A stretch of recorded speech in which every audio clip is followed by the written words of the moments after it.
It's the Bob and Tom Show.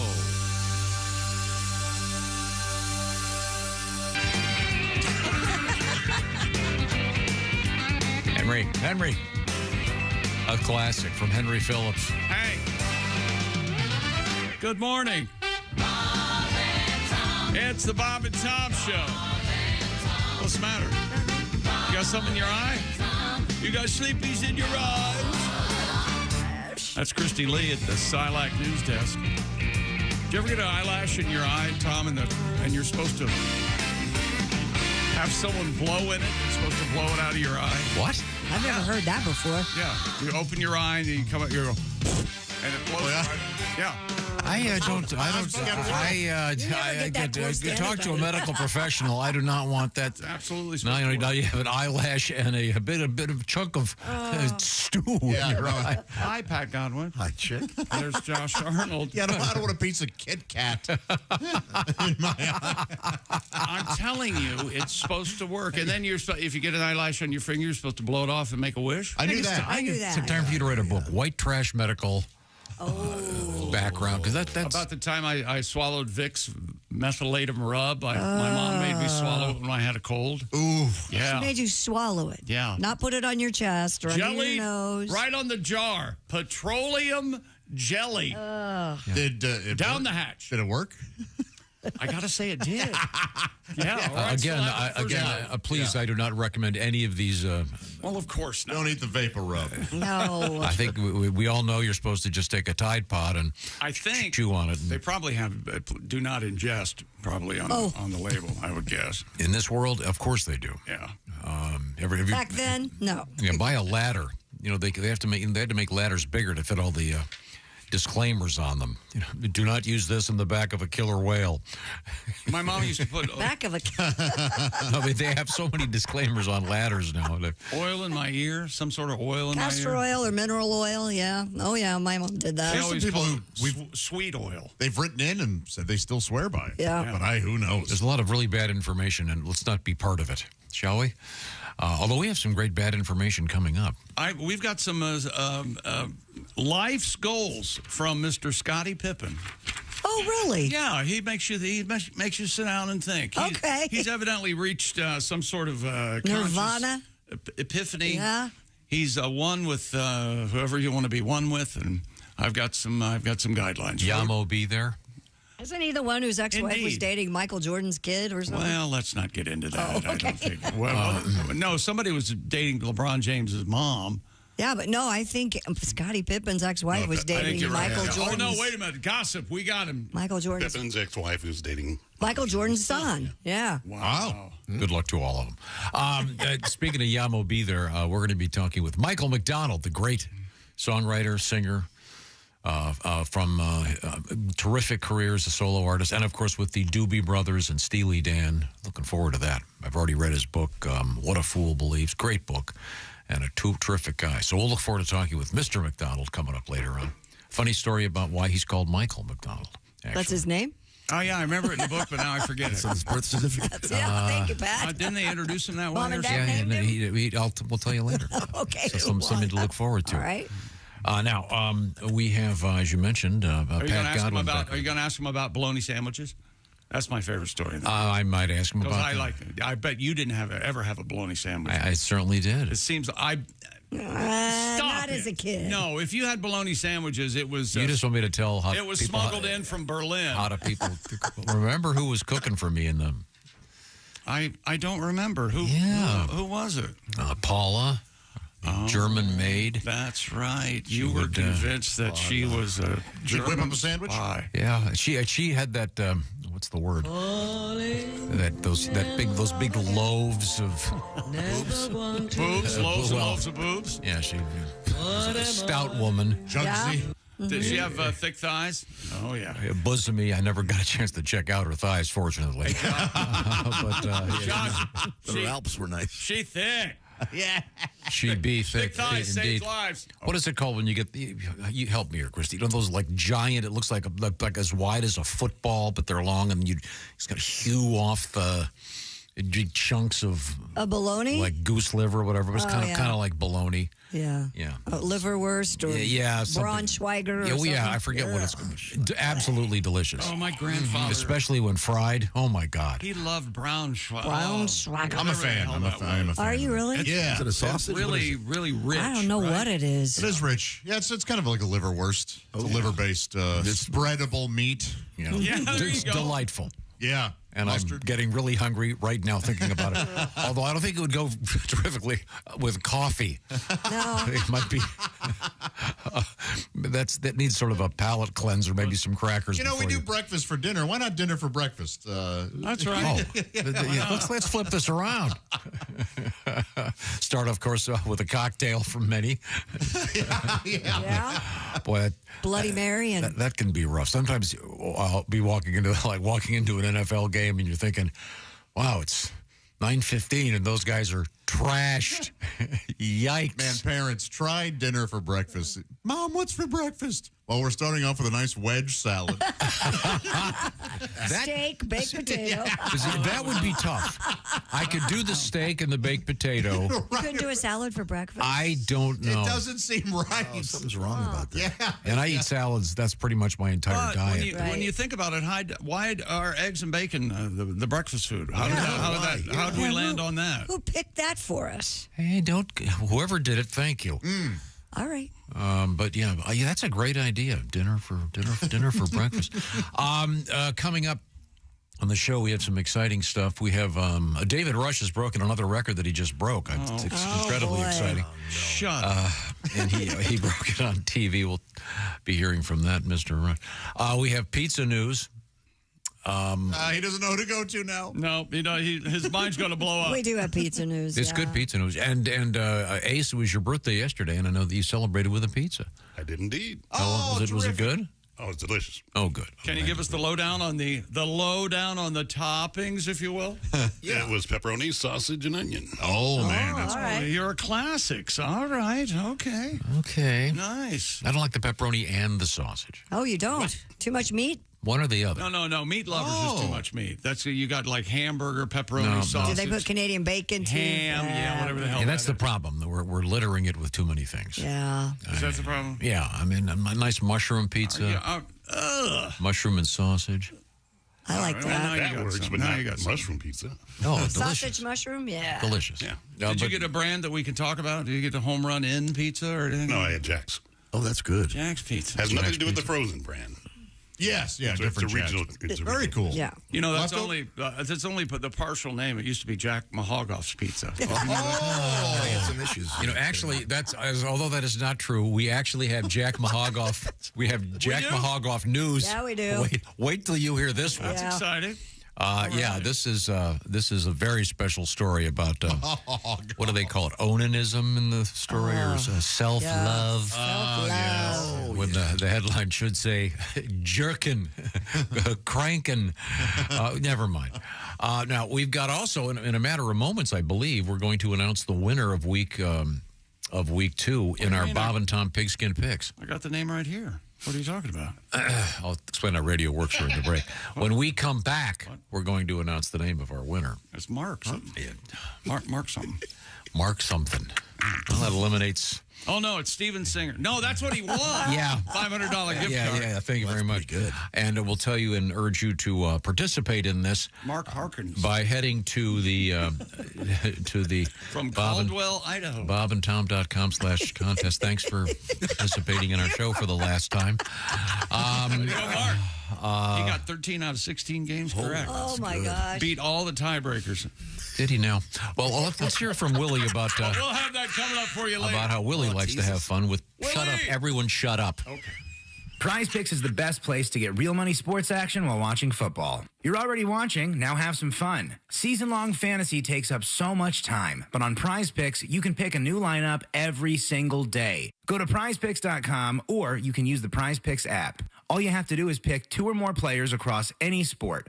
Then pick more or less on their projection, and you could win up to 100 times your money. Over the weekend, I won with Prize Picks. I picked Caleb Williams to get more than half a pass yard and Jaden Daniels to get more than 169.5 pass yards. And you can still cash out even if the lineup isn't perfect. All withdrawals are fast, safe, and secure. And Prize Picks is the only daily fantasy app with injury insurance. So if one of your players goes down in the first half, you don't have to worry. Prize Picks doesn't count it as a loss. Download the Prize Picks app today or go to prizepicks.com and use code TOM to get a $50 credit instantly when you play $5. That's code TOM on Prize Picks to get a $50 credit instantly when you play $5. You don't even need to win to receive the $50 bonus. It's guaranteed. Prize Picks. Run your game. Must be present in certain states. Visit prizepicks.com for restrictions and details. Thank you, Wilbur. Prize Picks. Have some fun. When we come back, we'll be having some fun. And we've got some great stuff coming up today. What percentage of American adults are not having sex at all? Oh. We're going to tell you. At all. A sad percentage. 0. We'll find out.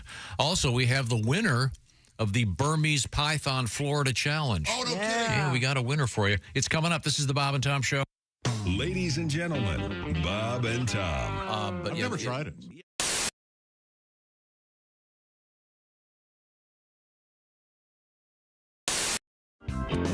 I made this crazy movie called Freddy Got Fingered, and it was, I wrote it, I directed it, and it was a really, really crazy movie, and it won the Raspberry Awards, and people said it was the worst movie ever made, and all this stuff. But that was sort of the point, was to make the craziest worst movie. Yeah, kind of the point of it, right?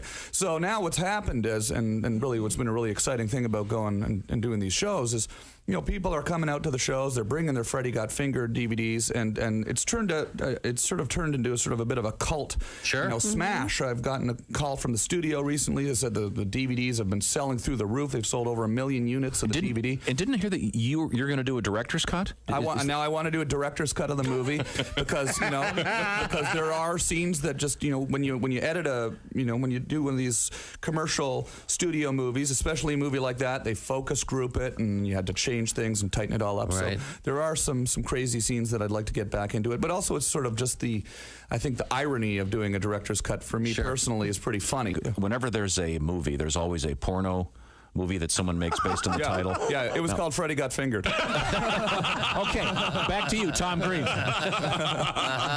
People actually, to be honest, the things that people really like out of the movie are some of the sillier scenes, not so much the gross scenes, but people always come up to me and they say, "Daddy, would you like some sausage?" Which is this line from the movie. "Daddy, would you like some sausage?" So I sing that on stage. Come see me on tour. We'll be singing some of the hits. Sing along. That's all right. That's your Stairway to Heaven? Yeah, that's my Stairway. The Bum Bum song would be my Stairway to Heaven. That went to #1 on MTV, the Bum Bum song. When you Google Freddy Got Fingered, the first thing that comes up, the first line is Freddy Got Fingered quotes. Yeah. That's the first thing. Yeah. And then you go to that page and the sausage. Yeah. The sausage organ comment is the very first line. There's all sorts of very silly lines in the movie. Yeah, there's a whole pile of quotes here. Yeah, so I was in a rap group when I was in Canada when I was a teenager. That was actually, what were they called? We were called Organized Rhyme. We were actually had a record deal when I was 19 years old. No kidding. Right out of high school with A&M Records, and we had a #1 hit, in many Canada? markets in Canada. We were the Much Music Video Award of the Year for Best Rap Video. That was sort of the... Is that on your website? You can find it on there. Yeah, you can find it on there, and you can find it on YouTube. And, the thing, that was sort of my first sort of realization, hey, I want to work in show business, I was sort of like, all of a sudden I had this record, and we were touring, and we were doing radio shows, and I went and started my radio show, and right after that, and... it was initially a rap music show that I turned into a talk show, which then turned into my TV show. I've had a lot of great rappers on my website too. Like if you go on TomGreen.com, you can see me rapping with Too Short and Exhibit. There's this funny video of me rapping with Exhibit where I surprise him with this rap that's ended up on YouTube. It's got 2.5 million views now, and it's sort of funny because you see these rappers who just aren't expecting me to start rapping, and then I start rapping in their face, which is fun. So. Canadian rap. Right back Canadian rap, yeah. You can see why you haven't heard of it. Canadian rap. Tom Green is our guest. Hi, this is Pat Godwin from the Bob and Tom Show. Miss some of the show? You don't want to do that. Become a Bob and Tom VIP and subscribe to the audio and video podcasts. The Bob and Tom Show, on air, on app, and on demand. Today we're going to do a cut cover, the only cover that we do. Yeah. Oh, good. The entire program, but we'd like to play something for you dedicated to something that's been in the news this past week. All right. Look forward to it. I think everybody's been surprised about it, and this is a song that explains how I feel about it. Okay. They're both ashamed of what they did. At least that's what the paper said. They walk all day because they're always on the prowl. Tiger and horse, tiger and horse. His wife called him doing them horse. They're both pros at what they do, and both require special shoes of each of their heads going down in the caddy. Tiger and horse, tiger and horse. His wife called him doing them horse. Neither of them's made a peep, and fire hydrants don't come cheap. Be careful when you're out there chasing tail. You could wreck your truck and cut your head, but the number one lesson ever said, no matter what you do, don't leave voicemail. Tiger and horse, tiger and horse. His wife called him, and the odds are pretty slim that you won't see him with any more horse. Yay!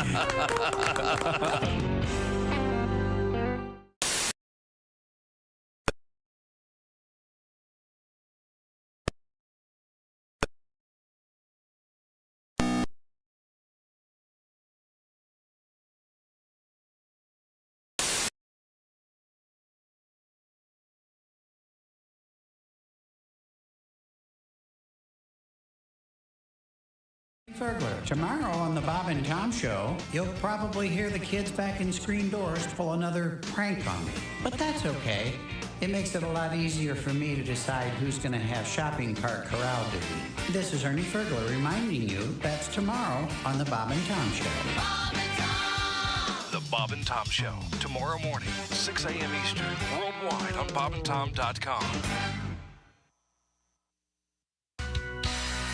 Hey, how you doing? It's the Bob and Tom Show. Christy Lee at the Silac News Desk. Yes, I am. There's Pat Godwin in the performance room. Hello, chick. There's Josh Arnold. Chickster. Over there at the sidekick chair. Ace Cosby's here. Hey.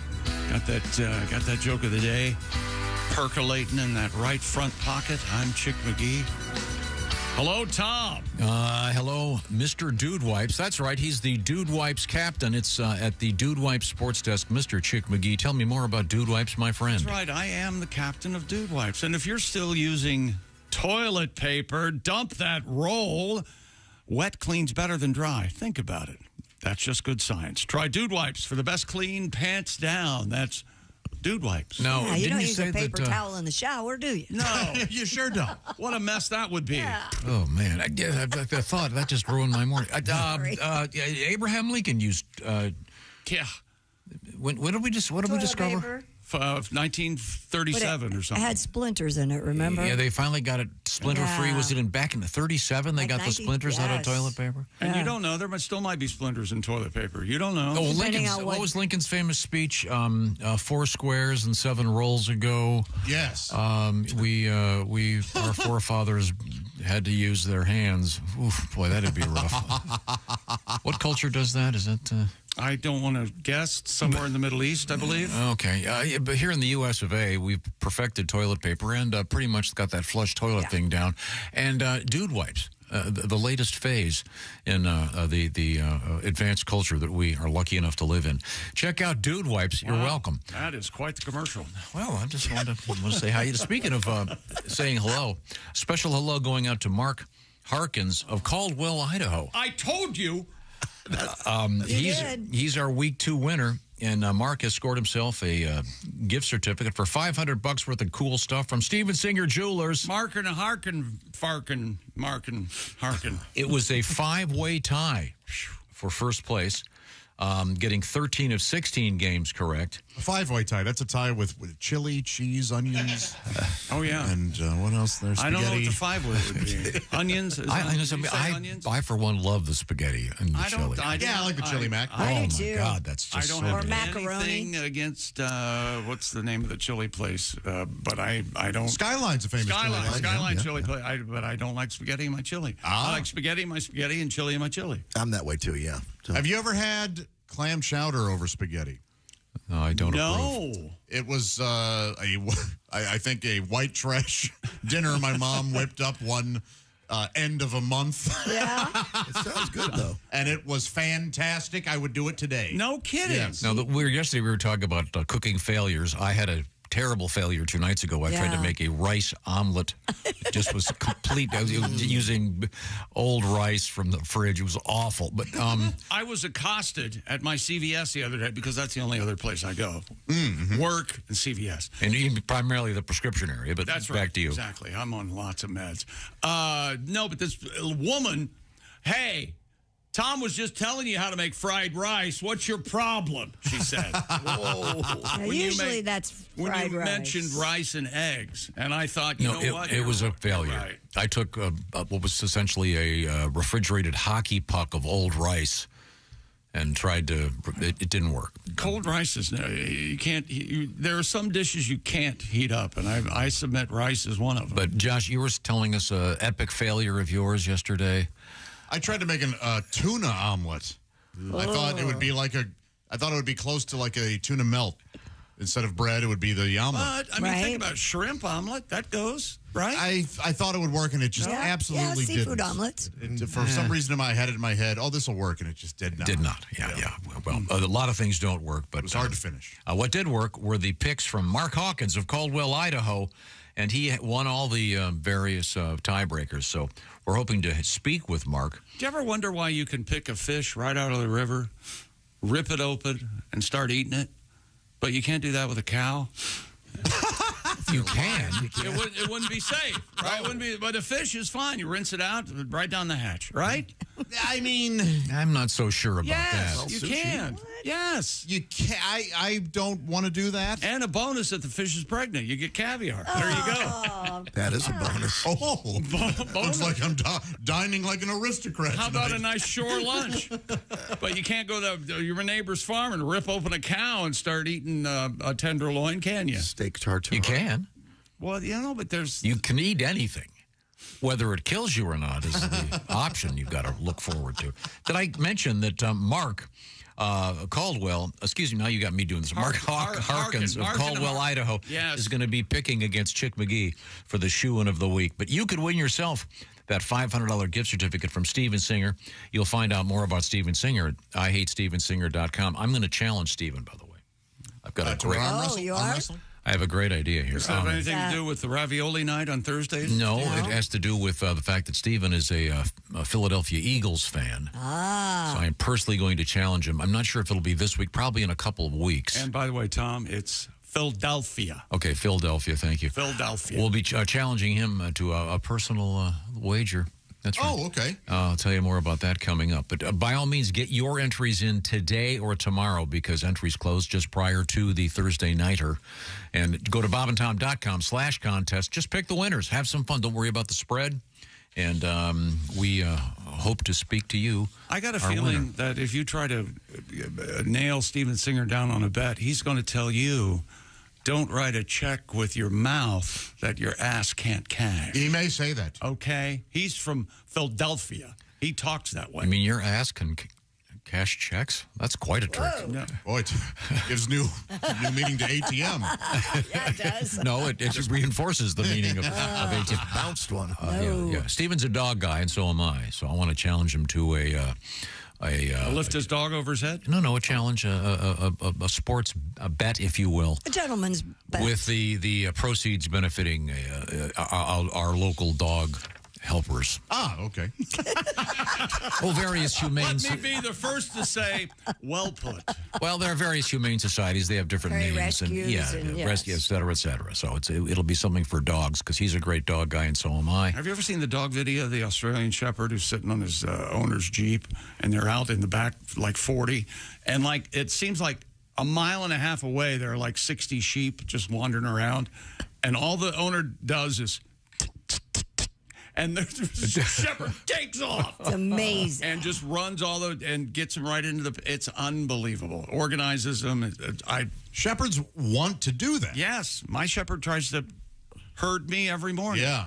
I get a nose Get along, little chickie. I get a nose in my butt every morning. One of my golden retrievers is not familiar with the notion of walking. He prefers to go out to the end of the driveway and sit. Oh, yeah? Yeah, he just is so fun. Well, you should call him Cigarette. Take him out for a drag. Well, that's about what's happening. I'm not sure what his deal is. Now, it's time for us to move forward by moving backward a little bit, just to review the top 5 things that happened on yesterday's show. Can you narrow it down to 5? Oh. I sure can. I think we're making progress. Tom, you need to hear one of the top things that happened to me yesterday, though. I'd love to hear it. I was watching a rerun of Night Court. Nice. Do you want any guesses as to who the musical guests? They showed up as Mac apparently was part of this band, and the other band, but he was kicked out, and the other band shows up, and they eventually make up. Tito Jackson. Any guesses how to? Not Tito Jackson. Susie Quattro. One of your ultimate favorites. Pat Benatar. Allman Brothers. It was the Rivingtons. Oh, my God. Showed up on Night Court. The Rivingtons? The original Rivingtons? Were they singing? Yes, they did. They did a nice version of In the Still of the Night. I'm not really familiar with any of the music that the Rivingtons performed, Tom. These gentlemen were singing, and I was like, I wonder who this is. Because they were really good, right? Yeah, and I was like, it's not the Four Tops, and it's not. I go, but I can't tell who these guys are, and I'd never seen them. And then I watched the credits, and the special guest, the Rivingtons.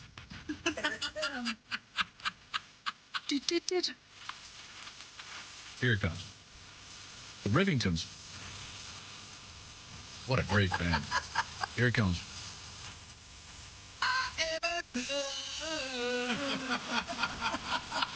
I can't understand a single word. Nailed it. That really makes it. Oh, How old were you when you bought that? Oh, God, I don't know.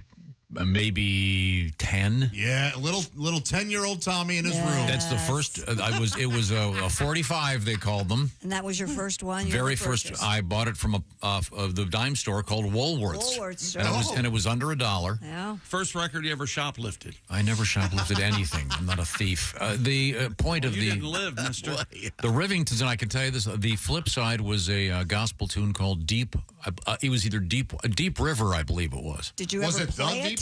Like Deep. Yeah, River. I played it thinking I didn't understand. Right. That I didn't understand there was a so-called B-side, and I thought I love Papa I bet there was Umau. a lot about the Rivingtons you didn't understand when you were 10 years old. I knew that. Am I right? No one that looked like them lived in my neighborhood. Oh, boy. I knew that. There we go. Don't shake your head, Ace. I wasn't responsible for it. It's the way the world was. But I embraced the Rivingtons. I love that song. And then I told you, a few years ago, I was at an event, and I met this couple, and we got talking, and they had a young son they had named Rivington. Oh. And I said, oh, my God. I assume you named him after the Rivingtons from Papa Umau Mau.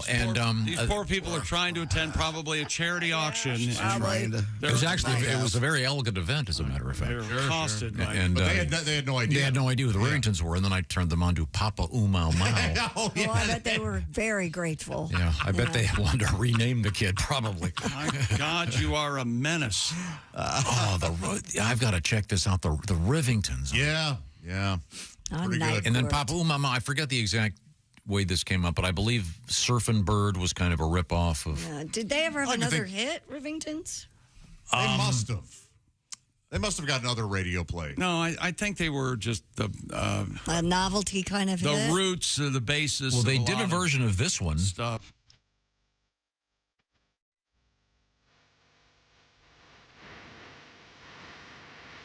I think these are two different songs. They both have Papa Umau Mau, especially the Trash Men. Is that the Rivingtons? Yeah. Oh. Yeah. I mean, obviously, great gospel band, but those were some pop songs, and just beautiful, beautiful. Well, thank you, Josh. Yes, that makes my day. I wish I'd seen that. The Rivingtons. I enjoyed them that much. I may go down a Rivington. I keep an eye out. Wormhole, whatever you call it. There's a restaurant in Austin called Stubbs, and they have Sunday morning gospel brunch. And nice. You go and you have barbecue, and there's a gospel singing and performing.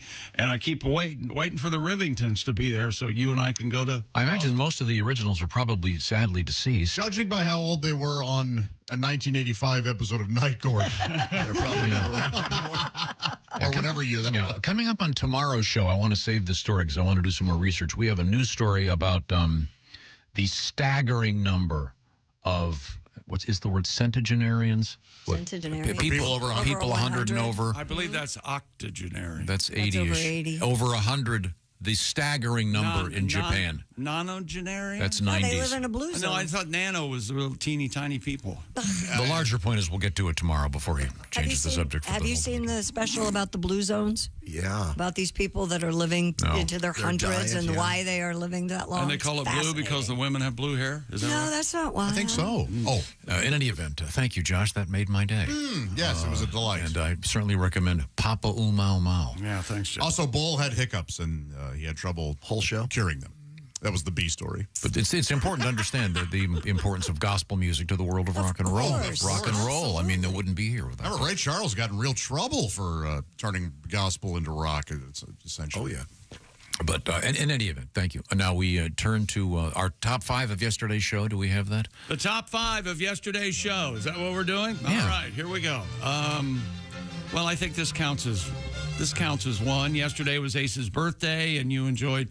I enjoyed a home run pizza that you recommended, and you had a pizza yesterday for your birthday. And that's a frozen pizza, the home run pizza. The home run in pizza. Yeah. And do they have more than one option? Oh, yeah, many.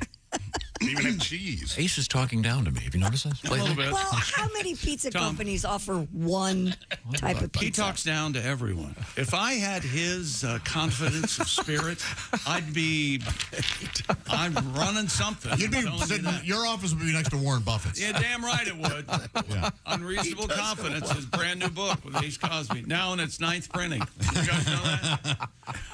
Let's see. I've never cared for the Three Stooges, although yesterday Josh sent me some Three Stooges. That was pretty fun. I found the clip that you've been talking about. Yeah, where Mo broke 3 ribs. I busted out loud laughing when I saw it. It's one of the greatest falls in cinematic history. You know, thank goodness it paid off because he broke 3 ribs. But then Curly, which one is the one that I had heard where they actually somebody was actually injured was that they threw a fountain pen at Larry and it sticks in his forehead. Yeah, and it really sticks in his forehead. And it really stuck in his forehead. And they kept the take. They used it. Nice. And so I sent that to Chick too. And it looks like it went in kind of deep. That's horrible. I don't know how they thought the gag would work otherwise. Right. What I love is when you see pictures of the Three Stooges not as the Stooges, and you'll see Mo and Larry with his hair slicked back smoking cigarettes at some event. And Larry, we discussed this yesterday, was an excellent violin player. And we got on that topic because of the great Michael Cleveland. And by the way, Michael Cleveland, who was our fiddler guest, that guy is so brilliant. If you get a chance to see him, he had a packed show the other night. He is a Grammy winner and a wonderful guy, just a wonderful young man. Anyway, check him out, please. We also talked about fart walks yesterday. Yeah. Ace shared that he sharted as he was naked. Got out of the shower and. Could we not review that? Let go. So disgusting. I don't want to hear about that. My favorite story was the 8-year-old kid that drove an SUV to Target. Yeah. And only knocked over one mailbox. Drove it, I forget, 15 miles or something. That's pretty good. By the way, the kid, did you see, parked in a handicap space? Yeah. Which is legitimate because the handicap was not being able to see over the dashboard. But still a better driver than many that I encountered yesterday. Oh, boy. It must have been in the air yesterday. My gosh. But especially the guy that made the right-hand turn from the lane 2 lanes over to the left.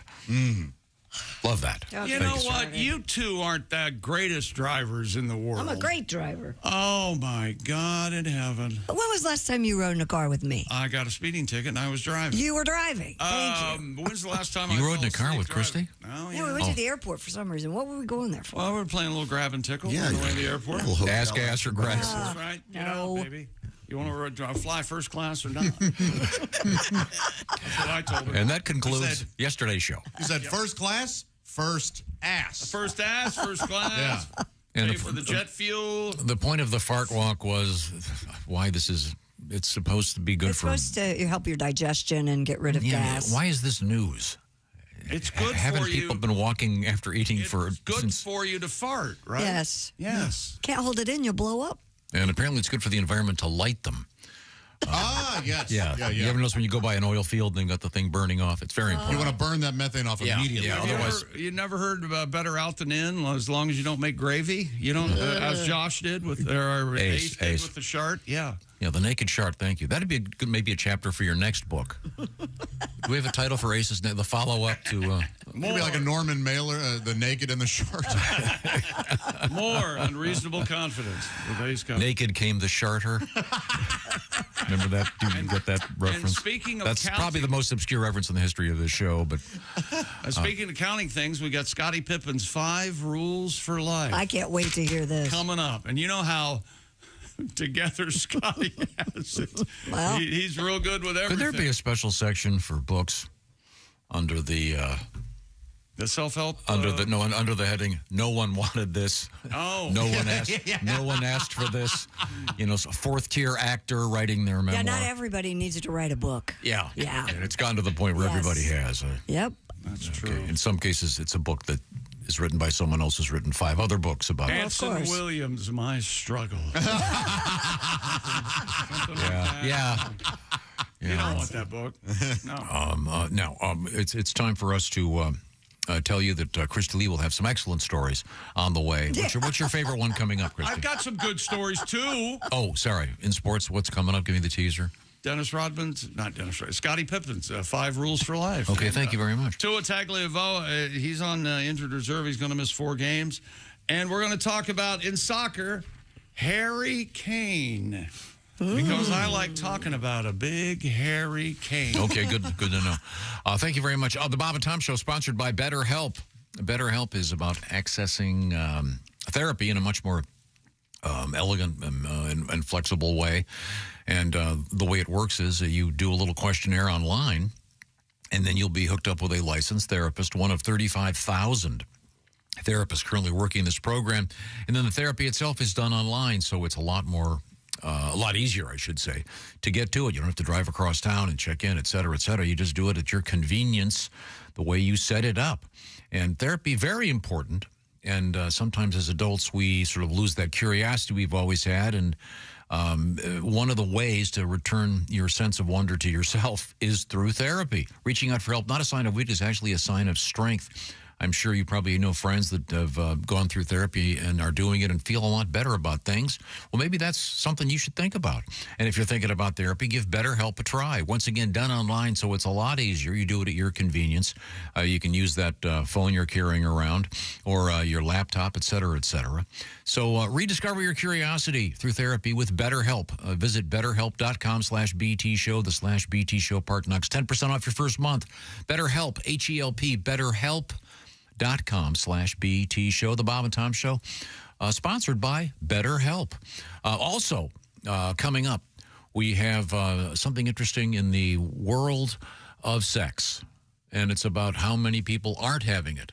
We'll hear about that today. This is the Bob and Tom Show. Got something to say? Send us an email. Bob.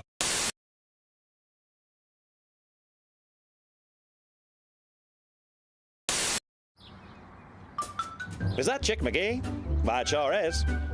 Chick McGee, who knows that an annuity from the folks at Silac Insurance Company means a retirement check in his mailbox every month. Chick works on perfecting his mailbox opening technique. Easy, Mr. McGee. Don't blow that elbow out. Chick isn't quite retired yet. He's just practicing for it. Because one day, Mailbox McGee will be taking his retirement the easy way. SILACINS.com. Silac Insurance Company. This is the Bob and Tom Show. Thanks very much for joining us. And we're doing kind of a musical chairs thing today. And, it's actually a musical chair right now because joining us in the studio, we have singer-songwriter, actor, and comedian Stephen Lynch. I throw in the actor thing because you spent how did you describe it? 9 months of hell. Sentence, was that the word you used? 9 months in hell is what I just heard. You were on Broadway. Do you want to give us give those that haven't heard about this the background on?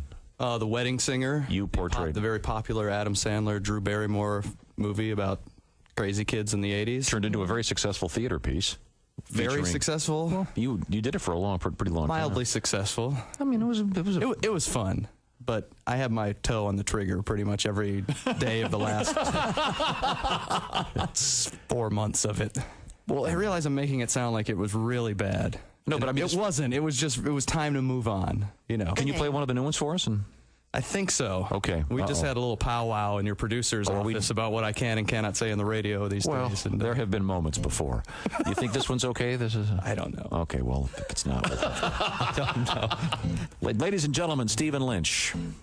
This is a song I wrote. I discovered, oddly enough, that I had an uncle, a great-great-great-great-great-uncle who lived in the medieval period. He pretty much did for a living what I do for a living. He was both a troubadour and a court jester, and I think he used to play in the court of the king and the queen. And I discovered one of his old compositions that he wrote for the lute, and I transposed it to the guitar. Good, because we don't have a lute handy. No. I don't either. Because I like guitar comics, but I hate lute comics. Prop guys and lute comics. Those are the worst, aren't they? Just hacks. They give us all a bad name. So this is one of his compositions, and I just thought I'd try it for a modern audience, see how it goes over.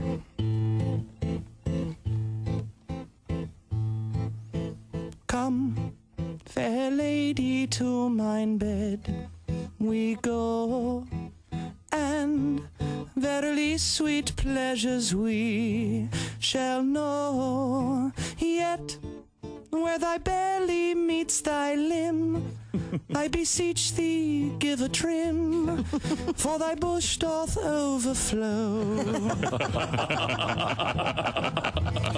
Milady doth have a 70s muff. A 1470s muff. Zounds, it is prickly as a Christmas wreath. Think it might hide some baby birds beneath. Pray, shave it off to make a coat. There are fur balls down mine throat, short and curlies twixt my teeth. I saith not thy is hirsute, but it looketh like thou hast buckwheat in a leg lock. My uncle was also a very hacky stand-up comedian. But soft, what hair through yonder girdle grows, to be or not to be put in cornrows. Oh, it is beastly and unruly, and it smelleth of patchouli, and that offends my nose. I saith not thou art furry down there, but it doth resemble Fidel Castro eating a London broil. Tra-la-la-la-la-la-la-la-la-la-la-la. Tra-la-la-la-la-la-la-la-la, medieval bush. Bravo. Stephen Lynch. Thank you, lords and ladies. Thank you. Stephen Lynch, ladies and gentlemen. What is a lute? A lute it looks like a pear-shaped ukulele. Yeah, it goes... Kind of a... Well, there's no neck. There's no neck, though. Look like guitars. I think those are lutes. To change an old joke just a little bit, the best sound a lute makes is when a banjo lands on it in the dumpster, or an accordion, one of the two. I'm sure there's You're really anti-lute, man. I do not.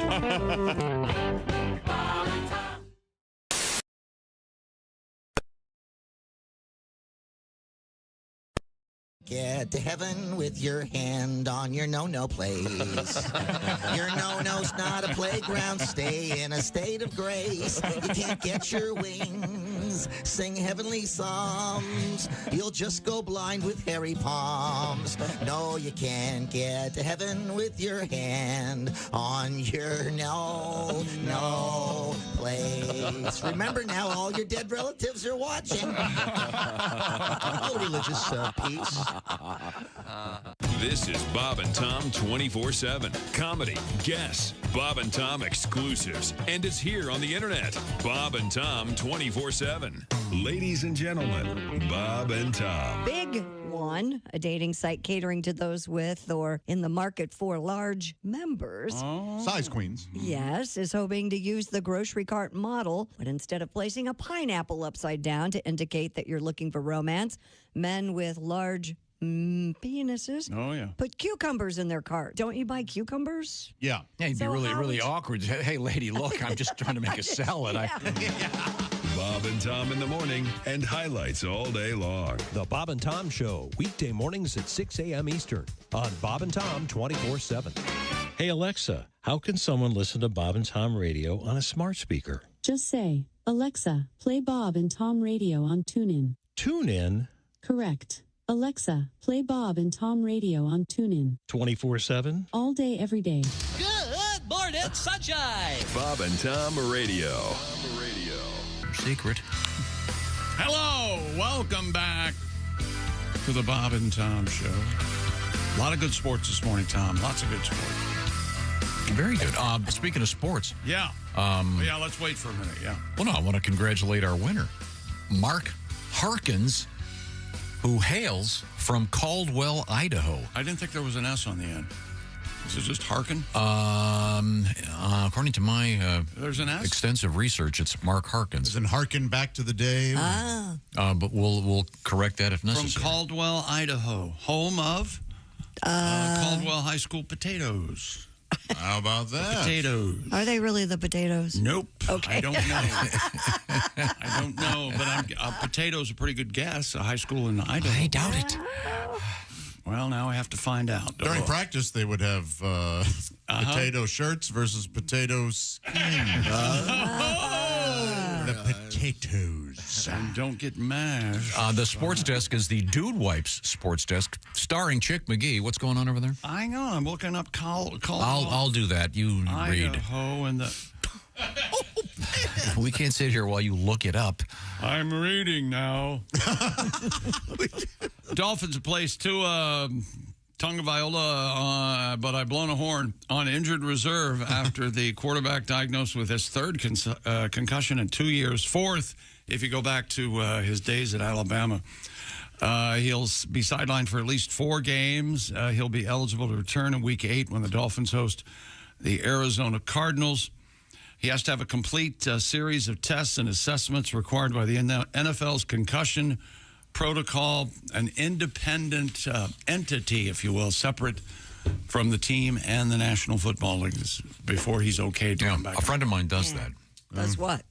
He's a physician that one of his gigs is he does that. Oh. He'll travel to various cities, and then they're at the sideline if anything happens, but they are totally independent.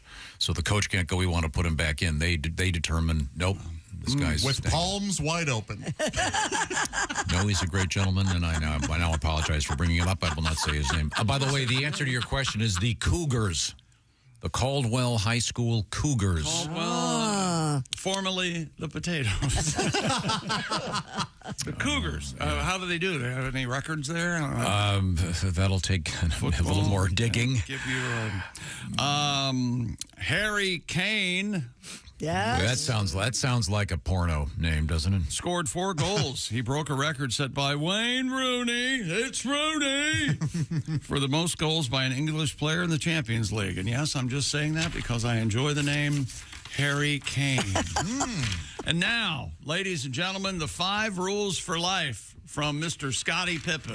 Number 1. They play Wood River coming up this weekend. Wood River. Oh, no, I'm sorry, they already played them. Oh, did they win? Well, that was quick. Yeah. Classic matchup.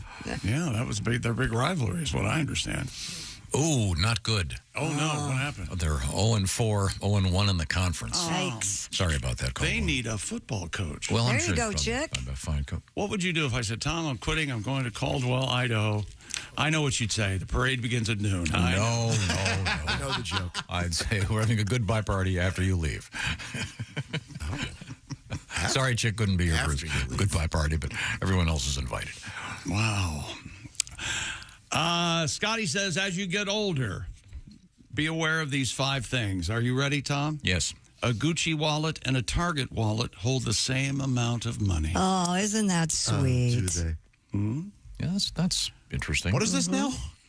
These are Scottie tips from Pippen's Scottie Pippen. rules for Okay, life. all right. A $10 million house and a $100,000 house host the same loneliness. And which are you living in, Scotty? Hope it's the... I promise you. Well, let's not get caught up in the minutiae. It's not the 100th house. Yeah. A $10,000 house holds more cockroaches. $30,000 watch and a $30 watch tell the same time. Sure. Again, kind of a theme. For a week. I'd like to see your watch, Scottie Pippen. But if you hold one in your rectum, Yeah. This irritating it'll only piece of keep metal. on ticking if it's a Timex. Let's see. A Ford will also drive you as far as a Bentley. But Yes. let's see your owner's manual for the latest car. You drove. And a Ford you can probably get fixed anywhere. A Bentley you might have to put on a flatbed and take to Chicago. Stay humble. The holes dug for us in the ground are all the same size. Oh, jeez. There seems to be a recurring theme here. Yes. They're doing, going a little dark. Is he running out of money? What's going on? And don't forget, true happiness is not found in materialistic things. But it sure helps. I enjoy my little car. I don't know. It comes from the love and laughter found with each other. Right. Wouldn't his hole be a little bit bigger because he's 6'7"? Yeah. You're right. No, Got by to break his legs. you mean the hole they bury him in, not his. Boy, just okay. like you to that too. Just like you to criticize a great man like Scottie Pippen. Boy, oh boy. Not bung. See, bung. it's the relationships you have. No, I don't want the rich to tell me how to live a normal life. The only thing they have to tell me is how I can too become rich. That's all, if I'm taking advice from rich people, it's here's how you be like me, or possibly come up off some of that money and here's $1 million. Don't you love those commercials where a guy goes, "I'm rich and I've got the method for you. Just send me more of your money." And then, if you're so rich, what do you want my money for? If your system is so great, what the hell's going on here? Well, they can't just give it away. How bad do you want it? But you've made so much money doing whatever the hell it is with your secret system. Talking secret system. Yeah, that's the secret. Well, you suppose male gay porn stars have a doorbell that goes bung instead of ding? Why don't we talk to one? I would How did love. we get on this? I would love. Why are we talking about that? Because Ace said Scottie Pippen has a bigger hole. He was talking about his coffin. Yes, but what do you think Tom heard? Sorry. God. And by the way, that too. It's time to come back. This is the Bob and Tom Show. Hey, thanks for listening to the Bob and Tom Show this morning. Get a look at today's show on our YouTube channel.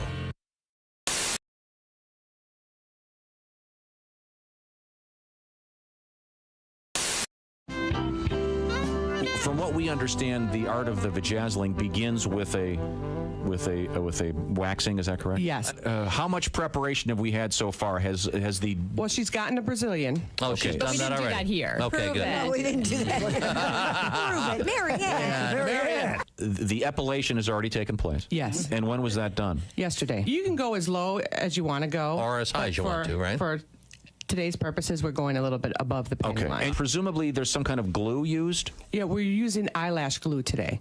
Really? Okay. Do you mind? Should I go in there so I can see this? I think you should. Yeah, get right down. Eyeball Good that luck. thing, Tom. Do you mind, Hillary, would you mind if I... go in there? No, of course not. You don't mind if I come in? Okay. Yeah, All right. we need It's you. better than you pressing your face up against the window. Licking the window. Tom's heading in. The ladies from the Naked Monkey are about to... He's going to pet the monkey. What design are we doing today? We're doing the Bob and Tom logo. I'm attempting to... Are you really? Is that right? Uh-huh. This is really nice. Now, let me try to describe this so you can see.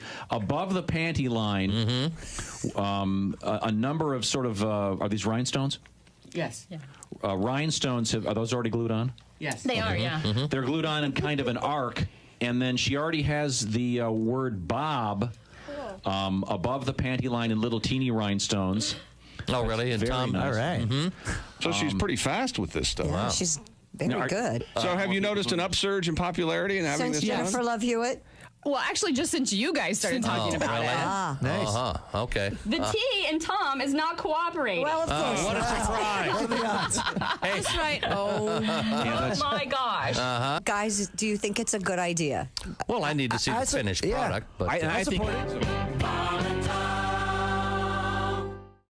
Hello, my name is Alexa. If you have a smart speaker and what to hear, Bob and Tom Radio.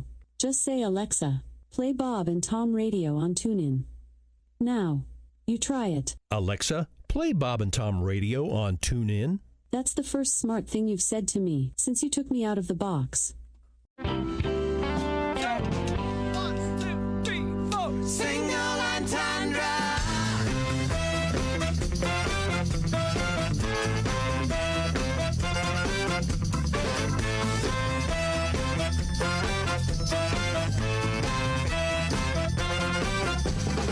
Hey, Mona Lisa, what are you hiding? You smile saying something I think I should understand. I think you're worth it, so bring it to the surface. You know I've never been a bureaucratic man. Ride the skitboat to Tuna Town. That's one thing. Wearing out the sideways round. That's one thing. Hiking up the Matterhorn. That's one thing. I'll pass it out the candy corn. Just one thing.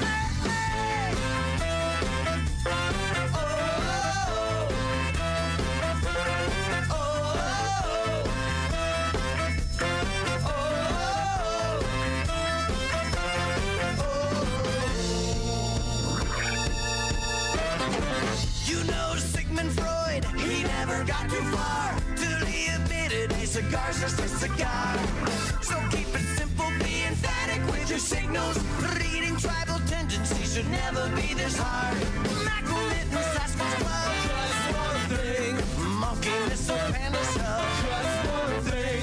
Camel toe and trouser beat, just one thing. Ow, your mama toothless Wolverine, just one thing.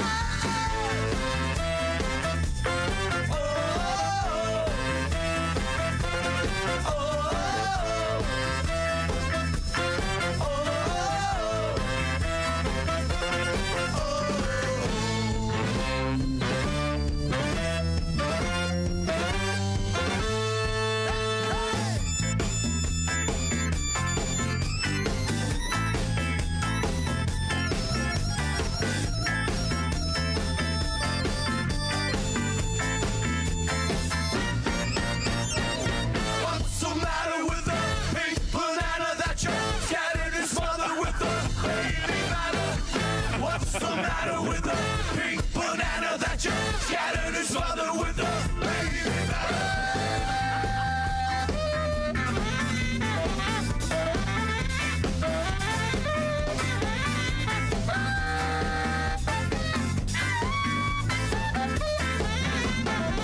Ride a skating boat to Tuna Town. Just one thing. I'm passing out the highway round. Just one thing. Oh, camel toe and trouser beat. Just one thing. Oh, your mama's toothless Wolverine. Just one thing. Single entendre. Single entendre. Single entendre.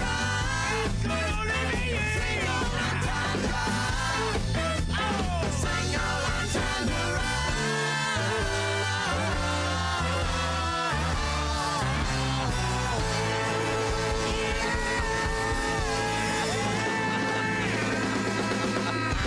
Oh, yeah. Oh, here come the mommies. Oh. Just one thing, baby. Oh. That's a beautiful thing. You guys are something. Bob and Tom 24/7. Ladies and gentlemen, Bob and Tom. So are the low-income schools just relying on old-fashioned narcs? Kid walks in, hey, Joey's vaping in the boys' room, Mrs. Grundy. Vaping in the boys' room? Man, nobody wants you to talk. It's a long show. Yes, indeed. Bob and Tom in the morning and highlights all day long. The Bob and Tom Show, weekday mornings at 6 a.m. Eastern on Bob and Tom 24/7. Attention Fergler shoppers and Bob and Tom listeners, this is Ernie Fergler. Tomorrow on the Bob and Tom Show, you'll probably hear the kids back in screen doors pull another prank on me. But that's okay. It makes it a lot easier for me to decide who's going to have shopping cart corral duty. This is Ernie Fergler reminding you that's tomorrow on the Bob and Tom Show. Bob and Tom. The Bob and Tom Show, tomorrow morning, 6 a.m. Eastern, worldwide. MW. You get Welcome to talk back now, to finally. the Bob and Tom Show. Hello. Christy Lee at the Silac News Desk. Good morning, dear. How are you? Bite me. Well, I don't know what I've done to deserve that response. I wonder. There's Pat Godwin. Hello. Jess Hooker joins us. Hi. In her superhero casual look. Don't you think that's what Wonder Woman would wear if she had to go to a meeting at the... Is she at the Avengers? Or It looks kind of like it looks sort of like a Nehru jacket, the way you have it, the lapels up. It's very nice. The way it comes like that. The lapels are supposed to be up like that. How do you come, Tom? All right. Lapels I'm sorry. Look, he's a gentleman. Lapels up. With my shoes on. Woo, I know. I feel like I look like the wall. It's the same. Oh, yeah. It's kind of the same color. Do you? We've decided that Tom has never had sex totally naked. I don't want to talk about it. Okay, there's Ace Cosby. There's Josh Arnold. My nieces would be appalled at the language flying around these halls this morning. There's so many shut-ups, which is, of course, to a little kid, that's the worst thing you can say. Oh, yeah. Right. Yeah. You know that song, Shut Up? What is it, Shut Up and Dance? My nieces loved it because they were allowed to say it. Yeah. Yeah, when they could sing along. They thought they were really getting away with something. With me. Yeah, I was surprised that channel where they have the kids singing all the contemporary pop songs. Yeah. That sounds like hell. Kids Bop. Yeah, Kids Bop. Yeah, I thought, wouldn't it be funny to do a version of that with the filthiest songs of all time? Just have little kids singing them. No. But I was surprised that they did Shut Up and Dance. I thought they would be. Yeah, maybe not. Maybe they'd change it, but they didn't. They did the Shut Up. That's a and catchy Dance. one, isn't it? Shut Up and Dance. And There's an acoustic version out there too. It's pretty good. Oh, it's really good. Yeah. Oh. Yeah. They slow it down, man. Yeah, there's a kid's version of the Country Joe and the Fish. Oh, is there? Oh, wow. Yeah. Give me an F. And then they smell fart. It's very, very, very disturbing. That'd be very good, actually. Tom, what do your girls say instead of shut up? Do they say something different that they're allowed to? Be quiet. Like my kids would say hush, and they still say hush to each other. Hush is funny. Yeah, hush. I always think of that great song when I hear the word hush. Thought I heard a call of my 65 name now. Nuggets. Hush. Now, you know what? I like that song. Oh, you That's can a also good go song. Paula Abdul or Hush. Hush. That's the one I was thinking. I like there's a No, I was thinking of the good one. Deep Purple? I love the Deep What's the Purple. one? Hush, eye to eye. What's that? Too hush? Kaja Gugu. Kaja Gugu. Too shy. Too shy. Hush, eye to eye. Eye to eye. Yeah. There's a That brings kind out your of feminine hush. side. I have a very large feminine. I noticed that. Why'd you say it Nothing twice? wrong with that. When I move my shoulders, I'm immediately a Broadway dancer. Yeah, that A dancing queen. Yes. And queen is the operative word there. Yeah, you heard he's a queen. He's the dude wipes king. Queen? Oh, the king. Sorry, the dude wipes king at the sports desk. I'm the king. That's the dude wipes sports desk. We have to bring you up to speed. Okay.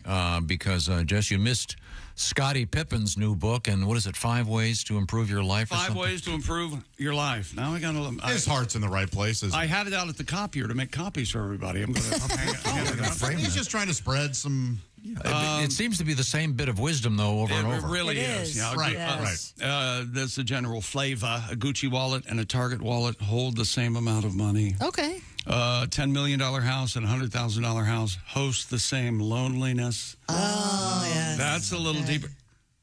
Did you hear these two? It really struck a chord. That was. You guys sound like the judge. That was amazing. Try that again. 1, 2, 3. Well, Let's get these girls in the studio.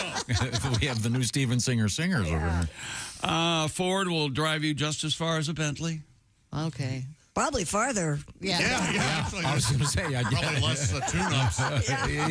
Better gas mileage. I can't afford gas in that damn Bentley. Stay humble. The holes dug for us in the ground are all the same size, but of course, they're 6 numbers. Actually, like 6, 7. Yeah. well, no, No, but I think that same thought applies to like cars on the road. Buses and little cars are in the same lanes. I think they dig the same holes for people that die. Right? For coffins. They used to break people's legs to fit them into. I was going to say that's what they probably do. Yes. Oh, yeah. They do. Absolutely. If you don't want to upsize coffins, they'll break a leg. Yeah. They do make XLs now. And for the Really? Yeah, for bigger people, absolutely. Yeah. But I think that's width, not length. Well, and length. Oh, really? Yeah, you're not going to fit a 6'7" guy in a standard coffin. There's no way. Oh, that's right. You have a friend. Is it who's cheaper? A funeral director. Yeah, my niece. Oh, and these. Oh, yeah. Is a smaller coffin cheaper? Well, I mean, the plan B involves that large axe on the wall. Yeah. That's not for fire. Ask your niece if they still will break legs to get somebody into Write that down. I have a list of questions for. I have asked her to call in. Can I just choose to have just my head buried? Is that a possibility? Okay. Just the head buried. And the rest of the body completely discarded? Or I'm going to say cremated. Okay. Isn't that what they did with Ted Williams? No, they froze his head. What did they do with the rest of the body? Saved it. No, I think they froze the entire body, but his head just ones that got mushy because that's where heat rises. I think that's all false. I'm sorry. Could we get back to Mr. Pippin's words of wisdom? I apologize. Okay, only a couple more. Stay humble. The holes dug are the same side. As you get older, you realize this is pretty much the whole flavor of the whole thing. You at $30,000 watch and a $30 watch both tell the same time.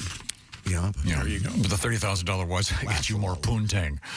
Is this printed somewhere? I mean, In outside. a book he's writing. a book. Oh, he really. Or it's out or something. Well, I mean, yeah. No, I don't need a copy. I'm printing them for everybody. I think these are words to. It will soon be printed on my forearm. I'm getting a tattoo. Oh, Is this just part of the book? Are these the main chapters? I have to be honest with you. I might have made the book part up. Oh, he was just talking to someone. Was this a tweet? Yeah. On social media, yeah. He was just talking to someone. I see. Okay. Let me tell you Just have his head buried. That's the question, Yeah, right? that's Okay. right. I apologize. That's fine. Let's move forward here in sports.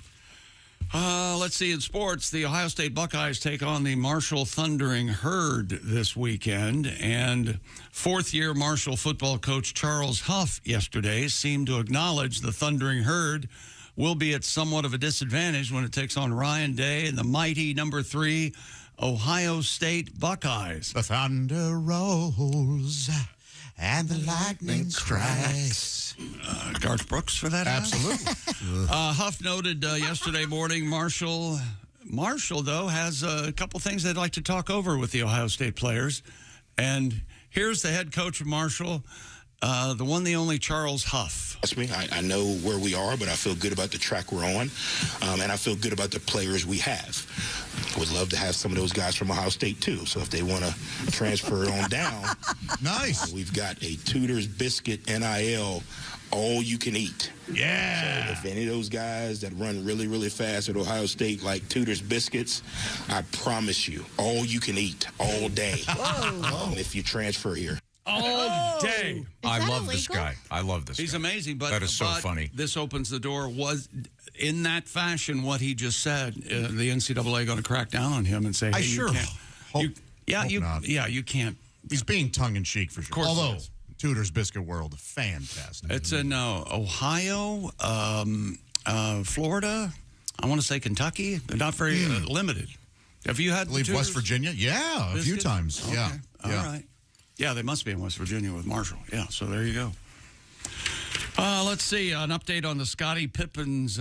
We were talking about this off the air. Scottie Pippen's ex-wife is dating,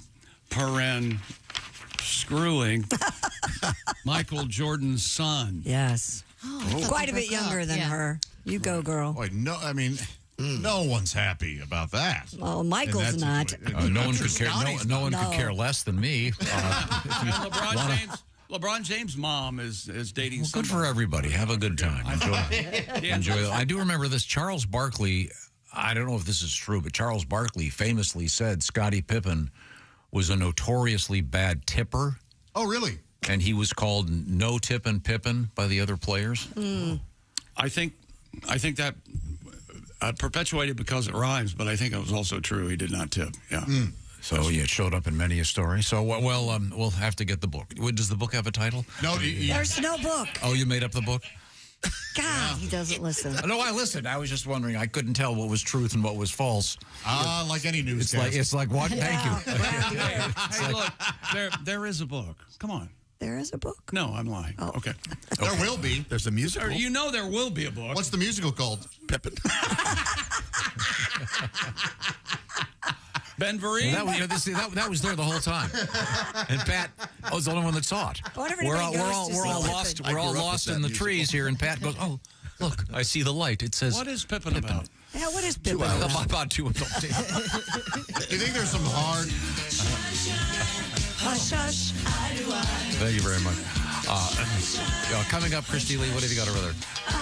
Are you done already? No, I got. There's more sports coming up. He's trying to get me out of We're here. going to talk about sex. We're going to talk about... Congratulations, by the way. Congratulations to Mark Harkins of Caldwell, Idaho. We'll say why we're congratulating him coming up. I just want to urge you to check out bobandtom.com/contest. Get your picks in for this week, and you could win a great gift card for $500 from Steven Singer Jewelers for some great merch from Steven Singer. Right now, it's time to check in with Mr. McGee across the way once again. How about that sense of unease when you leave your home? Did I leave the door unlocked? Is my pet up on the counter? Is there a dog trapped in the bathroom? Well, Simply Safe, with their Simply Safe app on your smartphone, you can check on your house with the Simply Safe inside and outside high-definition cameras. I did the homework and decided on the do-it-yourself Simply Safe home security system. It's been protecting my home for about 10 years now, and they have Fast Protect monitoring and Live Guard protection, which sounds like something out of the future, but it's the truth. Simply Safe agents can act within 5 seconds of receiving your alarm, and they can even see and speak to intruders and stop them in their tracks. You'll never be locked into a long-term contract. Cancel at any time. Pricing transparent, affordable, less than $1 a day.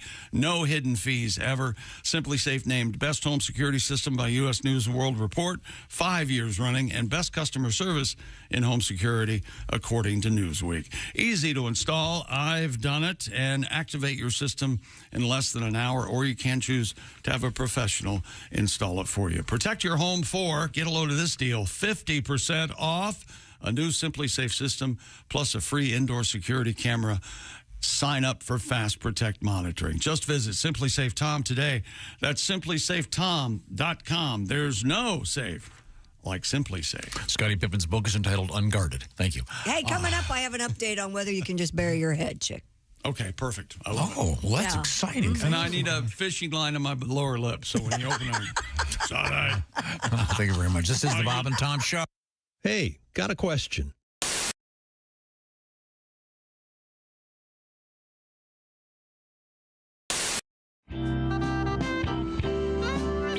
We were reviewing the fantasy date with Ralph and Christy Lee. And interestingly enough, Ralph said you'd pick her up in your Mini Cooper. Yeah, pick her up in the Cooper. Take her to a sushi place. Take her to a sushi place and ask some good music. Ask her about her day and what she's interested in. And then a little dancing. Yeah. That's impressive. And see when you're dealing with take you dancing. Oh yeah, you got to go dancing. You got to let your hair down. Oh yeah. Touch her a lot. Are you drinking? You drinking more than me. Yes, indeed. Well, back up one. Touching her a lot. Yeah, you touch her when you dance. What I know about Christy, and you can feel out whether a woman likes to be touched. And you touch her, you just make body contact, but not like you're trying to feel her up, but just put your hand on her back every now and then. And on the small of her back. Let it slide down. No, it's just you can feel it. No, you are. Now, let me ask you, a woman is like an instrument. What would you wear?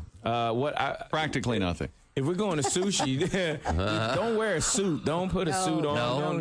Just you just casual. Just put a nice summer sweater on or something like that. So, you wear cologne?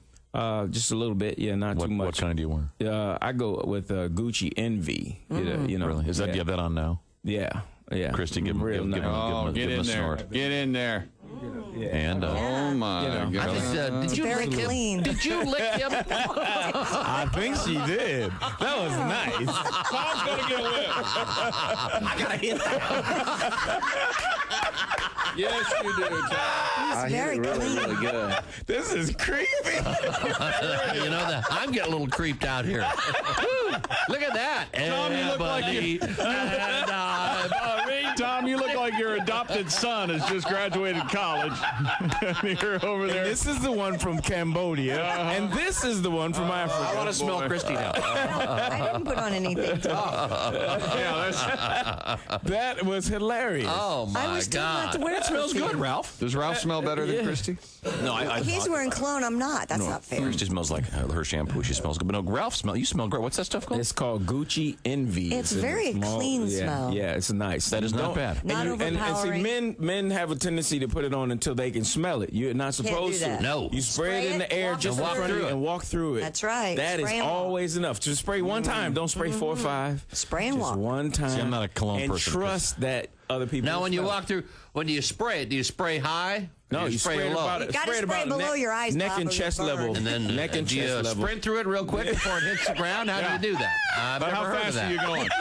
Yeah, You stand there on the ready like it's a sprint. So you spray and then you Otherwise, you're going to have penis in there. My goodness, it smells good. Gonna hit you right in the. So you got to move while it's kind of Right. I mean, if about eye level. you're spraying chest high and walking through it, I'm sorry, you're going to be Well, getting the see, boys. That's the other it, thing huh? about scents is that women love to explore too. So if they catch it, and then they'll try to go and look for it again a little later. Oh, really? Like, where was that? Well, You are an maybe I should amazing just guy. coat it in. I was raised by wolves, so I understand women. Okay. I understand women a little That's bit. really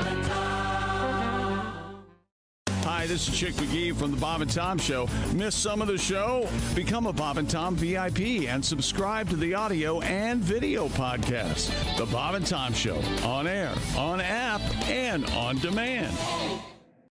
Any bugs come out, it's not my fault. I know. I'm just going to cover just the edge of your nostril. Uh-huh. Breathe through your mouth. That's freaking out. A little bit. I thought you said you were a mouth breather. I am. I did not expect to be attacked, though. I didn't expect what just happened right there. I'll be honest, that freaked me out. I don't know how the wax stays on the stick when she yanks no, it the out. sticks just how long does the wax take to dry? Just a couple minutes. It's not long, yeah. So Pat has a stick sticking out of his nose. Oh, boy. And the wax is coating the hairs in his nose. But now you'll notice his hands were in fists, his legs are crossed, he's all tensed up. You gotta relax, paper man. towel, though. Yeah, Relax. you gotta Okay. relax. It's okay. Gotta relax. I have a stick sticking out of my face. That is pretty funny. I have to admit. Now the wax is drying, and You want to make sure this is really good and dry. Oh, I would hope. Yeah. Sure, yeah. And I want people to know, I'm a firm believer that you need hair in your ears and your nostrils, but we're just getting just the stuff that's sort of visible, yeah. So like that gross guy at the store, the clerk, Yeah, where with it's the hanging nose out. hairs hanging out. That guy. Yeah, the guy who's making your sandwich. Yeah, you don't want the nose hairs. I kind of feel like I'm drowning. Drowning? Can't Being breathe out. waterboarded kind of thing? You can't breathe out your nostril. You're fine. Don't breathe out of my nostril? No, you don't want to suck it up into your nostril. No, then we got a problem. Yeah, then we have a major problem. It's a whole The different NFL will ban us from all broadcasts. And, yeah. The story that. Oh! We did it! We did it! I didn't know we were doing it. I did not know she attacked it. She set me up there. Oh, boy. That's the key. But you have to see this. Can you see those hairs? Holy moly, look at where'd that thing come from? That's wax. That was in your nostril. That was from my mustache. No, it wasn't. How much hair is it? Let me see. Oh, is it bleeding? No, it looks great. How much hair is it? If anybody ever checks out the inside of my nose. Oh, man. Oh, man. Wow. Better? Do you guys understand? She was setting it up, like patting it down, like checking on me, and then all of a sudden, one pat down, wham, stick out. That's the key. That way you're not nervous about it. I'm not going to fall for it next time. Oh, boy. Hey, welcome back to the Bob and Tom Show. Hello, everybody. Hello, Chick McGee. Hello, Tom. Chick McGee, hello. I have more sports for you. Well, and we got a couple surprises for you. But coming up later in the show, we're going to interview Michael McDonald, the great musician, member of the Doobie Brothers, a participant in many Steely Dan songs, and he's got a bunch of great solo records. But right now, we look at the big screen in our room here, and there we go. Oh. And hello, boys and girls. It's always so startling. I know. It's your favorite doll come to life. It's Bobby. Hey, Barbie, I know that the movie's been a little more than a year. I'm still living off the proceeds. I'm loving it. I'm down here in Boca Raton, Florida, just living it up. You might want to have a little work done. Maybe. I'm going to tell you, Barbie, you might want to take a look at a hair remover there. Yeah, maybe a little. The men love it. Maybe a depilatory. The menopause is a little out of control.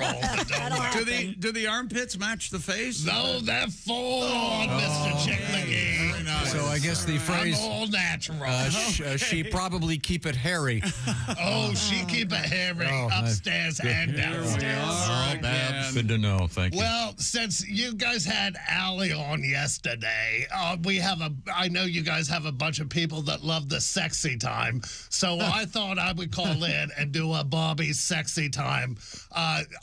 Unlike Allie, I am not on OnlyFans. You can find me on Only Dolls. Nice. We're going to read some questions here. I stole these off the internet because no one has Bobby's email address. So let's see how it goes. Dear Bobby, I found my friend's bra in my husband's car. Could it be anything other than cheating? It's undoubtedly hers. I was actually the one who recommended this brand. Oh. So you found her brassiere? Yes, I'm shocked to say the least. What other than cheating could it be? She could, maybe the friend said, you know what, your wife recommended this brand to me. I don't care for it, but I know she likes it. Give this to her, please. Oh, that's a good explanation. Oh, I like that. Or the husband's maybe wearing the bra. Yeah. Maybe. Oh. Well, my thoughts was he's probably not cheating at all. He probably stole it out of her hamper the last time you guys were over playing euchre. Are you even sure it's her bra? Maybe you got drunk and took your own off and forgot about it. That's why you will never, ever catch Barbie wearing a brassiere. Oh, I see. Yeah, Bob likes to let these knockers knock, baby. I like to air him out, let him sway in the breeze. Is that right? Plus, being a 39 double F, I got to get bras custom made. Chick McGee, they run me about $2,500 a pop. I bet worth every penny. Is that $2,500 per boob? That is correct, Mr. Tom Griswold. 5K. Dear Bobby, I've fallen deeply in love with a man, but I'm a marine biologist who lives on the beach in Florida, and he's a forest ranger that lives in the mountains of Colorado. We both love our jobs and our lives. He wants to live in the mountains, but I want to live on the beach. What should I do?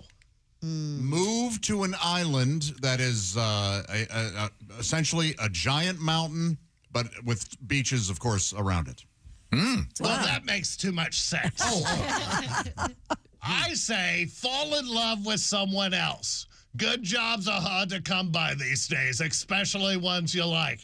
Just like I told Strawberry Shortcake when she came on to me while we were playing Operation, some things are just not to be, honey. You got to be honest with yourself and him, and that it's just not going to work. Just like when I start dating anyone, I always let them know up front. I'm Bobby. I'm a doll. You should never expect me to go further than dry humping and a bit of scissoring with my friends. Oh, good to know. Dear Bobby, I let my boyfriend of almost 2 years move in due to him getting kicked out of his brother's place. I wasn't sure if the idea, but the thought of paying half of everything seemed like a good idea and a chance to build our relationship. It's been about a month, and I feel like his mother. I don't trust him. He lies about dumb things like who's dropping him off from work. I pay for all the groceries. I pick up the house and do all the laundry. I feel more like his mother than his girlfriend. I want things to work, but I'm tired of the lies and feeling like this. What should I do, Bob and Tom? Oh, that's tough. That is I don't know. Yeah, Josh, this sounds like it's up your alley. Oh, boy. This is a communication issue. Yeah, you really think. do just need to say, hey, listen, I want to be more of a girlfriend, less like a mom. What do you think, Barbs? Well, I'll tell you this. I hate to tell anyone, you never take anyone in that is being kicked out of anywhere. I don't care what their excuse is. A few years back, I took in Hugh Grant when Elizabeth Hurley threw him out. Yeah? He repaid my kindness by vomiting on my chaise lounger. Oh. He then shaved my kitty cat, Mr. Merle, glued the fur to his face, and insisted I referred to him as Mr. Whiskers for the next 3 months. Oh, wow. Yeah, you sound like a lovely woman. Dump this zero. Go find yourself a hero. Oh. That's what Bobby has to say. And finally, dear Bob, I'm in love with a man at work who does not know that I adore him. Finally, after working closely together for a couple years, I started to develop a crush on him. At first, it seemed like a silly crush, but now I know I'm in love with him. We have so much in common, and he makes me laugh. Nothing has happened between us or anything. We just act normal together. But I see the way he looks at me. I think he might like me, too. What do you think I should do? Josh? Boy, Company Inc., huh? Yeah. It's always, that can get messy, can't it? You crap where you eat or something. Yeah, right? sure. That sounds horrible, Chick McGee. I know. Yeah. Just a folksy wisdom there, Yeah, Barb. yeah. Yeah. Well, as far as Bobby's concerned, I totally understand how you feel. It'd be like if I ever got to work at the Bob and Tom show next to that hunk Ace Cosby. Oh, yeah. Oh, yeah. With a voice like that, he's got to have some big cojones on. Let me ask you this, Ace. Do they ever fall through the holes that you fought in your undies?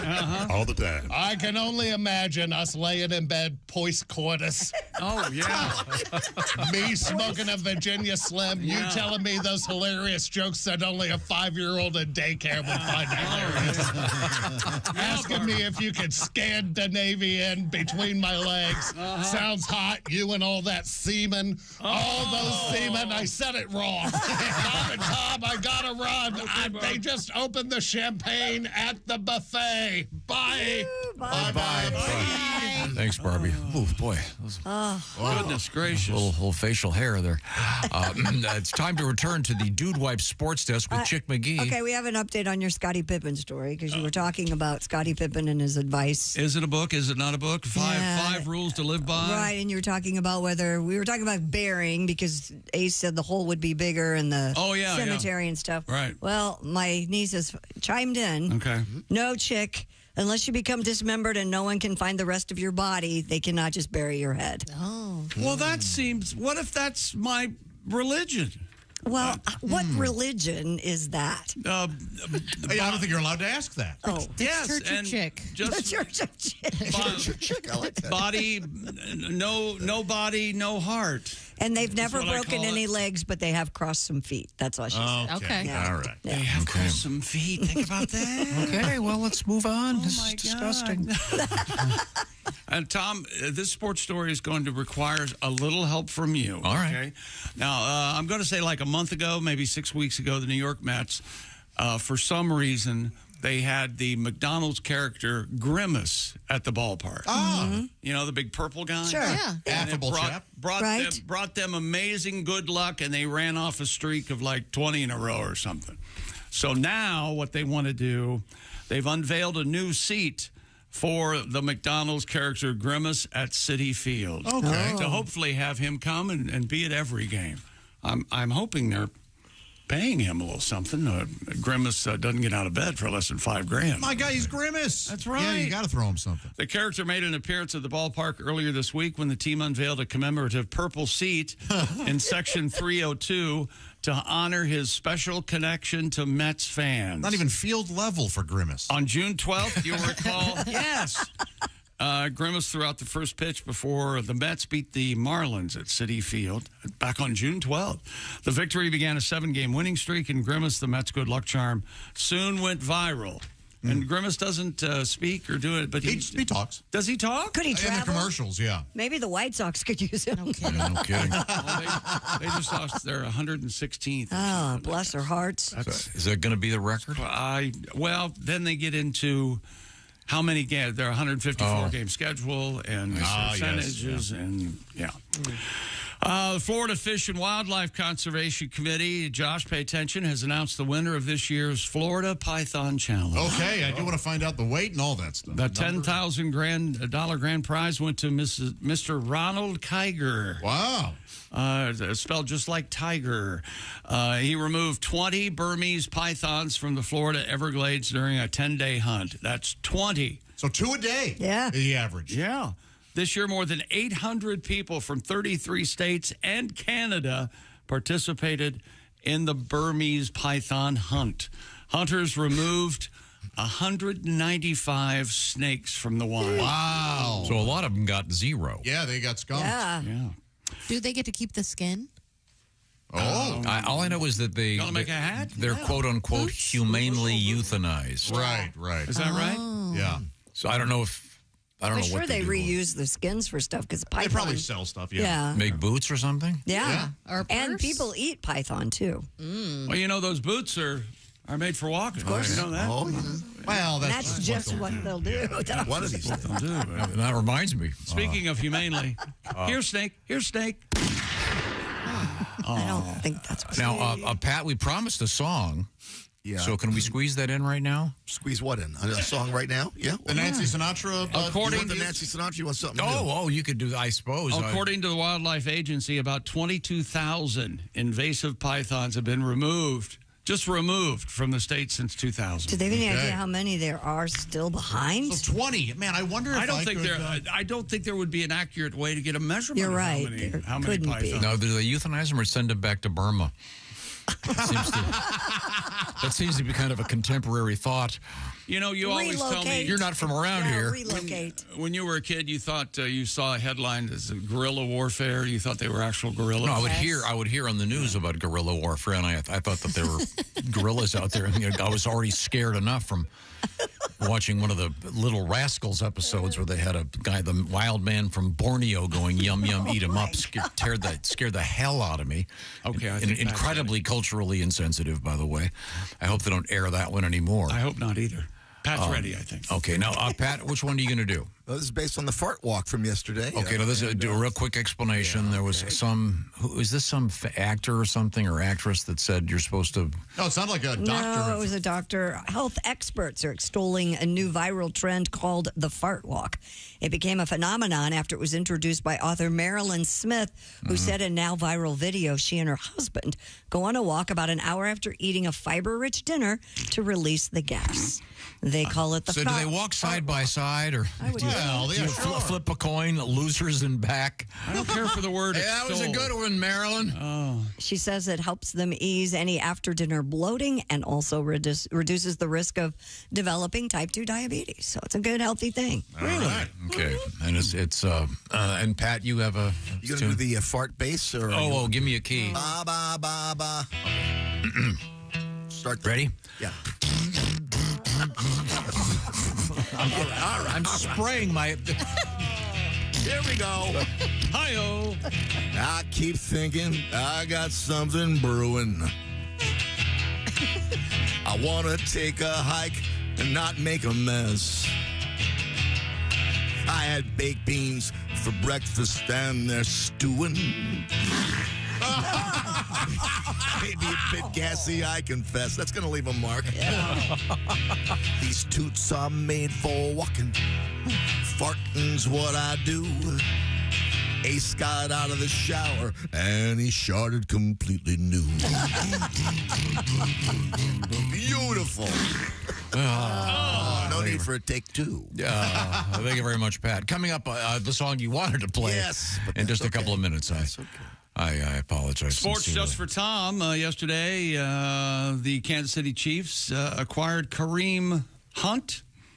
Okay, Hunt, they call it. They drafted him in the third Remember the old round, TV show Sea Hunt? the 2017 NFL Draft. I believe he played for Isaiah Pacheco, has a broken fibula, and they're saying he's not going to, probably out 6 to 8 weeks. Yeah, probably. He broke his leg. Yeah. And he's going to be right back. I'll be right back as soon as my leg heals. Ouch. Remember, though, I think Kareem Hunt and Nick Chubb were in the backfield for the Cleveland Browns at one time, and they weren't calling them Hunt or Chubb. They were calling them... Oh, like a Benifer type thing? Yes. You remember what they were calling? Yes. Go ahead. Hub. No. Oh, they didn't go that route. No. Chunt. Chunt. Oh, man. Let's go Chunt. Very awkward. Chubb and Hunt. Here we go. Yeah, guys came up with that. Yeah, we could think of ways it could have been much worse. Oh, yeah. Could have been Cub and Hunt. Yes. Lose that age, lose a career. Yep. Stupid world record. David Rush. has once again broken the Guinness World Record for the most balloons burst with boxing gloves in 1 minute. He just did this. He did it again. Do we have the video on? Because during appearance on, he's on live with Kelly and Mark. Is that her husband? Yes. Okay. Oh, yes. Mr. Rush. Dave managed to burst a total of 600 balloons, beating his own record by 327 in 1 minute. That's impossible. What happened to old Michael Mind the Gap Strahan? Oh, he's been gone for a while. He has? He left. He went to another network. He works, CBS. He's on Good Morning America now. Oh, there you go. There you go. ABC. Failing up. Yeah. Remember, if it's bad TV, Ace has seen it. Thank you. It's very much. So congratulations. This is his own record of 327, now 600 balloons. That's what I said. If you watch it, it's like... If you watch it. Did he use our balloons on national TV? Oh, no, we got to send him some more when he's out of them. Of course. Not waste the money. Thanks a lot, Dave. It looks like a Rock'em Sock'em robot. Now, by the way, I bring this up because that's one of Chick's greatest impressions. Is your throat okay? Yeah, sure. I'll give it a shot. Okay. Once again, ladies and gentlemen, Chick McGee as a Rock'em Sock'em robot. Ace is shaking his head no. The only reason I remember that, it scared the hell out of me when it first happened. I didn't know their blocks popped up. I had no idea. Coming up. My mom didn't like that game. She'd rather punch me in person, right? So glad I went there. Yep. You never know where it's going to come from, Tom. Coming up, we have masturbation pods. An idea whose time has come. In New York City. Oh, no. Yeah. Anyone can just use them? I bet they are. There's a fee involved. It's not like a portalette, just walk There's in. nothing available till next year. Also, what percent of American adults know sex? We'll find out. This is the Bob and Tom Show. Just got to get a hold of us? Call, fax, mail, or email. Get all the contact information you need at bobandtom.com.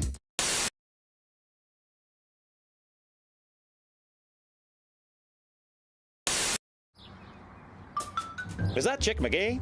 Why, it sure is. Chick McGee, who knows that an annuity from the folks at Silac Insurance Company means a retirement check in his mailbox every month. Chick works on perfecting his mailbox opening technique. Easy, Mr. McGee. Don't blow that elbow out. Chick isn't quite retired yet. He's just practicing for it. Because one day, Mailbox McGee will be taking his retirement the easy way. SILACINS.com. Silac Insurance Company.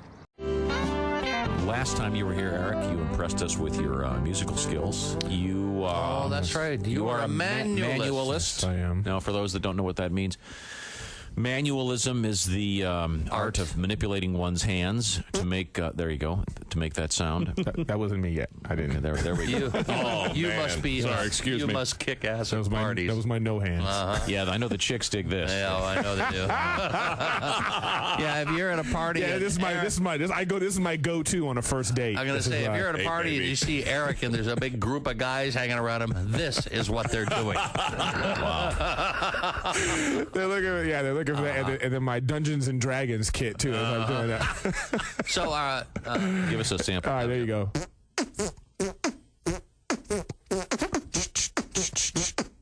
Very nice.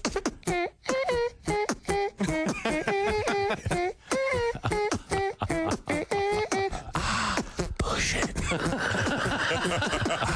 I see the group of guys laughing now at the party. What? Wow. While the girls are all over there rolling their eyes. That is amazing. Have you ever been laid doing that?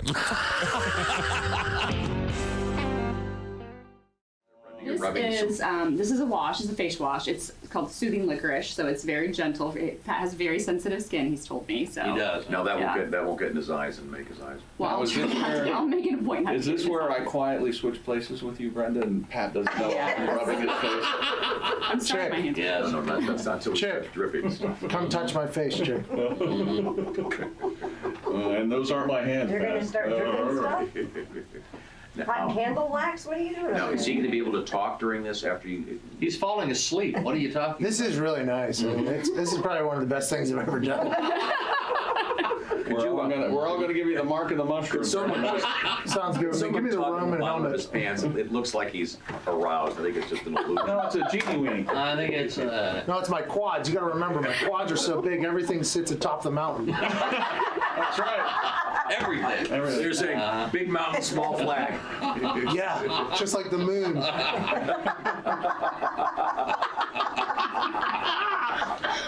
Once again, Pat McAfee, NFL kicker, holder, and punter. Okay. Hot towel. Okay. Hot towel. Hot towel. Hot towel. Hot towel. Hot oil. Oh, there it is now. Oh, Now his face is covered except his nose and his. Yeah, you never forget your first. Oh no.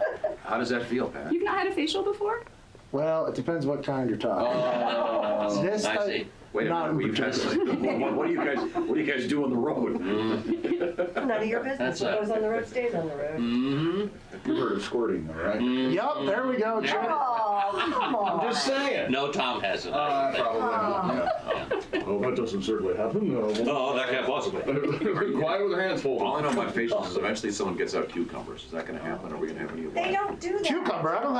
I'm not ready for that yet. No. Start with a something smaller. Smaller, like a carrot. Yeah, let's work our way up to the cucumber. Yeah. They're supposed to do at home. So where they close their eyes and they put a cucumber over their eylids. Is this your bed here that I'm laying on? Yeah. Mm-hmm. Hell of a table. Thank you. Really good table. Now, Brenda, I know that you operate a legitimate business. Yes. I feel the need to mention this at this point. But do people ever come to you when you? Oh, honey, we could write a book. Do people come in thinking they're going to get a happy ending? I'm getting a vigorous nod from Carrie. Yeah. Mm-hmm. We seriously could tell you stories. In the early days when we first opened, 7.5 years ago, yes, we had the callers that we would get, I'd like to get a male Brazilian. Okay, when would you like to schedule that? Do you hold it or do I hold it? And so my response would be, this is what you do at 11 o'clock on a Tuesday. Right. Hey, who knows what the love bug's gonna buy? For future right? Come on. For future reference, the proper question is this a full service shop, right? That's the way we go about it. That's a tasteful way to do it, right? Full service. Seriously, that's the code? Full service massage means happy ending? That's my massage therapist. I don't know. Mm-hmm. Yeah. I'm sure that's probably much for the massage therapist. I imagine they get that all. I think I had a massage therapist several years ago that said that there are signals, like there's way guys fold their sheet and stuff when you leave the room and you come back in. Seriously, like. What is it in an arrow? That's it, Pat. This is where you hit the arm and then rub your hand across the chest. It's not the butt signal, but it's. I would think they'd also do the famous towel trick. Where you walk in. No, see, they're laying down. They're laying down. You can't walk in anywhere. Walking in. Hey, I understand. I paid for a massage. You missed one body part. You can be in the bathroom now and be on the phone. This is great. That noise? I'm making coffee right now. You don't say we didn't warn you. There's laughter ahead. You guys want to grab lunch? We can't go anymore. Holy That's a cow. good day's work, everybody. This is Bob and Tom Radio. Ladies and gentlemen, Bob and Tom. So are the low-income schools just relying on old-fashioned narcs? Kid walks in, hey, Joey's vaping in the boys' room, Mrs. Grundy. Vaping in the boys' room? Man, nobody wants you to talk. It's a long show. Yes, indeed. Bob and Tom in the morning and highlights all day long. The Bob and Tom Show, weekday mornings at 6 a.m. Eastern on Bob and Tom 24/7. Attention Fergler shoppers and Bob and Tom listeners, this is Ernie Fergler. Tomorrow on the Bob and Tom Show, you'll probably hear the kids back in screen doors pull another prank on me. But that's okay. It makes it a lot easier for me to decide who's going to have shopping cart corral duty. This is Ernie Fergler reminding you that's tomorrow on the Bob and Tom Show. The Bob and Tom Show, tomorrow morning, 6 a.m. Eastern. Michael McDonald. Hey, welcome back to the Bob and Tom Show. Big show today. Michael McDonald, Doobie Brothers fame, Steely Dan. Great solo artist. Looking forward to talk with Michael. I've already read his book. Amazing vocalist. Now, should I talk to him about my issues with particular? No. No. The Real Love intro? Is that what you're talking One of my about? favorites. Coming up, we have Christy Lee. She's at the Silac Insurance News Desk. Yes. Chick McGee still at the Dude Wipe Sports Desk. Have we concluded our sports? We have concluded our sports. But don't forget what Marshall head coach, what was his name? Stephen Hoff or whatever. Here he is talking about Ohio State players. Marshall Thundering Herd head coach. Trust me, I know where we are, but I feel good about the track we're on. And I feel good about the players we have. I would love to have some of those guys from Ohio State, too. So if they want to transfer on down, we've got a Tudor's Biscuit NIL all you can eat. So if any of those guys that run really, really fast at Ohio State like Tudor's Biscuits, I promise you, all you can eat all day if you transfer here. All day. Yeah. You're familiar with Tudor's Biscuits, John? Absolutely, yeah. Tudor's Biscuit World is a must-stop when I'm in that region. What else do they have? Specialty? A lot of different types of biscuit sandwiches. Oh, yum. And Now I want a biscuit sandwich. Mm-hmm. Yes. It sounds, hash brown type. So it might be worth it then. Yeah. Leaving that program to go to. That sounds very delicious. What a great coach that guy must be. He has a great voice. Charles he Huff. does. Yes, he does. He sounds terrific. Motivator of young men. Did we have a song out of Pat? Did he want to play Pat, something? you said you had something you wanted to play for us. Yeah, but having some issues, though. I lost my glasses, so I may stumble all through this. You have glasses on your head. No, I lost my real good glasses. And, boy, I had to go to the grocery store. That was an issue. Oh, man. Now with my new diet, just reading stuff. Yeah, Wait a minute. yeah. Going to the grocery store is a real issue? Yeah. Okay. I always read the label on every product that I buy. But one time I lost my glasses and it turned out I was in the wrong aisle. KY jelly, oh no, KY jelly on my toast. KY jelly. Oh, but I wanted grape.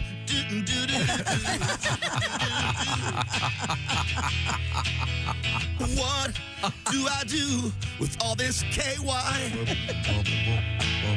I asked the missus, could we give butt stuff a try? Oh! Wife won't let me, oh no. Wife won't let me, wrong hole. Wife won't let me, oh no. Give butt stuff a try. Christy, give me one. There you go.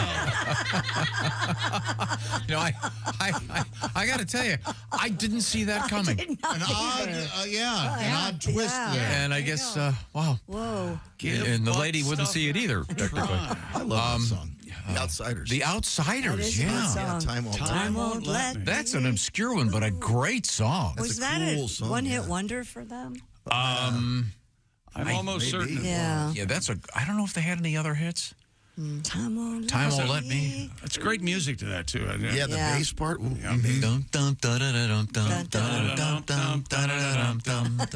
Yeah, but I Well, it's close. Guys are but doing great. It's no too shy. let your feminine side out. Hang on. Oh, I'm out of breath. Okay. Oh, boy. Okay, very good. Time to move Talk forward. about sex, baby. What?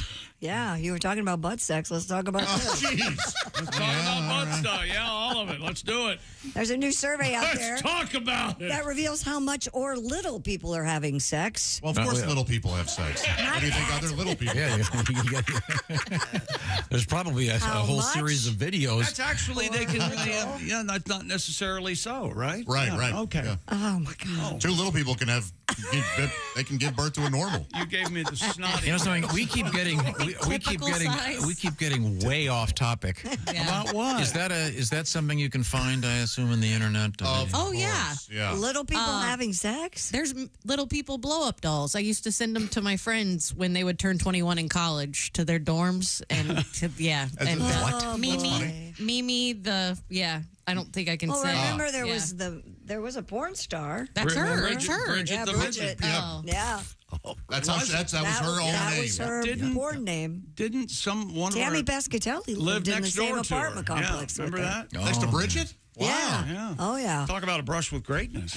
No kidding. Wow. Yeah. Yikes. We got really off Where were we topic. again? Nearly 20% of those surveyed, adult Americans, say they're currently not having sex. The number of Americans not having sex by generation are... How long do you have to go before you declare that you're not having sex? That's a great question. Is it I like don't know. Couple weeks? Couple years? I assume they mean they're not having it at all. That would be the 30, you mean even solo? Well, let's just say it's with a partner. See, no, I've always asked that. Catholic priests, they can't even play with themselves. No. God, no. What? Hey, I've got an idea. Why don't we talk about anything else? That's got to be one of the minuses, right? Okay. There are many. Could we move Christy, on? what's the... Baby boomers report the most sex that lasts long enough for female orgasm, 85%. Oh, well, now you're That's talking nice. about impossibilities. on the Oh, my God. So 85% of female baby boomers have an orgasm? Apparently, yes. Okay, all right. Yes, which I can see that. What's the percentage of people saying they're not having sex? 20%. Okay. Well, that's a big social media trend right now that girls will say, I'm boy sober. Yeah. Or they're sex sober because see. they're abstaining from sex for the time. Yeah. So what do? They hold the camera? What do they do? Yes, that's true. They're holding the camera. 35% for their friends, because that's a good friend. Yeah, that is a good friend. 35% of Americans prefer to have sex at night, while only 15% prefer the morning. So, okay. Hang on. So 20% of American adults are not having sex. Correct. Okay, so then my scope of vision, so we got Ace, Chick. Ace is insulted. Wait a minute, no. I'm saying, so Ace, a banger. Ace had sex Ace, 2 Chick. times since we've been on the air. Jess, Chris. What? Oh, Godwin. Yeah. Looks like you're the odd man out. No, I'm not. I'm the odd man in. Oh, really?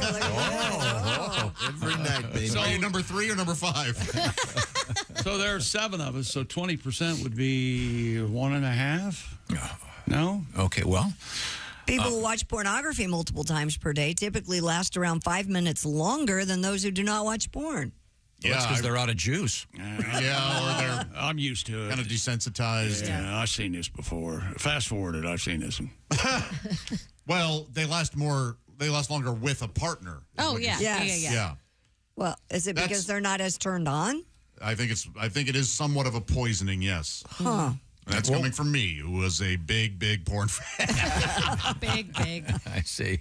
Now, coming up, we have, speaking of human sexuality, we have a place that is, apparently they have pods for solo work. I'll be delicate and put it that way. We'll find out what that's all about coming up. Plus, we have an unusual medical phenomenon involving the male member. I'll put it that way. This is the Bob and Tom Show. Reach us toll free at 1-888-BOB-TOM-1 or at bobandtom.com.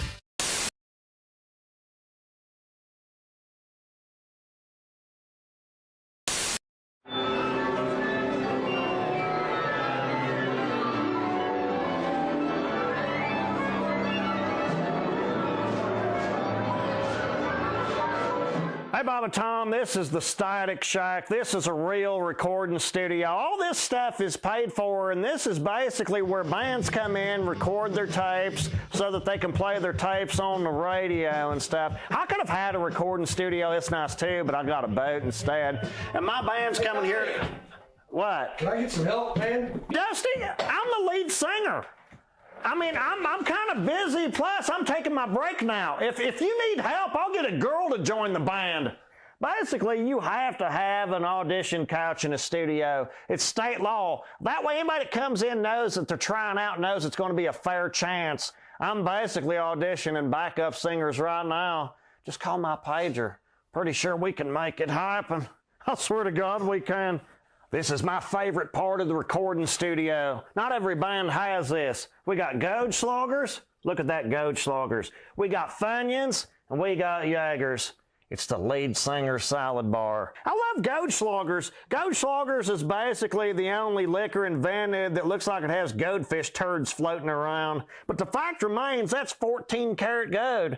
But you drink all of this, you can crap a promise ring. Bob and Tom, this is called the Control Panel Console Operation Board. I probably know more about this stuff than anybody I know of. Me and Angel Skinner did it on here once. I swear to God we did. We had to stop, though, because her butt kept getting feedback.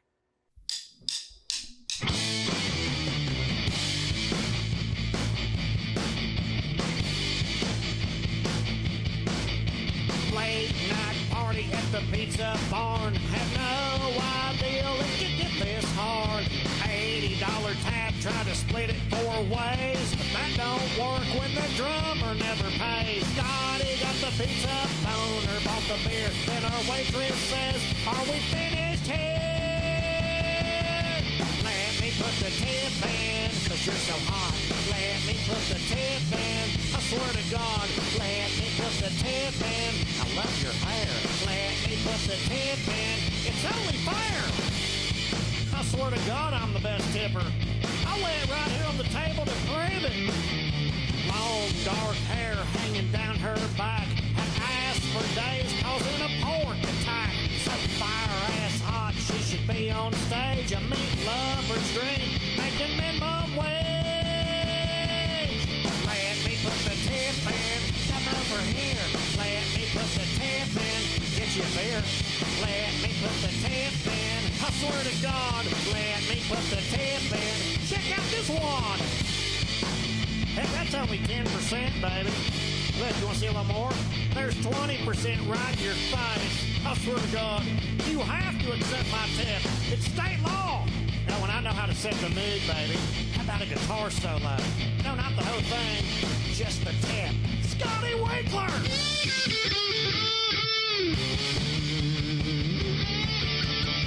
Let me put the tip in, I swear to God.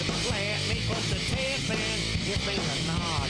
Let me put the tip in, just try your card. Let me put the tip in, or the salad bar.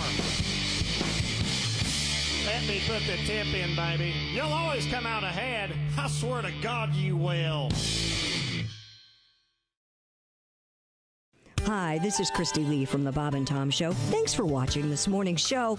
To listen, just go to bobandtom.com. Check out the list for a station near you or stream the online radio station on our website and the Bob and Tom app. The Bob and Tom Show, on air, on app, and on demand.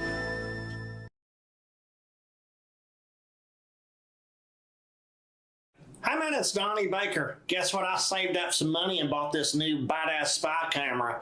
I swear to God I did. Check this thing out. Perfect. Office supplies. Man, you can do a billion things with stuff. Staple remover, notepads. Looks like we got some erasers. There's over 1 million textiles in here. What? Oh, I have an idea. I swear to God, I just hit the jackpot. I learned this from my mom, Phyllis. See, you take the Post-it note, which appears to be just a common Post-it note. Then you take your pot you keep in a Parmesan cup. Put your pot right here in the middle, and automatically you got free rolling papers. I swear to God, man, once you inhale the adhesive, oh, you'll get people hooked. It's like a Fortune 500 buzz. This will be the next plot line on Breaking Bad 4. Well, let's get to work. Hi, man. Hey, Donnie. I don't think you're supposed to be back here. It's okay, man. I shut the door. Look, I come loaded for bear. I know how much you like this stuff. Don't start tweaking. I made these myself with Post-it notes. Here's your free one.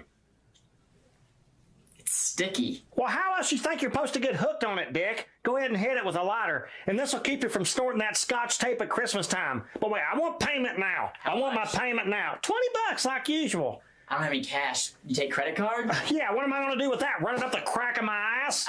There's your other joint. Come on, Donnie. I gotta go.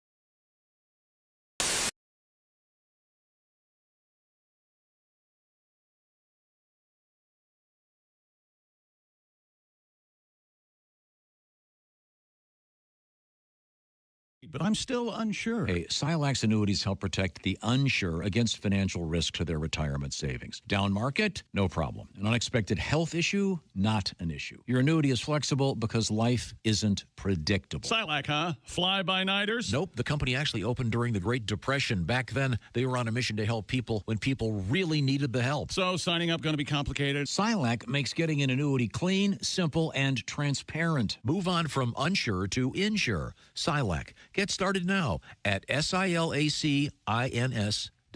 Performance varies. Past performance not indicative of Futurman Brothers. Welcome back to the Bob and Tom Show. Christy Lee at the Silac News Desk. Hi. There's Pat Godwin. Hello. Josh Arnold. Hi, Chick. Ace Cosby's here, and I have a preview of the joke of the day. Here's Tom. A preview of the joke of the day. Somebody sent me an email. He said he was at a restaurant, and he heard this in the restaurant, someone talking to a waiter. Okay. Okay. The diner said, "I'll have a bowl of turtle soup and make it snappy." I love that. I love that, yeah. What do you think? Your thoughts, Ace? Pretty weak. Pretty Oh, you need to teach this guy a lesson. As they used to say in the Vitalis commercials, the greasy kid stuff, compare combs. Right. Here it comes. Sexy man with a deep voice. Ace Cosby, here he is with his joke of the day. Speaking of cooking, I opened my oven door and a rat runs out. Oh. I tried to shoot him, but he was out of my range. Boy, for you kids out there, ovens used to be called ranges. Yes. Long. And why, by the way? Make it snappy.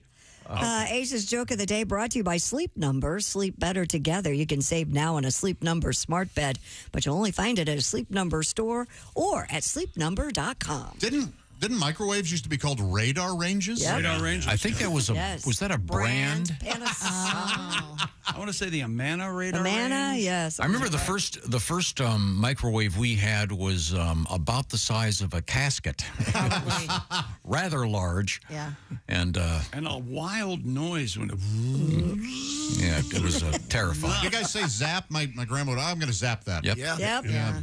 Nuke. I used to say. Yeah, nuke, Nuke. zap, That was yes. one we said, yeah. Because there was a whole campaign from some concerned mothers at the time, apparently that microwaving sucked all the nutrients and minerals out of food. We don't have a microwave. Okay. No, we don't. You hate it? And Yeah. if you were a guy, you weren't supposed to stand in front of it. Yes, I remember that. Make you impotent. Yeah. Not impotent, but pacemakers, too. sterile. Yeah. It'll bake your balls. Yeah. Once again, our culture no longer embraces anything science-like. Well, I think all that's been debunked, but... Well, it doesn't matter. It's at this point, with the internet, everything is fair game. Every idiot has an equal voice in our culture. That's fine. Morons are talking to everyone these days. You say that's fine, but you sound a little upset about it. No, I'm fine with it. I get on. When you said that's, I'm fine with it. Don't you worry about the old days when you were withheld information because you didn't have it at your disposal? It was better. The world was a better way more. place. I guarantee you, we are withheld more today than we were back in the day. You think? I know that's not true. Really? It's absolutely true. Where and Yes. Whole No. All the news sources, they mostly want you to know what they want you to know. No, they don't. Oh, I've got a story that you're going to like. They're fair and balanced. Christy, do you have the story about the? I want to say that this particular medical phenomenon has actually been identified. I didn't send you the whole story, Christy. I think it's been identified fewer than 20 times in medical history. Wow. Doctors in New York are saying a Bronx man's penis is literally turning into bone. What? According to physicians at Lincoln Medical and Mental Health Center, None of my pants fit. the 63-year-old had fallen onto his backside and went to the hospital complaining of knee pain. Doctors said an x-ray of the man's pelvis showed an extensive plaque-like calcification along the expected distribution of the penis. Whoa. And they determined that the 63-year-old was suffering from an exceedingly rare form of penile ossification. No, there's a phrase for you. Penile ossification? Yeah. I mean, yeah, isn't that a great phrase? I had that on my collarbone. I broke Your my penis is on your collarbone? Yes. Well, that's why you wear all those high collars. Exactly. You So for you, necking. Oh, necking. I see. Yeah. Necking resulted in full climax. Kiss me up here on my collarbone. Yeah, please. Please, Suck for my God. Suck was the word. I got this. Let's clarify.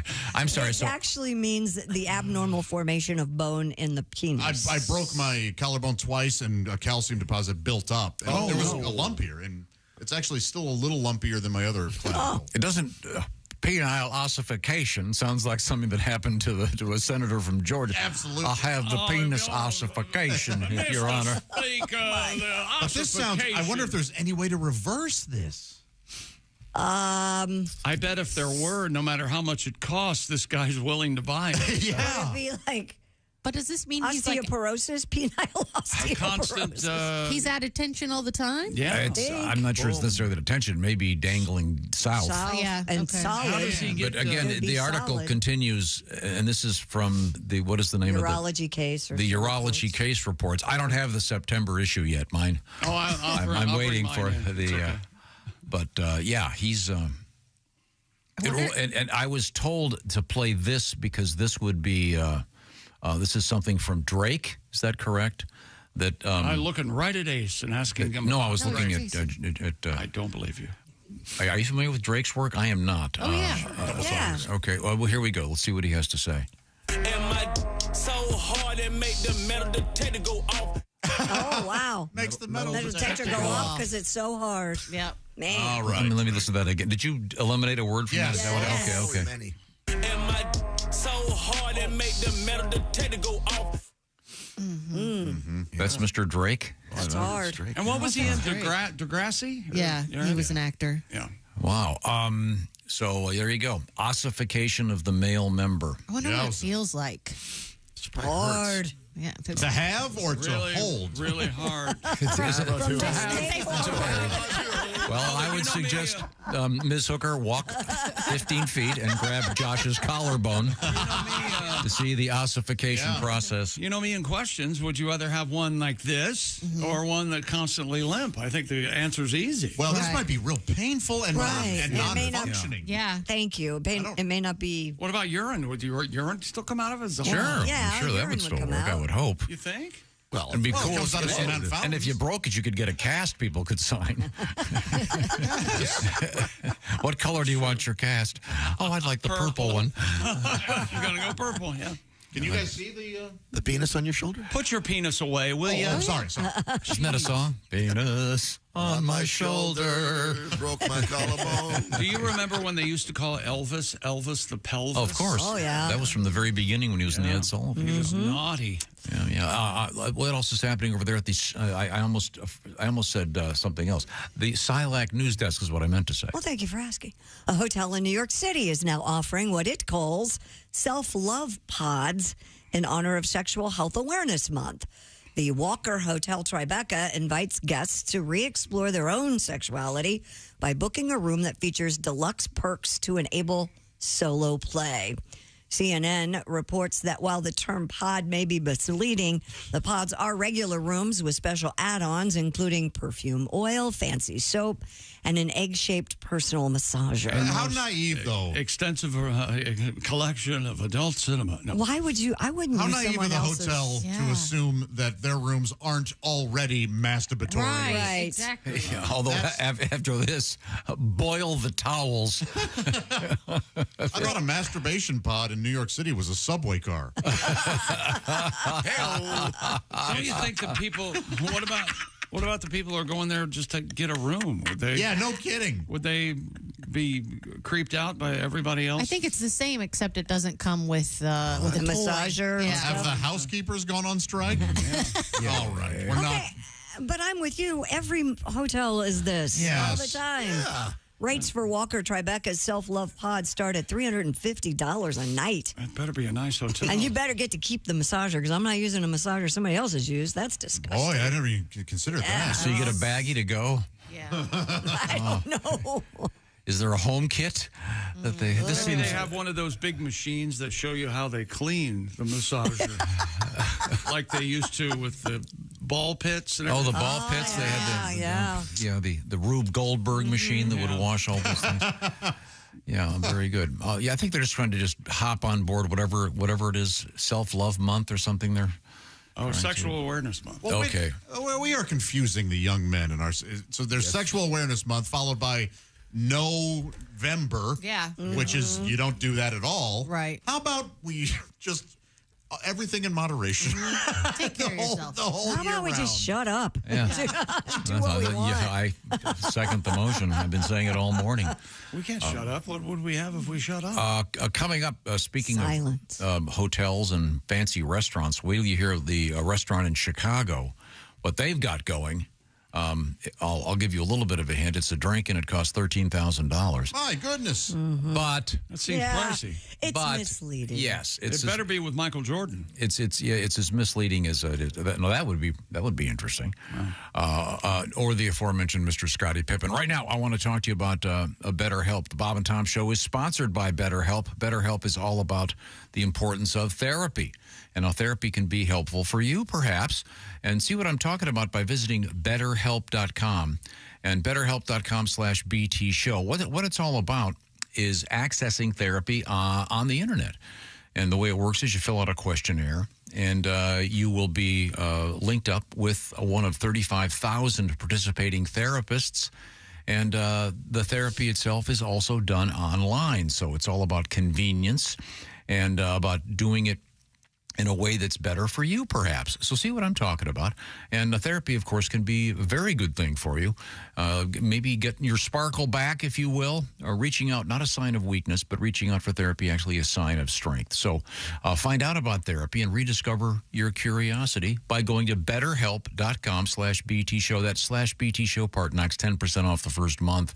That's BetterHelp, HELP, BetterHelp.com/BT Show. And once again, the therapy done online, you can have the camera on, a camera off. You can do it just by chatting, or you can do it by texting back and forth. It's all up to you, and it's about being a lot more convenient because you set the time and you set the schedule, and you do it wherever you are.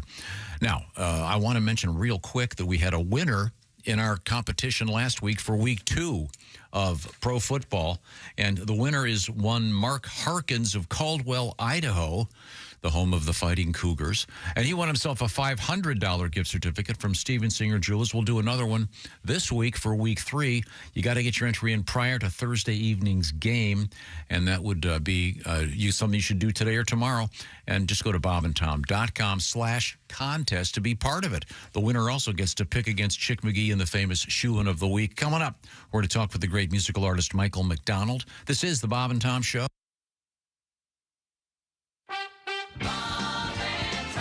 Hi, this is Tom. Coming up Thursday morning in the Bob and Tom Show.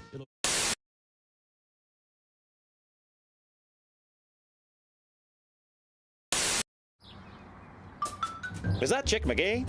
Why, it sure is.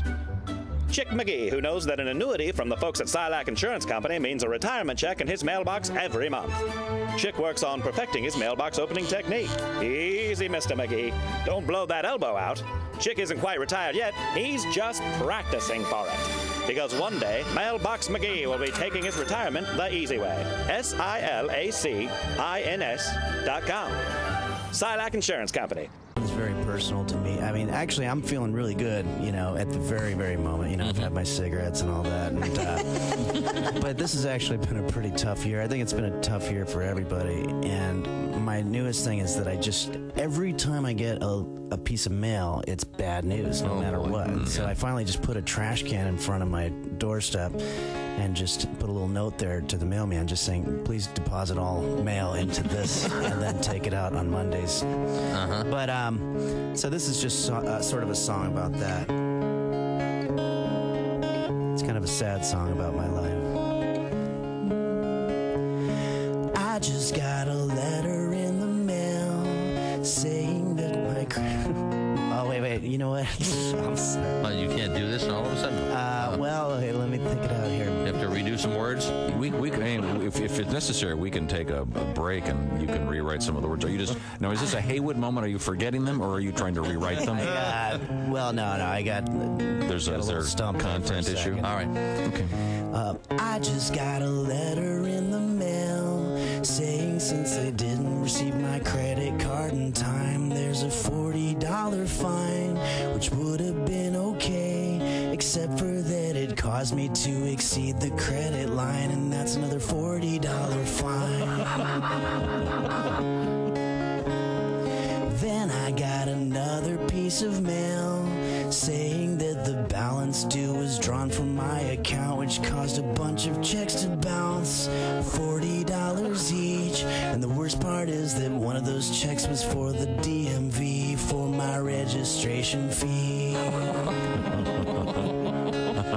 So one day I was on my way to work and I couldn't find my car. It wasn't where I parked it just the day before, and then I got another piece of mail saying since the registration tags were out of date, they just towed my car away, which wasn't quite okay.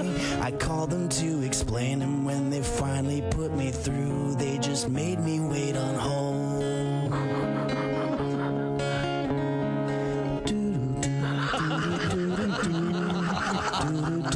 After 40 minutes I hung up because I had to go to work, but then I realized if I don't have my car, then how am I gonna drive to work? So I got fired from my job. So here I am living in a box underneath a bridge in a quiet little town, and I take a look around and things are quite okay. I don't have any bills, and the best part is that I don't get any mail. Henry Phillips. Let me get that. Hello, Bob and Tom Show. Bob and Tom, it's Kenny Tarmac. Kenny. Hey, shooting, we just landed. I'm in ATL. Just got in from TPA through MCO. Bra sizes, huh? Yeah. my last girlfriend, Karen, 34B. Always made me nervous. I was like, wow, trying to undo that, I felt like I was still 2 terminals away. I know. I had to call you guys today. I heard Christy talking about, different features on her phone that come in handy during sex? Yeah. Wow. Yeah. Uh-huh. Well, not to top you there, Christy, but I've developed a list of things that come in handy with your smartphones during travel. Oh, nice. Well, and if that goes smoothly, it can be better than sex some days. I know. What I like to do is take the virtual stopwatch on my phone and see how long it takes the sky hag to ask me what I'd like to drink during pre-board. Let's just set the over-under at 3 minutes. Any more than 3 minutes, just yell, "What's up in the galley, Sally?" I know. Trust me, she'll love it. Christy mentioned the flashlight. Well, here's the fun game. Take the flashlight on your phone and shine it way down to the crack of your seat back pocket. I know. You'll see a glimpse of what I call the Traveler's Trail Mix. It's almost like Vegas. Sometimes you'll find jewelry, sometimes even an iPad, but usually it's just toenails and tonsil stones. I know. Oh, and this is a fun thing to do. Once they start boarding Zone 7 people, we've all had to sit by the crying baby, right? So take your phone and throw it at them. Now we've got something to cry about.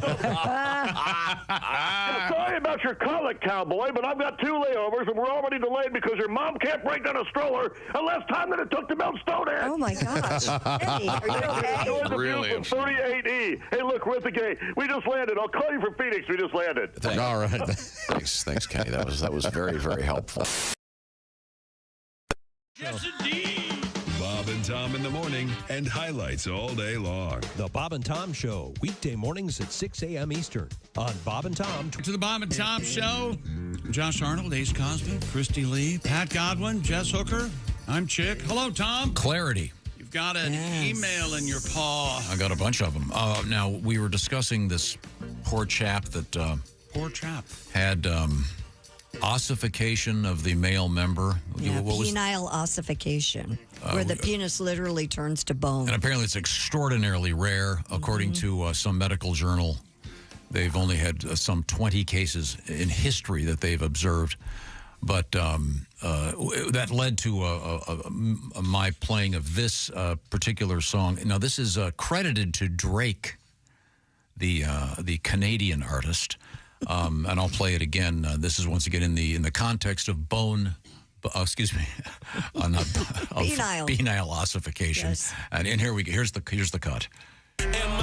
So hard and make the metal detector go off. It's so it make the metal detector go off. Yeah. So in other words, the level of hardness of the detergent. And apparently that is a guest on the Drake song. Yeah, that's not Drake. Apparently, Mr. 2 Chainz. With a Z. With a Z. Yeah, Chains. 2 Chainz.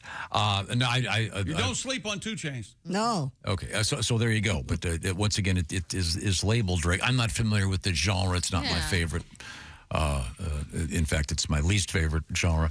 Therefore, I was just going on what I had by the label where it says Drake. So, Josh, when your collarbone had the ossification, was Yeah. it painful? No, the ossification itself was not painful, but Okay. I think it's because maybe it's because it's meant to be. It's trying to build bone itself there. back. Right. Yeah. And but apparently we have an email from a gentleman who had a calcium deposit build up in his penis. Yeah. And he had to take pills. He said it was incredibly painful. Oh my! Says it felt like coral. Oh, God. Yeah. So, but the pills helped break up the calcium, and he says now it works great. it was that or take a sledgehammer. Yeah. And Shatter. like when you buy a bag of ice and it's all Yeah. take a hammer and beat it. Yeah. So is that the same as when you get calcification and you have a kidney stone? Like how that, is it the same process, I guess? I'm not too sure. Yeah. I don't know, because Man. those are painful. I've heard. Yeah. Now, it's time for us to move forward here because we have Christy Lee over there at the SILAC News Desk. What's happening? A new survey suggests which cities in the United States are considered the rudest. Okay. New York City. Nope. Gotta be. Not on the top 10. No, really? No. Huh. Chicago's number 1. Nope. Philadelphia. Said the guy from St. Louis. Yep. I'm going to put Philly and Pittsburgh. Yeah, it's got to be in there. Columbus, Ohio. Columbus, Ohio, actually is one of the least rudest cities. Well, Chick. that's not true. Well, you moved. Yeah. Hey!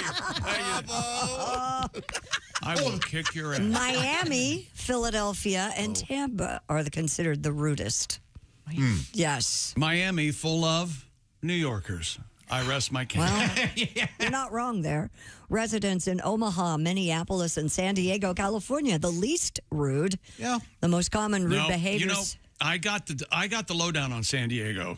San Diego, the people are just like the weather. They never get too excited, and they never get too down. Is that even keel? It's like Prozac City. It's the same as It's the weather. pharmaceutically induced. It's 7. I don't know if that's I was using that as an example. I don't think everybody's on pills because I moved. Thank you. Thank you very much. Most common rude behaviors Americans witness among others in public are fistfights, lack of care of others, which would be a fist fight, I guess, being loud in shared spaces. So anyway, I told her, I said, if you don't want to climb up on this.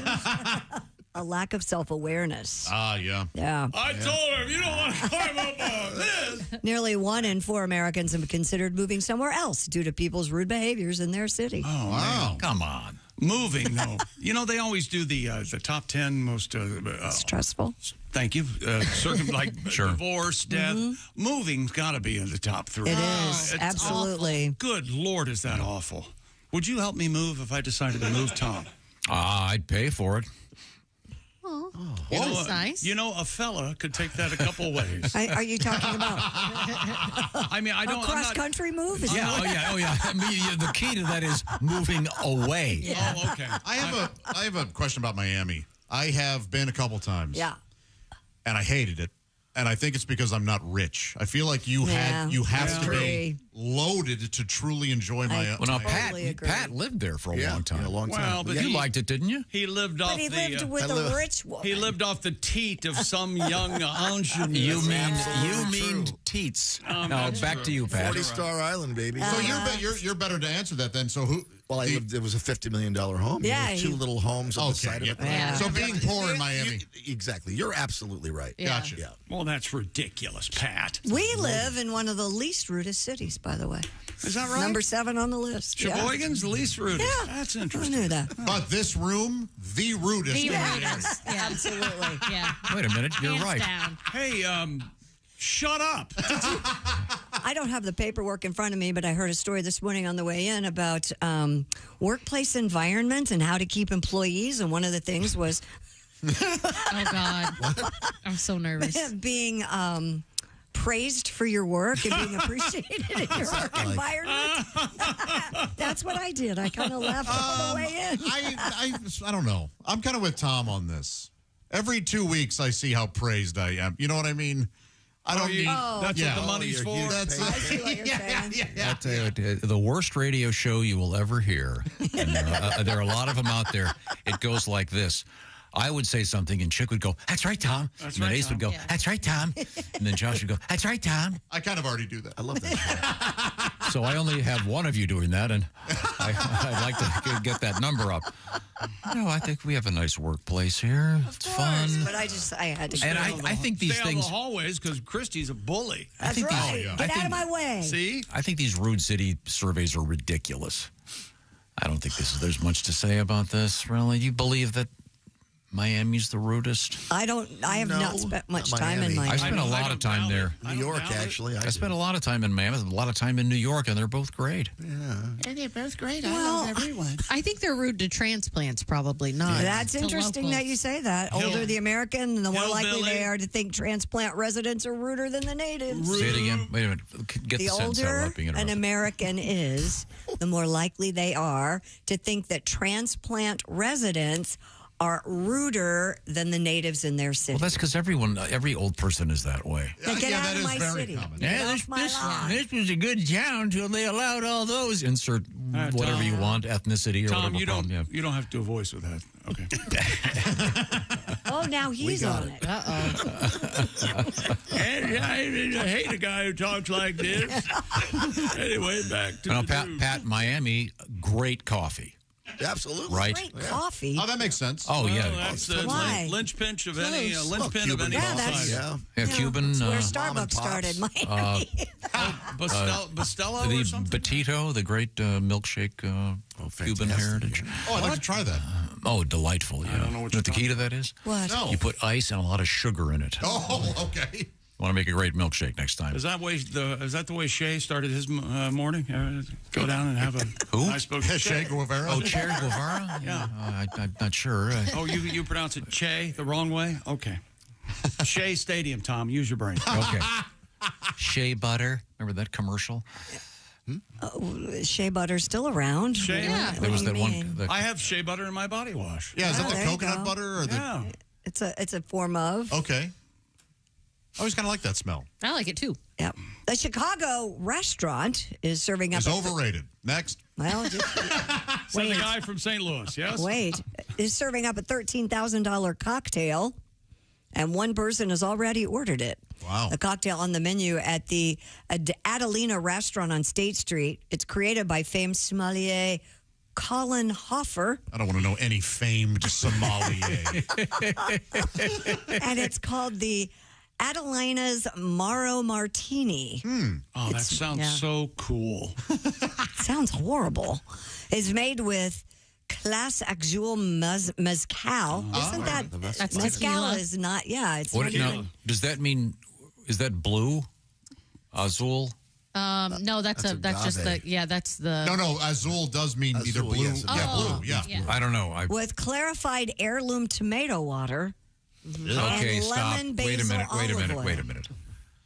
What's the tomato thing again? Clarified heirloom tomato water. Oh, that's the stuff when you have ketchup sitting around for a long time. Yeah, that stuff that comes That out. first quarter inch of water. Yeah. That's clarified whatever There are heirloom. heirloom tomatoes. There are beefsteak tomatoes.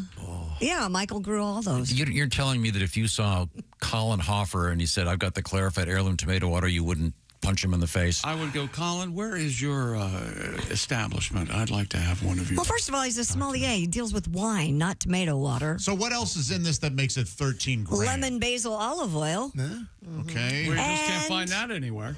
Except probably in his anus. Presented in a smoke-filled, is it cloche?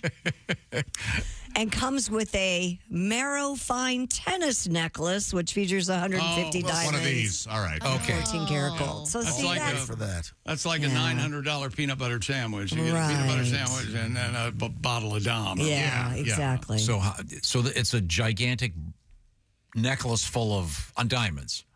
So, Yes, a tennis necklace is like a tennis bracelet around your neck. Why are I'm they sure tennis? you've bought one. What does that mean? I don't know. I think Chris Everett wore one. Yeah, and that's from Chris. Yeah, No, Chris because Everett you have started. to win a tennis match to get No, one. Chris Everett wore them famously. Oh, and it really started from and that? they started calling them tennis bracelets. Really? Yeah. Okay. And by then the way, this year the tennis necklace got tennis bracelets, pricey. Yeah, they certainly are. So thus the necklace too would be pricey because it's his. Have we? Well, Tom's always been big on putting jewelry into Ace. food and beverage. Remember the bottle of Shut Up that I had asked Chick to drink before? I've got another one in my office. Boy, you didn't get 3 words. You didn't even say anything. I thought you were. I think of all you the told me you were going to buy a tennis bracelet. Of all the Isn't that people in true? this room, you've bought more jewelry than any of us. I guarantee it. Oh, Christy, I beg your sorry, pardon. hey, Christy, I'm You're sorry. gonna have to split I have a tennis ball in my car that I bet you can fit in your mouth. Yeah, how many different people has he bought jewelry for? I didn't mean that. I nice meant nice stuff. one. I meant it. Current one. You told me to shut up earlier. I meant it. I'll take that on my deathbed. These mics are on, baby. So I'm sorry. So for $13,000, I heard chicks. You're basically getting a necklace. you're getting a fancy martini and a beautiful. But I don't know. Can you necklace. call them? I guess martinis. I thought had to be gin or vodka. I didn't know you could make a I don't know. tequila Well, martini. this thing, you need a mezcal. pronunciation guide to get through this Yeah, thing. I yeah. can't. Here it is. I can't pronounce half these words. Hey, Josh, I'll have tea martinis. Anything? Yes, yeah, especially after they've already had Tea martinis. Yeah, okay. It's a Clase Azul Mezcal. Mezcal is Tequila. Tequila. like a tequila. Okay, It's a I don't know scotch. what does Clase Azul It sounds must like. be the name of brand name Yeah. of it. Mezcal. Okay. Wasn't that the biggest ghost in Ghostbusters, Azul? That's Gozer the Gozerian. Oh, I'm sorry. Okay. fine. So close. Boy, if you go to somebody's house and they say, "Would you like some clarified heirloom tomato water?" Steal something and I go go, away. oh, yeah. Yeah. I go, oh, yes, please. And when they handed it to me, I would slowly tip it and spill it onto the floor. That tomato water and corn milk are the two big things to cook with this summer. So Corn milk. Corn milk. Yeah. It's actually really sweet and it's good, and people are putting it in their coffee. But see, that sounds sort of normal. Okay. Heirloom tomato water. It's tomato juice, right? I don't know. It just sounds incredibly pretentious. And How do I tomato. not? Right, How do I not know about this? But, isn't it good, though? This stuff weeds out the riffraff. You know what I mean? Like, Yes. you read the description, that Yes. is not for me. Right. I'm never going. Yes. Give me a Coors Light. Yeah. Why don't you get down to drinking for a Lincoln over there and leave us alone? And help me with this part of it. It's called the like Adelina's or Adelina's is the name of the restaurant. Mm-hmm. But it's called the Marrow Because Martini. Oh, because Marrow Fine tennis bracelet. Marrow Fine is Marrow is the a jeweler, so it's not that bone marrow. I thought it was bone marrow. So too. did I. Okay, I when thought they first mixed it. saw That's a thing now, right? You Oh, eat big. Yeah. Yes. Delicious, Yeah. Big protein thing. But Yeah. bone broth is forever. So bone marrow, how do they serve that? Is They it like usually serve it in the bone. Yeah, they roast it for a long period of time, slow and low, and then you just dip it out. And there's maybe 2 teaspoons when you get a serving. Yeah, if not a that. lot. what does Yeah. it taste like? It's very rich. There is a meat flavor. So dogs would love this. They lose their minds. Yeah. Yeah. That's why dogs eat those antlers because of the marrow inside the antlers. They love Yeah, it. it's why they, yeah. So do you have to buy a special bone to make it? There's a bone that you get that there's the most in it. It's the easiest you to bake get it? out of it. Yeah. That's right. Can you try that for us next week? Yeah, that's yeah. Slow and low in the yeah, bone. I can do it. Yeah, if you guys want to try it. Yeah. I'd like to try it. I don't know if Okay. you'd like the bone or not. I know. I'd like to try it, but then could you take it, scrape it out, and put it in one of those dog toys? You could. And- That's a very expensive very treat. expensive treat. This is going to be, if you want this thinking. Oh, how much is? I have no idea. right This is up your very alley. expensive. How much is? What does it cost? It's very Does expensive. do I have to get my dog a diamond bracelet? Yes. Maybe. That'd be cheaper. If I got one of my dogs a diamond bracelet, they would immediately eat it, Yeah. and then I would have to. Get him a diamond collar. I'm not going to get my dogs a diamond collar. then you have People diamond do. anal beads. Yes. You know something? I'll bet there are diamond I'm anal sure. beads. Oh, sure. Oh, gosh, yeah. This guy uses them. This Oh, The yeah, I bet he sommelier. coats them in lemon, basil, olive oil before they work. Actually, lemon basil Dennis, olive pull oil it out. sounds good. Yeah, I do that. Pull it out with your teeth, Dennis. Hey, speaking of bones, so hard and make the metal detector go off. Thank you very much. What is that guy's name again? What was it 2 again? Chainz. What is it? 2 Chainz. 2 Do Chainz. women listen to that and go, oh, they say that's adorable. Are you swooning? No. I thought Drake was supposed to be this romantic guy. Well, who knows who's really behind that he's song? soft. Yeah. Okay. Oh, he's soft. See, that's, soft. Okay. A Japanese pizza chain is now delivering pizzas for dogs. It's not bone marrow, but it is pizza. The chain called Pizza La's is known for the Wanko pizza. Based on wait a minute. What's on that? Well, it takes about a half hour to prepare. Is that mozzarella? No. Goat cheese? No. The Wanko pizza is based on the chain's best-selling teriyaki chicken pizza that features teriyaki chicken, corn, mushrooms, and shredded seaweed, because I know I love that on my pizza. However, the dog version uses chicken instead of dough for its crust. The Wanko pizza currently available for nationwide delivery. Once again, this is in Japan. Wanko roughly translates to the English word doggy. Stop. Oh, they should do that here. Doggy pizza. I am a little upset with you for airing this story. Oh, because of our secret, your idea? Yes. Do you want to? I won't have to mention it. Well, no, it's too late. Everybody who can do a math has got it. No, but there was a special twist to Josh's brilliant idea for a pizza place. What was it? What we call it, like Pizza Mutt?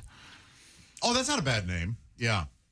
No one out pizzas the mutt. Didn't I even talk to you about this, Jess? Yeah, we did talk People about might get the wrong idea, though.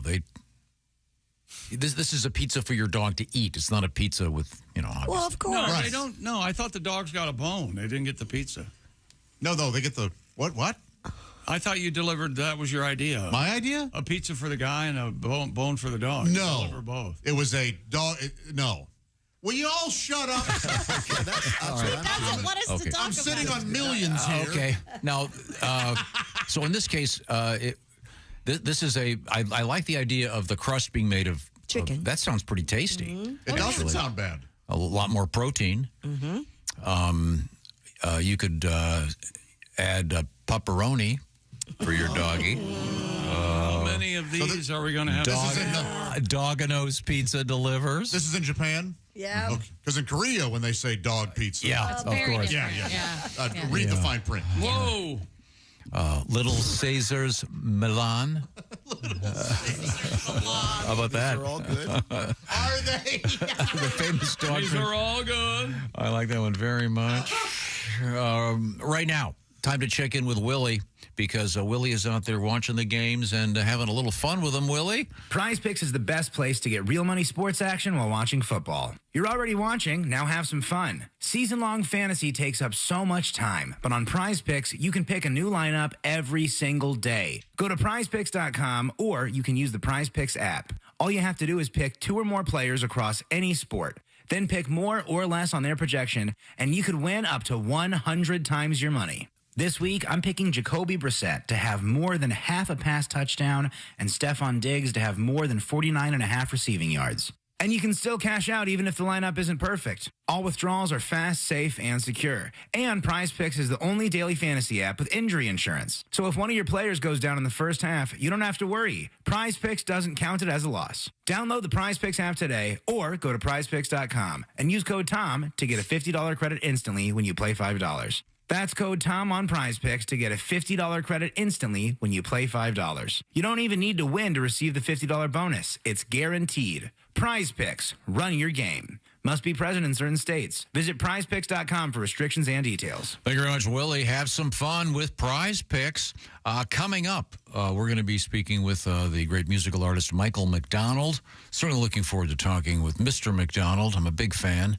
And he's, of course, in the Doobie Brothers, currently touring, and also did a lot of great work with Steely Dan, and a tremendous vocalist, great songwriter. And he's got a great book out there called What a Fool Believes. I read it a couple of months ago and certainly enjoyed it. We'll talk with Mr. McDonald coming up. Also, we have another issue at an ATM machine. I know the machine is the M, but that's okay. This is the Bob and Tom Show. Add to or continue the conversation. Check out the Bob and Tom Show on Facebook.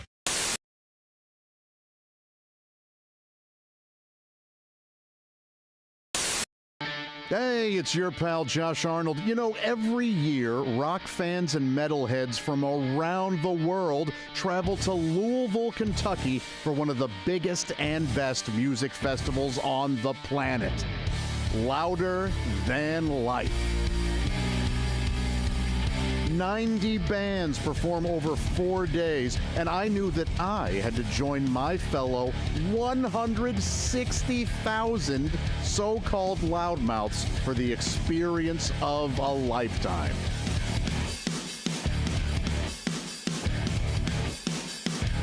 Louder than life. You know, one of the best things about these festivals is the people watching. The folks here are amazing. They're wonderful. They're freaks.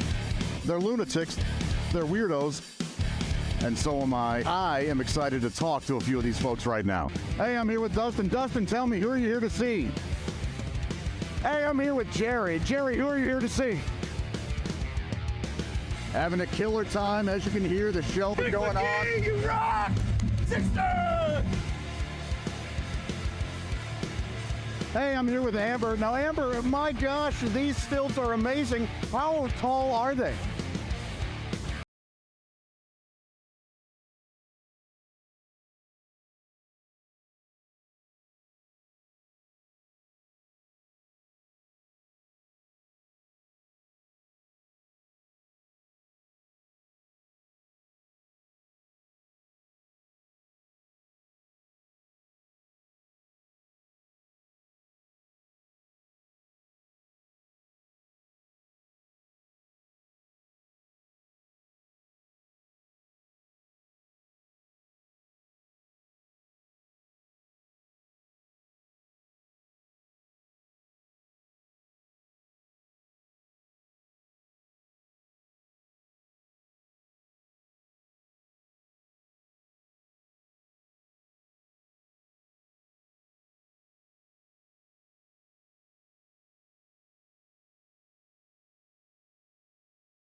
I love those loaded chicken fries. Loaded chicken fries.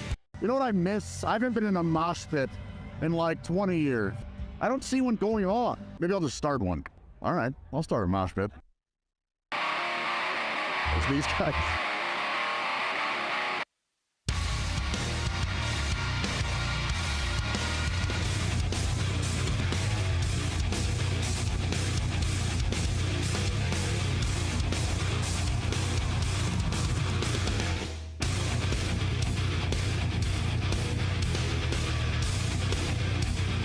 That's the coolest motherfucker here.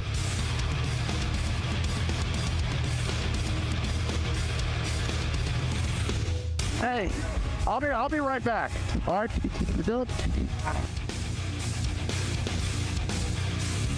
Where did I go? Where did I go? Where could I be? Where did I go? There I am, crowd surfing now. Look at me. Look at me. Right in the crowd. Look at me. Look at me. Woo! I'm riding on the crowd. They're passing me along.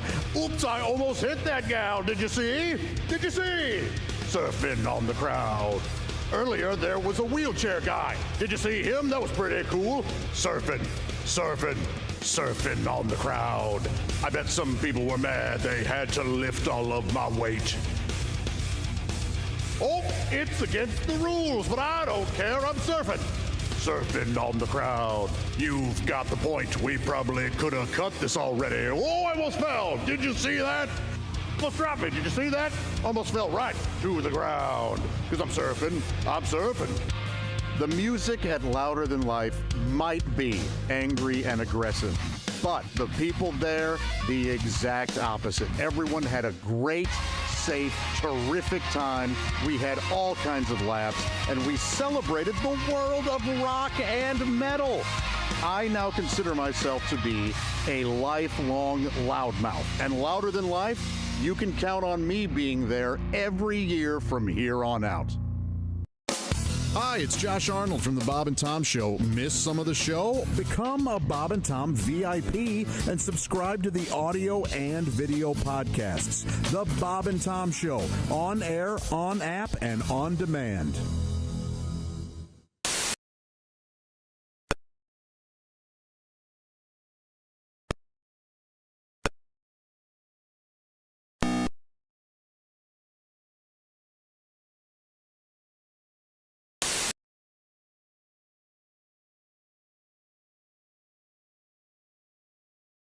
Then play Bob and Tom Pigskin Picks every week at bobandtom.com/contest. It's your chance to win a $500 gift card from Steven Singer Jewelers. Just pick the winners of this week's pro football games and you could win a $500 Steven Singer gift card. Head to bobandtom.com/contest and play Bob and Tom Pigskin Picks. Hey, got a question. What's that? How can I listen to Bob and Tom radio on my smart speaker? I'm not really sure. Well, why don't we just ask her? Her? Hey, Alexa, how can someone listen to Bob and Tom radio on a smart speaker? Just say, Alexa, play Bob and Tom radio on TuneIn. TuneIn? Correct. Alexa, play Bob and Tom radio on TuneIn. 24/7, 365? All day, every day. Alexa, play Bob and Tom radio on TuneIn. Hi, everybody. This is Mark Sweeney, and you're listening to Bob and Tom Radio.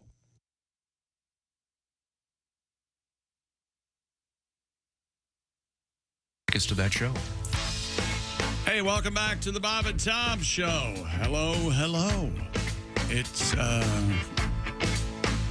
who's the first person to say hump day? What do you think, Tom? And why did it catch on? It was a camel. Yeah, it was a commercial, right? Yeah. I love that commercial. I don't think so. I think it was radio, right? No, it wasn't. Some guy named Marty. Guys, yeah.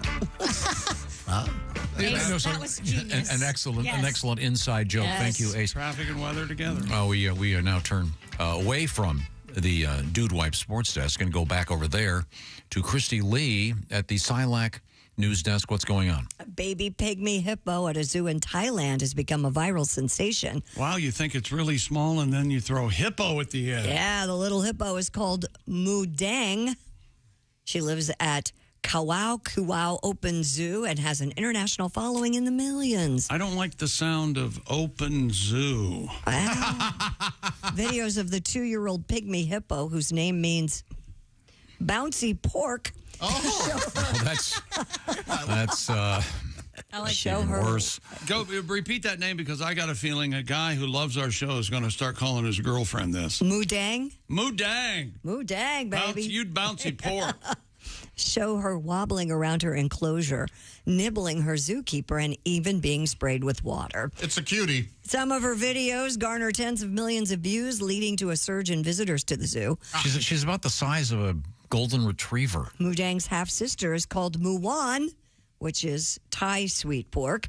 Her other half-sister is called Falor, pork belly stew, and her brother is called Muten, stewed pork. They're not going to eat these guys, are they? It sounds Sounds like they want to. Yeah. Delicious. And don't hippos kill more human beings than... Not pygmy hippos. They're little. But hippos are, big I think, hippos. the most dangerous. Land animals? Yeah. Yeah. Are those the ones that are... aren't those the ones that have been imported to South America that are causing all the trouble in the river? Not the pygmies. Those are full size. No, these are full-size hippos. So this is like a hippo doodle. Yeah. Kind of like it's a cross between a hippo and a poodle. Look how tiny it is. Oh, that one's that's the size of a. I think that one's like, fresh out of the chute. Looks like a French bulldog. They're like small pigs. Yeah, small You know, I think it is fresh out of the chute. It does look Right. recently born. No, Carlo Escobar, whatever his name, had Pablo Escobar had the big hippos. Those are the hippos that have taken over some river and they're trying to get rid of them. He ran out of things to buy, so he started buying hippos. Yeah, why not? Yeah. You're close, aren't you, Chick, to buying hippos? I might. Have you start run out of things to buy? I think I could. I could start a exotic zoo. My lady dog seeing a baby hippo for the first time. They go nuts when they see the deer. What the hell is that? Yeah. Aw. If you Google bouncy pork, don't. Is that an OnlyFans account? Apparently. A stripper from apparently. St. Louis. Not especially appetizing. I see. Can we record your face when you stumble on a porn site? That would be that'd be a lot of fun. Yeah, it's lovely. It's lovely. A cat named Drifter is safe at home after sneaking out and getting trapped in a sewer for nearly 2 months. That's right, Dottie. I ain't got no home. I'm a drifter. The 3-year-old Tabby went missing from his home in Duluth, Minnesota back in July. Owners Clifton Nesseth and Ashley Comstock feared the worst, but several weeks later, a group of neighborhood children told them they heard meowing coming from a storm drain at a nearby construction site. You gotta be careful. site. It could be Pennywise. Yeah, no kidding. When the family began digging through the dirt and cutting through the landscape fabric, a little paw shot out, followed by Drifter's head, just like Carrie. Hey, guys. Yeah. They believe their cat was exploring a hole that got sealed with him inside. Though he lost more than 8 pounds during his ordeal, Drifter's vet expects him to make a full recovery. Oh, well, good. Yeah. What's the first kid he grabs, Pennywise? Georgie. Hi, Georgie. Jesus. On the opposite side of that coin, a 38-pound cat is going viral after getting stuck in a shoe rack while trying to escape. Okay, have you from seen a picture of this cat? Russian animal, quote-unquote, weight loss fat camp. Oh, it's a big cat? It's ridiculous. I mean, it's a 38-pound house cat. 38 That's abuse. That is abuse. So That is. it can, I don't know if it can even walk. The feline named Kroshik, which is Russian for crumbs, was discovered trying to break out of the center where he had been undergoing a strict workout regime and food rationing. Yes. Okay, Most domestic cats, for reference, by the way, weigh about 10 pounds. Yes, this cat, it is animal abuse, but it's hilarious. It's as big as the person holding it. That cat is... How big is your cat? Oh, boy, 12 pounds? Yeah? Is that, I think so. Right. 11, Yeah, mine's a little bit big. Yeah, he's, oh my gosh. Look at that. Oh, yeah. That's so mean. Yeah, Garfield would look at this cat and go, tubby tabby. Yeah, it looks like a pillow. Yes, please help that cat. That's so mean. You can't do that to your pets. No. How did it? I thought cats, for the most part, self-regulated and they tend to not overeat. In this case, something was not right. No, that's... Yeah. A dog will eat as much as you give it, but don't cats kind of... Yeah. They do. Yeah. My cat does. Here's a picture of him laying in a window looking outside. Notice the belly on the undercarriage. Yeah. That's not and good. the bowl of food in its face. And the bowl of food, yeah. He can't. Right. He can't even stand up to eat. Is he passed out in the bowl of food? No, he's very much awake eating, but he's laying down to eat. Yeah. So the first cat loses 8 pounds being stuck in a sewer, so maybe we should put him in a sewer. Yeah, maybe get this guy down there. Okay. I'm sorry things aren't going well for you. I'm sure it'll be fine. Now, coming up, we have some interesting things going on in the music world. We're going to talk about that. By the way, I would certainly recommend checking out the pygmy hippo. Did you hear the story about the English Channel rescue? No, was somebody trying? We'll have that coming It's back. kind of interesting what happened. Oh. Because it almost didn't happen because of some confusion, but it's very interesting because sometimes you have a city that has the same name of another city. Oh. You know, like you got your London, Ontario, your London, Ohio, your London, England. You'll see what I'm talking about in a second. This is the Bob and Tom Show. Thanks for listening to the Bob and Tom Show this morning. Even though we're not too much to look at, you can also watch the show on our YouTube channel.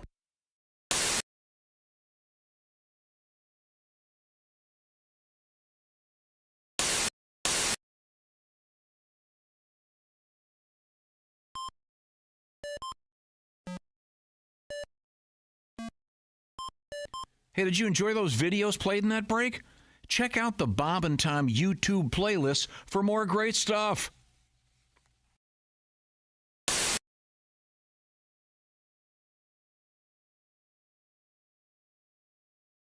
mean, it's Donnie Baker. It's come to my knowledge and attention that some dick named Scott Potasniks, Potsickers, whatever his last name is, has been bragging about going behind the scenes. Well, I got a backstage I'm allowed in here. This is a recording studio where Bob and Tom do a lot of their stuff. It's called the Static Shack. I swear to God, man, look at this right here. Spiral staircase. I mean, this is as close as I'll ever come to visiting Graceland. Man, the fact remains they've got everything here. Look at this. They got twin towers. That's what I call them. One commode next door to another commode. I swear to God, you could drop a deuce and play Battleship. This right here is the actual behind the scenes of the Bob and Tom store. I bet you didn't know they had a store. They have to. It's state law. And if you buy stuff from bobandtom.com, you have to get it here. All kinds of tapes, countless tapes. Even got a computer, and look, mobile staircase on wheels. You can make your own Paula Abdul videos. They even got Donnie Baker tapes. I swear to God they do. This one's mine. Prove it. And I don't care if there's a barcode. Don't fit. Yeah, man, there's more halls here than Al Capone's vaults from during medieval times. Matter of fact, somebody's in here working. Hey, man, I got a backstage pass.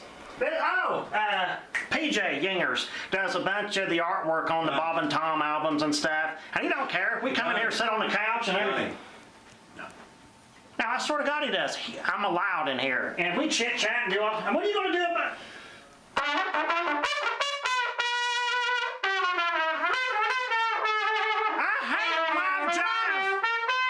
Man, they've got everything here. This is basically Bob and Tom's Hall of Fame. You can see the Bob and Tom band, and obviously you can tell Bob's a big fan of the Beatles. There's so much in here. This is going way back. This is basically Bob and Tom's version of the History Channel. Archival tapes back before AM was even a band. I swear to God, I've looked for my roots in here. It's a lot better than Ancestry.com. Matter of fact, I got a membership and a password, and when I uploaded my picture, they transferred me to Ancestries.com. Explain that, chick. Come down here. Tell me this ain't badass. Bob and Tom got their very own strobe light. I got one too, but I still got 6 more payments at Spencer's. But there is probably the best place in the entire recording studio to shoot a porno, right here in this hallway. And with the strobe light, you can make the good ones. Arnold, what's in here? I think this goes right to... Oh, hey, it's Alan Jackson. He's the recording master here at the Static Shack, bragging about how he has Dolby sound and bass, whatever. Donnie. I got better on Pioneer speakers. He probably makes $400 grand a year just sitting there. Again? Huh? Look, I told you I need at least a 5.5-week notice before you show up. Them faders need WD-40, and they're supposed to be even. I swear to God they are. Well, some people call them faders. I call them sliders. Those will give you farts. I swear to God they will. Alan Jackson. Get Donnie. We're busy. Okay, whatever. Prove it. Well, we basically reached the focus point of this entire tour. This is where it happens. Right here. These are real drums. This is where bands come in to record acid rock tapes. You can name them all. Most of my bands, Dirt Knuckle, Hood Snot, Mucus Plug, but that was during our Christian rock days. But you can tell, real pine wood recording panels. They've even got soundproof herpes. There's everything in here, and this is where the music is made. And this room here, this is, I don't know what this is, but it basically reminds me of every haunted house I've ever been to. Watch your step. Watch your step. All right, now you've seen the bands. This is where some of the radio stuff happens. Come on in here. This is where Bob and Tom behind-the-scenes types do a lot of their funny skits. I swear to God. I built myself a shelter out of plankton and chicken bones. It's the Mr. Obvious show. I love you guys. No, Which one's Mr. Obvious? Are you the caller? Or? No, it's Sid and Bart. Yeah. Wait, you're the dick on the news that... No. Say Fox 59. I'm not going to do that Fox 59. This is a guy that knows the Powerball numbers. I swear to God he does. I could hold you for ransom. Yeah. Where's security? I'll manipulate it. Yeah. Now we're at the epicenter of this stupid place. This is Tom Griswold's office, bragging about I went to an Ivy League college, and it really ain't that big. Hell, my boss Randy's got a bigger office than this. Look, got aluminum siding for walls. All these stupid pictures that he thinks are cool. Anybody can own a cartoon. And look, I'm glad to see Tom saved up to get Liberace's jacket. I'll say it right to his face. I swear to God, man. I just ran into Donnie Baker in the parking lot. He said he was giving a tour of the Static Shack. Yeah, and the dumbass didn't even go into the main studio. You know we don't let Donnie into the main studio. Besides, I've got a session for Tom in a few minutes with 6 oboe players.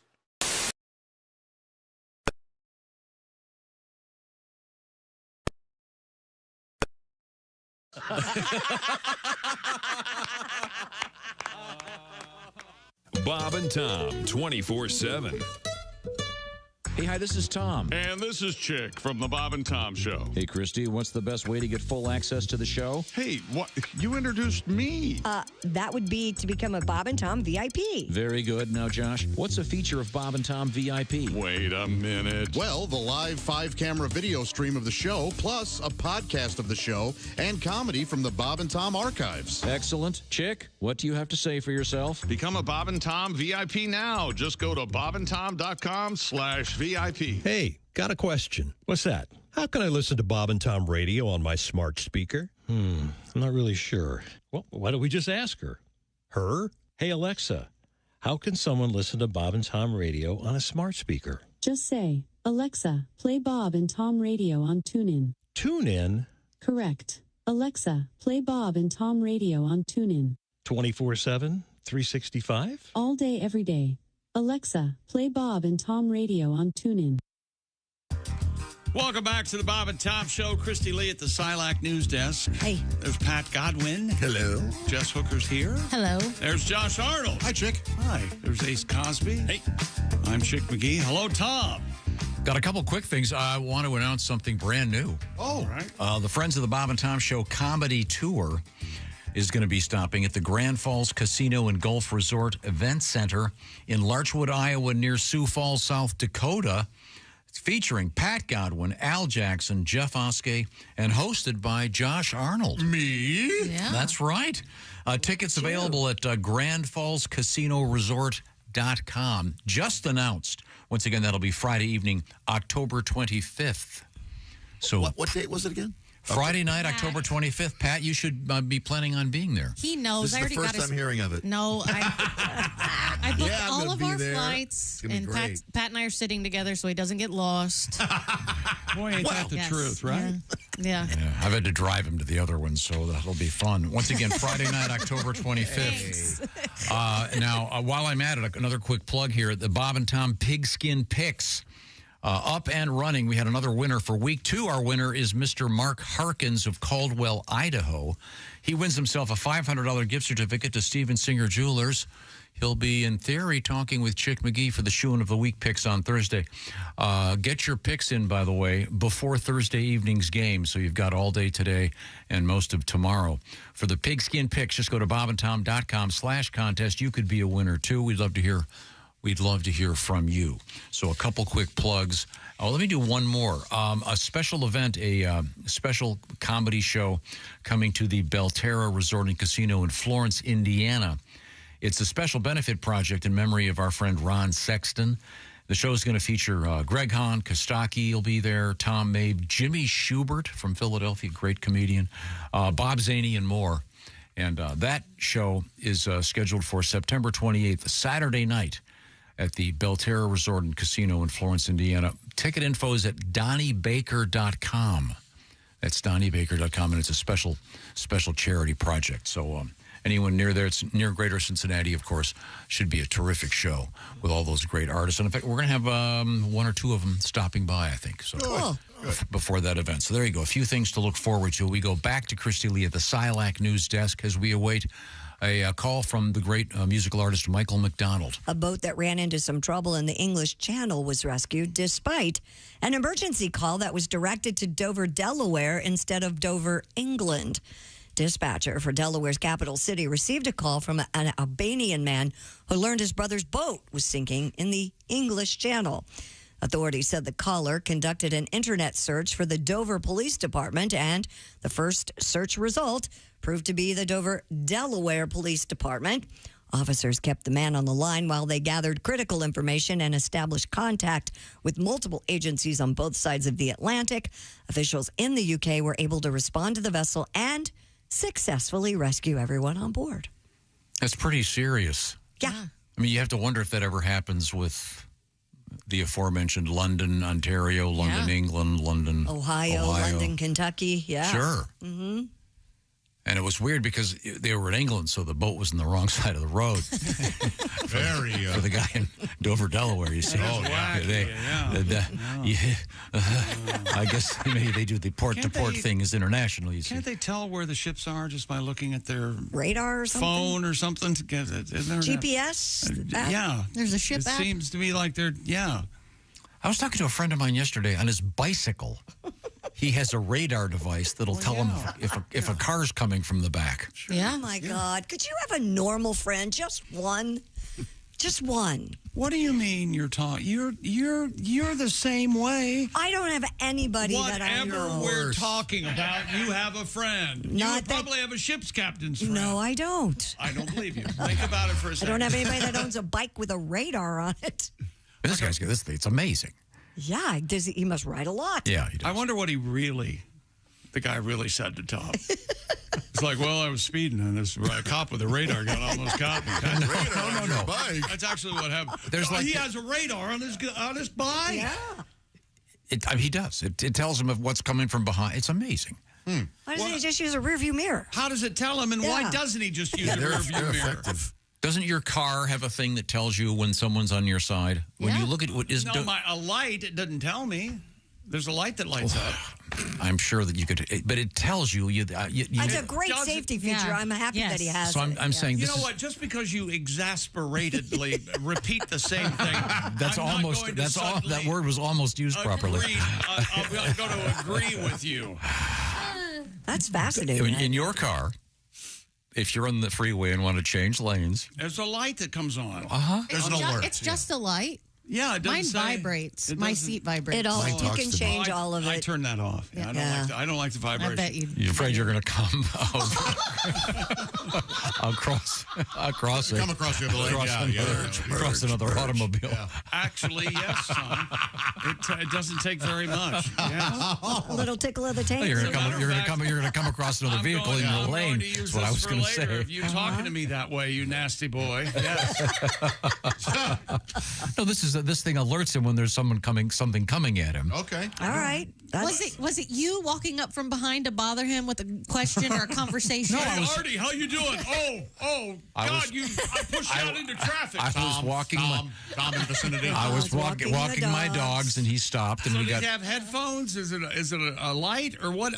What's the warning? There's a thing on his handlebars. Yeah. There's a light. No, it's probably his phone mounted there. It's a separate thing. Did you get an invisible fence so that you don't walk out into traffic like that? I'm not walking into traffic. My street's a dead end. There's nobody on it. You know what? If we could imprison anyone in their own house and they wouldn't realize it, I think it'd be Tom. Yeah. Why can't we just keep you at home?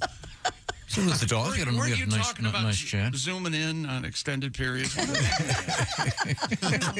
did you start doing that? I could call with the dogs. Did you or did you not recently go on a vacation and got in trouble with the local police and someone stole your bikes and you chased them down? Did you really? I didn't get in trouble. I did chase down the kid that stole the bikes. Yeah, chased them down. Could have been shot. In a foreign country? No, it was in Florida. You got one Like I bike said, back, in a right? foreign I know. I found 2 stolen bikes. I returned them both, and then got 2 new ones. Let's see. I found one of ours and another one.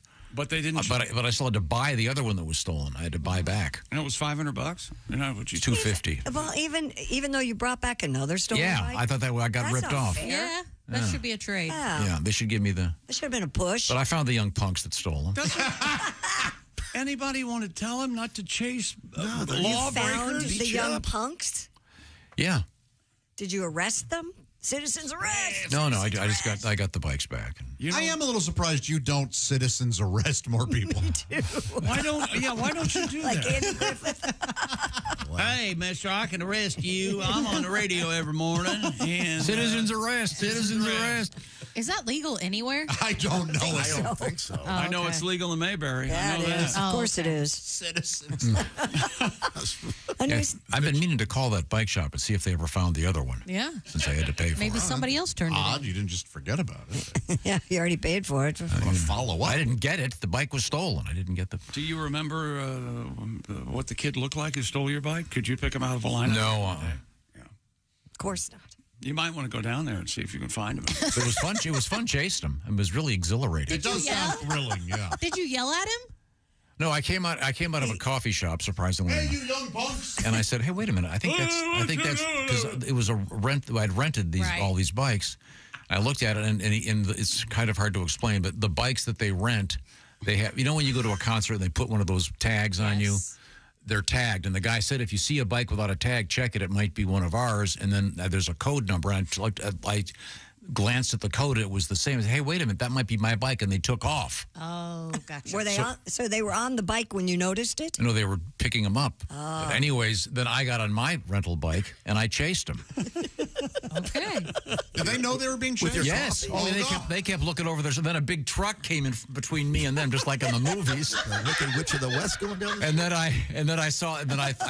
I looked ahead. I couldn't see them, and they ducked into the condo complex up there. Oh my God! Oh God! So what happened to your coffee? You're so lucky. You lost your own coffee. He's like this. He's just pedaling. You're holding the coffee. You scream, "Hey, you damn kid!" The Statue of Liberty, the coffee. But then I talked my way into the condo complex because it was gated. Yeah.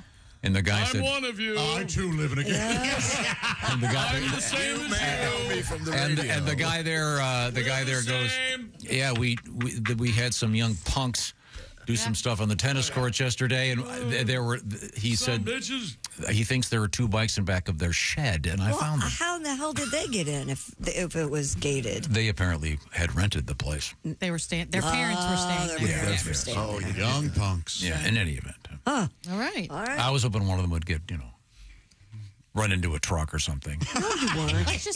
Let's say something else. Yeah, you weren't hoping that. Yeah, let's not Just get slightly injured, Right, just skin their broken knee. leg. And Let's not even teach them a lesson. suggest they might have gotten killed while They're you not were killed. chasing them. Okay. Just badly hurt. Okay, good. Speaking of kids, a new study points out that American students are Well, reading. can we find out about this later? Kids. Oh, I think I doing that. All righty. Yes, we got to catch up. We're hoping to talk with Mr. Michael McDonald here in just a couple of minutes. And now I'm going to tell you about Simply Safe, the do-it-yourself, design-it-yourself home security system. You have that feeling that you've left a pot on in your kitchen, or the cat's outside, or maybe you left your garage door up. Well, with Simply Safe home security system, you can check your Simply Safe app with your high-definition cameras inside and out, and check and see, and put your mind at ease. With Fast Protect monitoring and LiveGuard protection from Simply Safe, the agents can act within 5 seconds of receiving your alarm and can even see and speak to intruders. That stops them in their tracks. You'll never be locked into a long-term contract. You can cancel at any time, and pricing is transparent and affordable at less than $1 a day, no hidden fees ever. Simply Safe, by the way, has been named Best Home Security System by U.S. News and World Report and Best Customer Service in Home Security, according to Newsweek. Easy to install and activate your Simply Safe system in less than an hour, or you can choose professional installation and have a pro do it for you. Protect your home with 50% off a new Simply Safe system, plus a free indoor security camera when you sign up for Fast Protect monitoring. Just visit simplysafetom.com. That's simplysafetom.com. There's no safe like Simply Safe. Thank you, Chick McGee at the Dude Wipes Sports Desk. Don't forget to hit bobandtom.com/contest. Get your picks in for this forthcoming week 3 of the pro football season. This is the Bob and Tom Show. Ladies.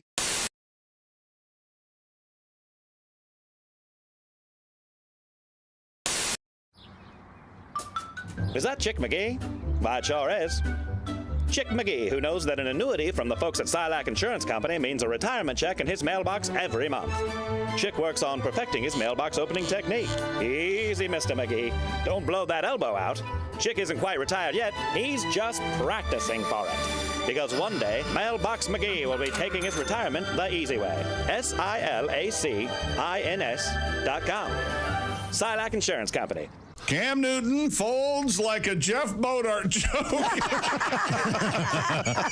Turducken. Turducken. You mean, and now from the source. We're all doing Bodart. Turducken. Turducken. Turducken. Turducken. I'm going to play the original. I want to see if you guys can get the right pitch. Okay. I'll play it at the end of I'll say 3, 2, and 1. Say the 1. 3, 2. Turducken. Turducken. Turducken. Turducken. You got to go high. Turducken. Okay. Turducken on this show means a joke that has no merit. Well, let's hear it. I think he had a stroke is my favorite line from Josh. Anyway, we could hear that. I love that in its entirety. My favorite was when Josh looks at him and trying to help. It was like being backstage for a moment. Dude, there's nothing there. Now, the setup on this is a classic joke delivered by our engineer, Ace. Ace, can you do it again? Do you remember the joke? We were talking about... The joke is in there, right? I don't think it's in this one. Oh, okay. I'm sorry. Okay. Do you know the joke, Ace? Remember? Yeah, it's a fact that people think the first French fries were fried in France. They weren't. Where were they fried? They were fried in Greece. See, get it? See? Good play on words. Love jokes that you have to go, get it? Words have two meaning. Greece, you cook in. That's Greece, right. a country. Right. And you don't see it coming. It's a classic joke. Sure. Now try to get that joke momentum in your head as you hear what happened immediately following Ace's joke. What's a duck fried in? What's a duck fried in? No, that's Jeff Bodart talking. And by the way, he just got done booing Ace. Right. He's so excited. Yes. This is a man who makes his living selling wands. Hey! No, he's a stand-up comedian. Yeah, that's his side hustle. Okay, it's a side hustle. Okay. So once again, Ace says, okay, they're fried in Greece. Okay, get it? Okay, here we go. And then here's Mr. Bodart. What's a duck fried in? What's a duck fried in? Turkey. Now, I want you to know, I did not pause that. No. That was genuine. Stunned silence. I mean, that's a full 2-3 seconds. We never have that. Right. Yes, everyone is sort of processing. I think we're all going. What? Okay, why am I not getting this? Yes. Right. At first, your brain goes, I don't get it. And then you're going, why don't I get it? What am I ignorant of? It must be some inside thing. And then we all realize none of us are getting it. And then we're laughing about that. And that's where we pick up the joke. Turducken. And then he Turducken. Very. And then he takes ownership of it. Yes, yeah. By saying it again. Yeah. Which is what I am famous for. If at first you don't succeed, say it again. Say it so many times, they'll laugh just to make you stop. Let's get back to the momentum of the lack of a joke here. And this is what happened next. That isn't even a joke. He may be having a stroke. Now, I have tried to say that isn't even a joke. Yeah. Yep. Now everyone's laughing, and then someone submits that he may be having a stroke because he seems to be so upset, and then it goes here. It's as bad as that crap over there. That is not even a joke. Now he's accusing Ace of telling a bad joke. Right. I enjoyed the joke very much, Ace. Ace's was a joke. Yes. It was a classic joke, I think, and probably in the Joke Hall of Fame. Mm-hmm. And then we continue. Wait a minute. No, What does a duck fight in? No, it's a duck fried in. Oh, what is a He's duck fried in turkey. Yeah, turducken. Wow, Jeff, there's nothing there, man. That's the beauty of the end of that. It's like two comedians have just come off stage. They're driving home after the gig, and Josh looks at him and goes, "Hey, the turducken thing. There's nothing there. There's nothing there. You can't. No, Because I maybe out of all of us in the room, we're giving him the biggest benefit of the doubt. Yeah. Because You've been there. And yeah, sometimes you just got to tell them no. To use the word concept wrong, conceptually. Concept really means like gravity, but nevertheless. Oh, okay. Conceptually, what he's trying to say is when you make a turducken, that was popular a few years back. What is it? You take a boneless chicken or something and cram it inside a duck, and then cram that inside a turkey. Is that the deal? Yeah. Right. But you don't always fry them. No, you don't fry them. I suppose you probably could. You don't, but you don't. And the turkey punchline relies on the grease punchline. Right. So it doesn't even stand on its own. No, not at all. Yeah.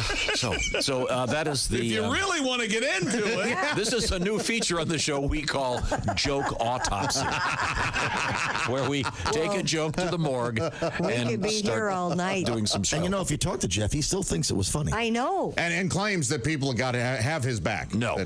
No one can. I would like No. to see the exegesis as that is. You lay it all out for me. There's no way. What is a duck fry? Jeff, there's nothing there, man.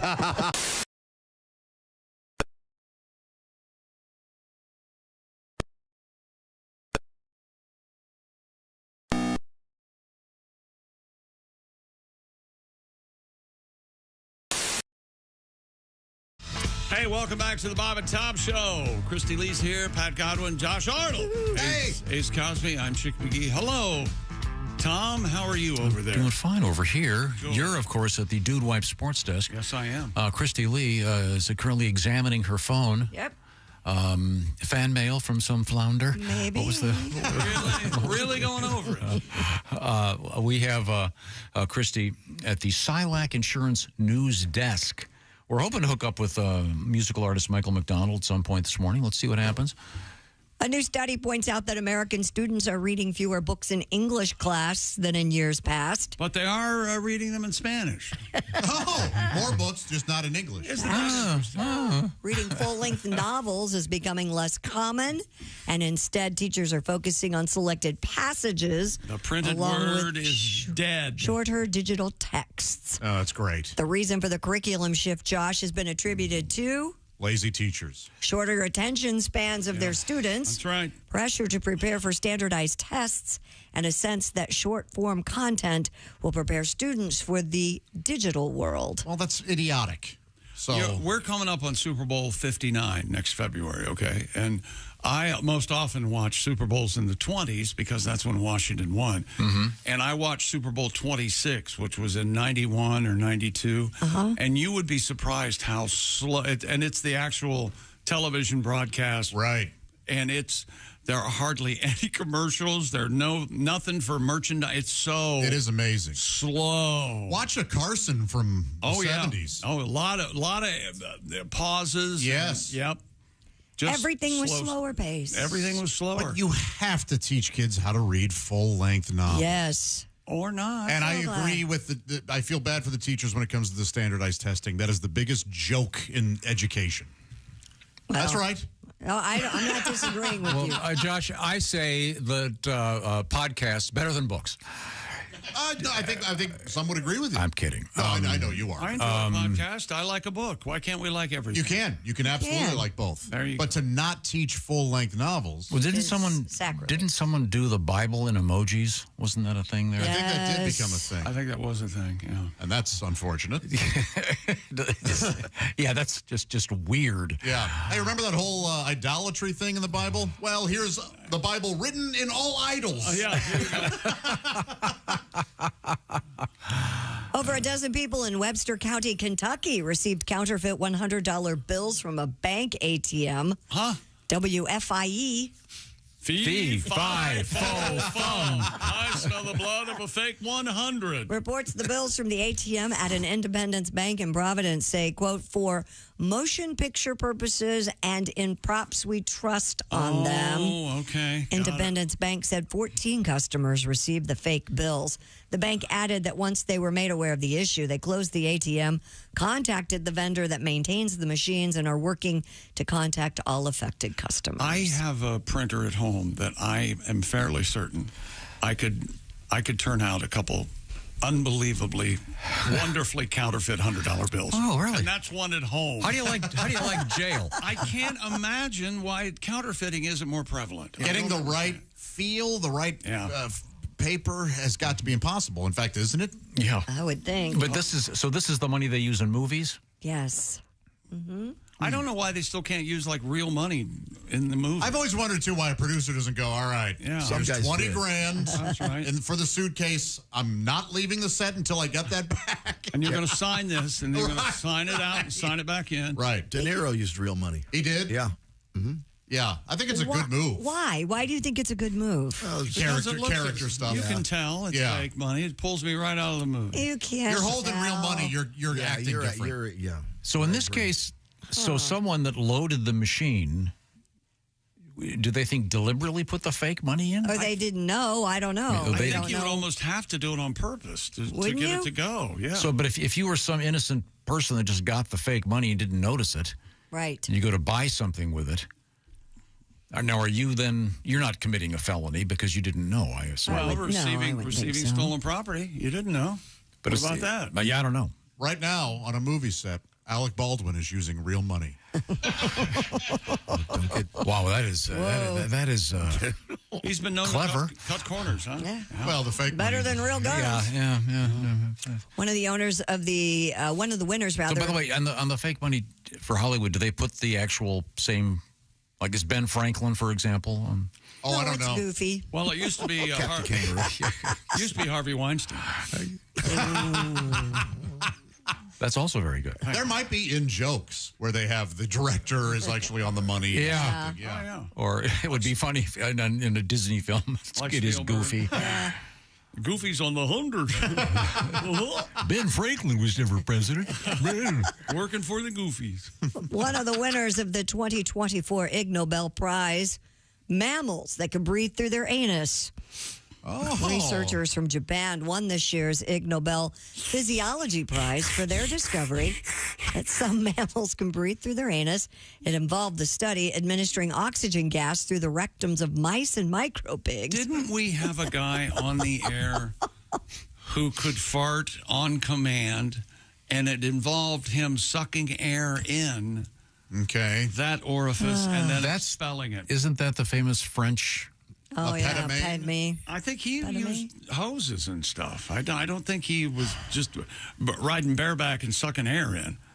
Scientists discovered that the intra-anal oxygen treatment effectively staved off respiratory failure with no major complications. I'm Chick McGee for Sinex. Isn't it time you use intra-anal Sinex? So, in other words, they think in the future it might be possible to give a human being oxygen through their anus. That might be a stretch, but instead of intubating them, I don't know. But I wonder if that would be kind of a luxury thing, like you go to some spa in Aspen, and here's where white people pay to have oxygen shoved up their keister.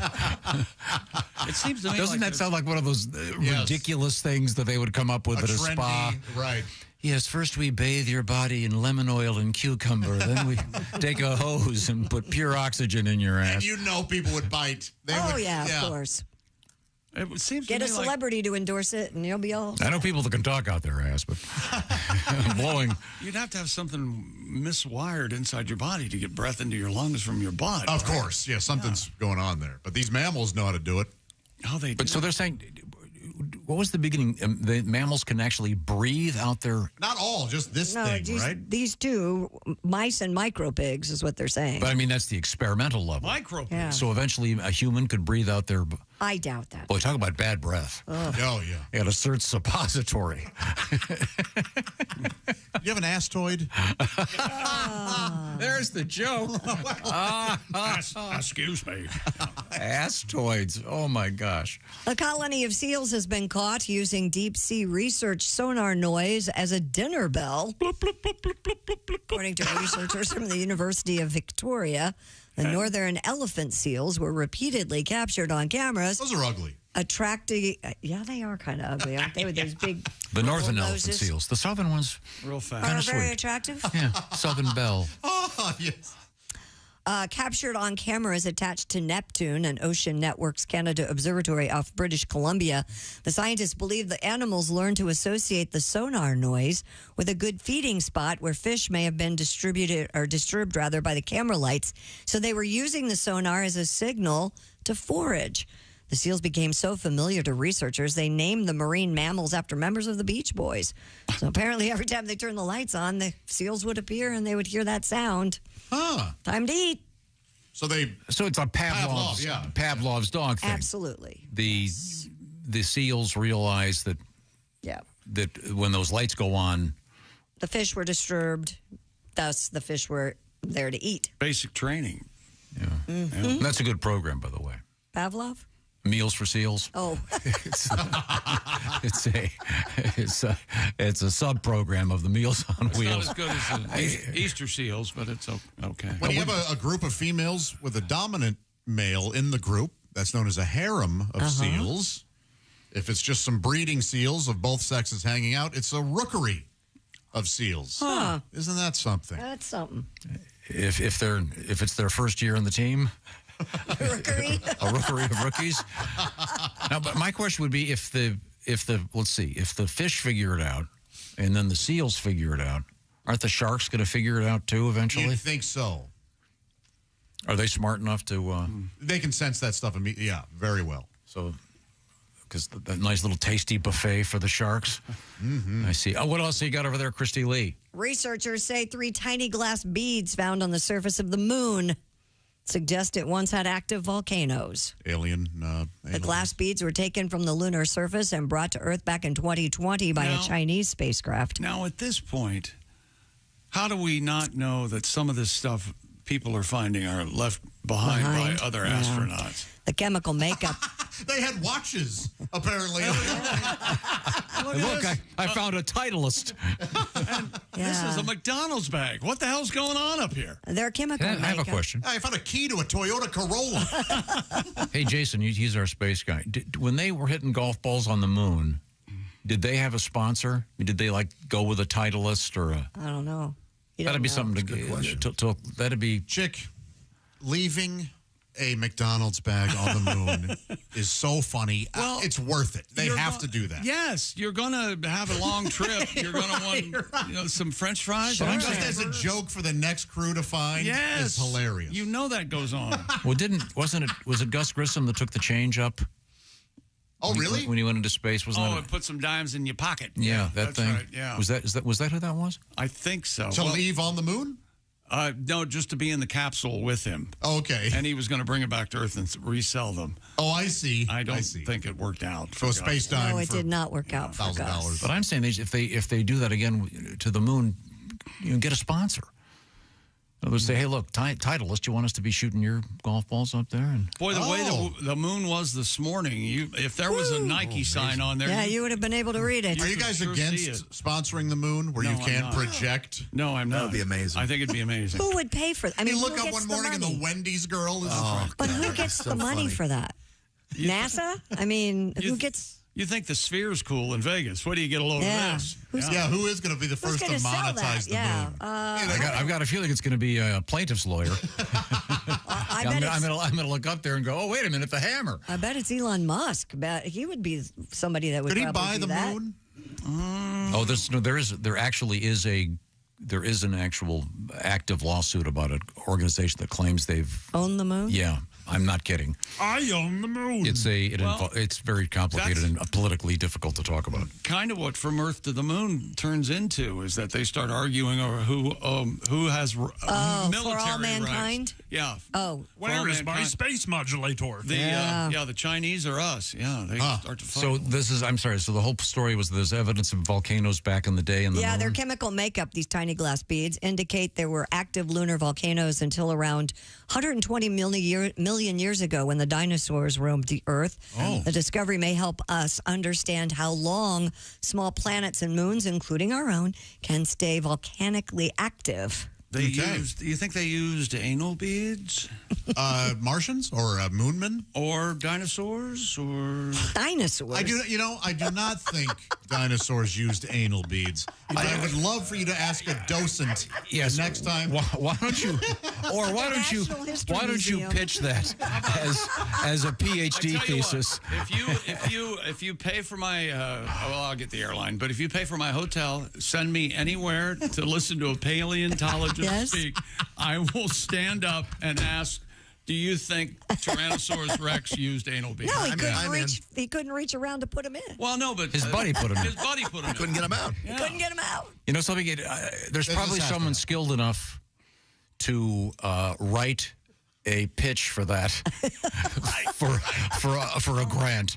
Yes. The implementation of sexual devices and the attitudes. The Moneybags Corporation. Dinosaurs. Moneybags Inc. has given me a $50,000 grant to explore. The dinosaurs and dildos. And the portrayal of dominant sex between Tyrannosaurus Rex A and B. I'm skeptical of this moon volcano thing. Morning radio show host, Ruin Symposium. Have you looked at the moon? Bled out in handcuffs. Where do you think those craters came from? I thought that was from meteors hitting. Yeah, it is mostly from meteors. It could be volcanoes. I don't know. No, it's mostly from. I do think Moon Volcano would be a really good name for a band. Don't you think? Why don't they name opening for Imagine Dragons or somebody like that? Why don't they name the volcantos, not volcanoes? Okay. What? No, so a dormant volcano is called a volcanto? That sounds like a song. Speaking of dinosaurs, police in Kansas recovered a pair of stolen dinosaur statues. We're not in Kansas anymore. The Wamego Police Department said 2 statues were stolen from a Sinclair gas station. I got $5 in name Wamego. Who's with me? Spell it. Wamego, Wamego. Wamego, probably, yeah. Yep, it's Wamego. Sorry. Their owner told KSNT. What do you think it's Wamego? Wamego. Could be Wamego. I'm going to go down the street and get myself a soda. I'm going to go Wamego. May go with you? Yeah. What's the name of the TV station? KSNT. Oh, K-Sunt. Boy. I'm glad they're not continental. Said the smaller of the 2 statues weighed 100 pounds. The bigger one weighed between 150 and 200 pounds. Oh, you need a truck. They stole the dinosaur statues from... This is the famous Sinclair statue, Do you remember Dino? Dino. They're the brontosauruses, right? Green. Yeah, days after their disappearance, police department announced they'd received a tip that led to the recovery of the 2 dinosaurs. Fraternity they house? have not made arrests yet, according to this story. Is this the police department? I understand you're missing 2 dinosaurs. And meanwhile, the 2 Sinclair dinosaurs are trying not to laugh as the one is... Time now to check in with Chick McGee across the way, because it's time to find out about the best way to listen to this show is on those great Raycon earbuds. And the best just got better. Raycons have been redesigned, upgraded. Now's the time to check them out. And we received our Raycons upgraded everyday earbuds a couple weeks back. And they are indeed even more fantastic than the first generation. They come in a variety of vibrant new colors. Blush violet, forest green, royal blue, classic black. And Raycon's upgraded everyday earbuds. You now get multi-point connectivity, let you pair with 2 devices at once, plus new quick charge function and active noise cancellation. And their ergonomic earbud shape and optimized gel tips fit every ear ever made and has a cozy custom fit. Raycon offers a 30-day happiness guarantee. So go to buyraycon.com/Tom today and get 15% off your Raycon order plus free shipping. That's 15% off and free shipping at buyraycon.com/Tom. That's buyraycon.com/Tom. Up next, history. This is the Bob and Tom Show. Become a Bob and Tom VIP and get your Bob and Tom fix 24/7. Get all the info in the VIP.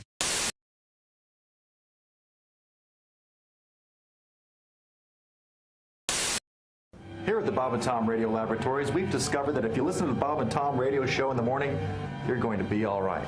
However, if you don't listen, there could be some serious side effects, including general discomfort, memory loss, head spins, confusion, memory loss, itching. Bob and Tom mornings on 104.7 WTUE. Confusion, itching, bloating. I am amazed at the women who do that. At what? I was with a friend who will go We are, nameless. you know what? Us as guys are also amazed. And he goes, Yeah, exactly. So Christy, you're talking with one of your not boyfriends, but just male a guy friend, Yeah. and he goes, I can get a woman to send me a naked photo within the next 10 minutes. And? I go, no way. 8.5 minutes later, bing. Wow, Monsignor, that is impressive. Okay, that's less than 8 minutes. What happened now? Sent me a video of their Go ahead, show that- ex-girlfriend. no, show it to Tom. Why can't you? I don't want Christy, cover your eyes. Oh, I've seen it all before. No, yeah. Oh, my God. Wow. Evidently, she's lost her key. Oh, my Lord, that is... Yeah. Does that look like something out of the movie Dune or what? It really does. Let me word it this way. That puts the C in graphic. We must. I've got to. I've got to go. Hold on a second. I've got to go. That is a slut. I've got to. That is an ex-girlfriend. That's not someone making a sandwich, even though it looks like it. Wash your hands and make me a cheese sandwich. Oh, Mommy, why is that woman massaging 2 pancakes? Wait a minute. It does smell like barbecue sauce.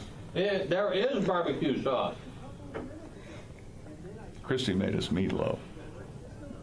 I'm terrified. We're celebrating Joe Day.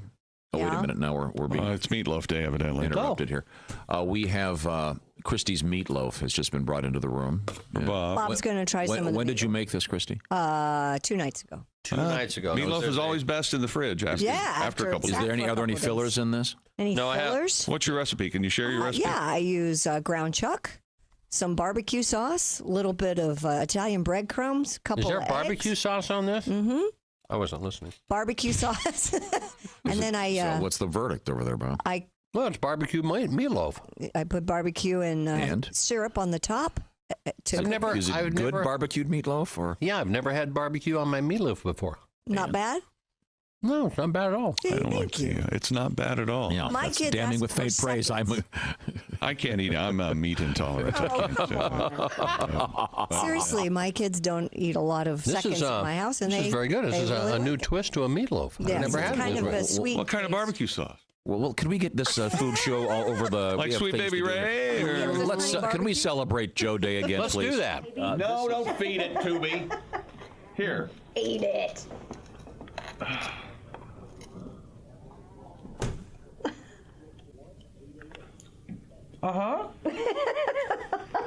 No, it's very good. Thank you.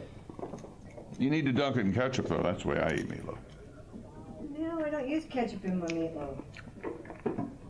A hint of dog food. Just a hint. This woman is listening to the Bob and Tom Morning Show on Q95. That's disgusting. Why, nothing could be worse than that.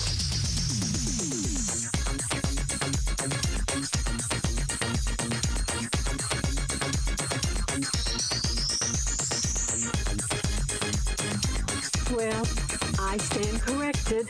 The Bob and Tom Morning Show on Q95. Get up and get it on. Hello, my name is Alexa. If you have a smart speaker and what to hear, Bob and Tom Radio, just say Alexa, play Bob and Tom Radio on TuneIn. Now, you try it. Alexa, play Bob and Tom Radio on TuneIn. That's the first smart thing you've said to me since you took me out of the box. It's literally just water.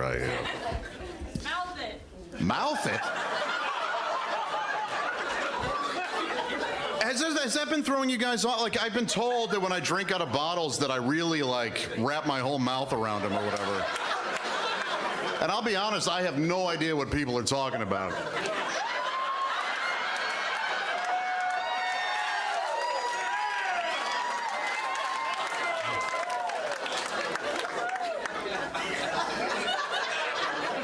How we doing, fellas?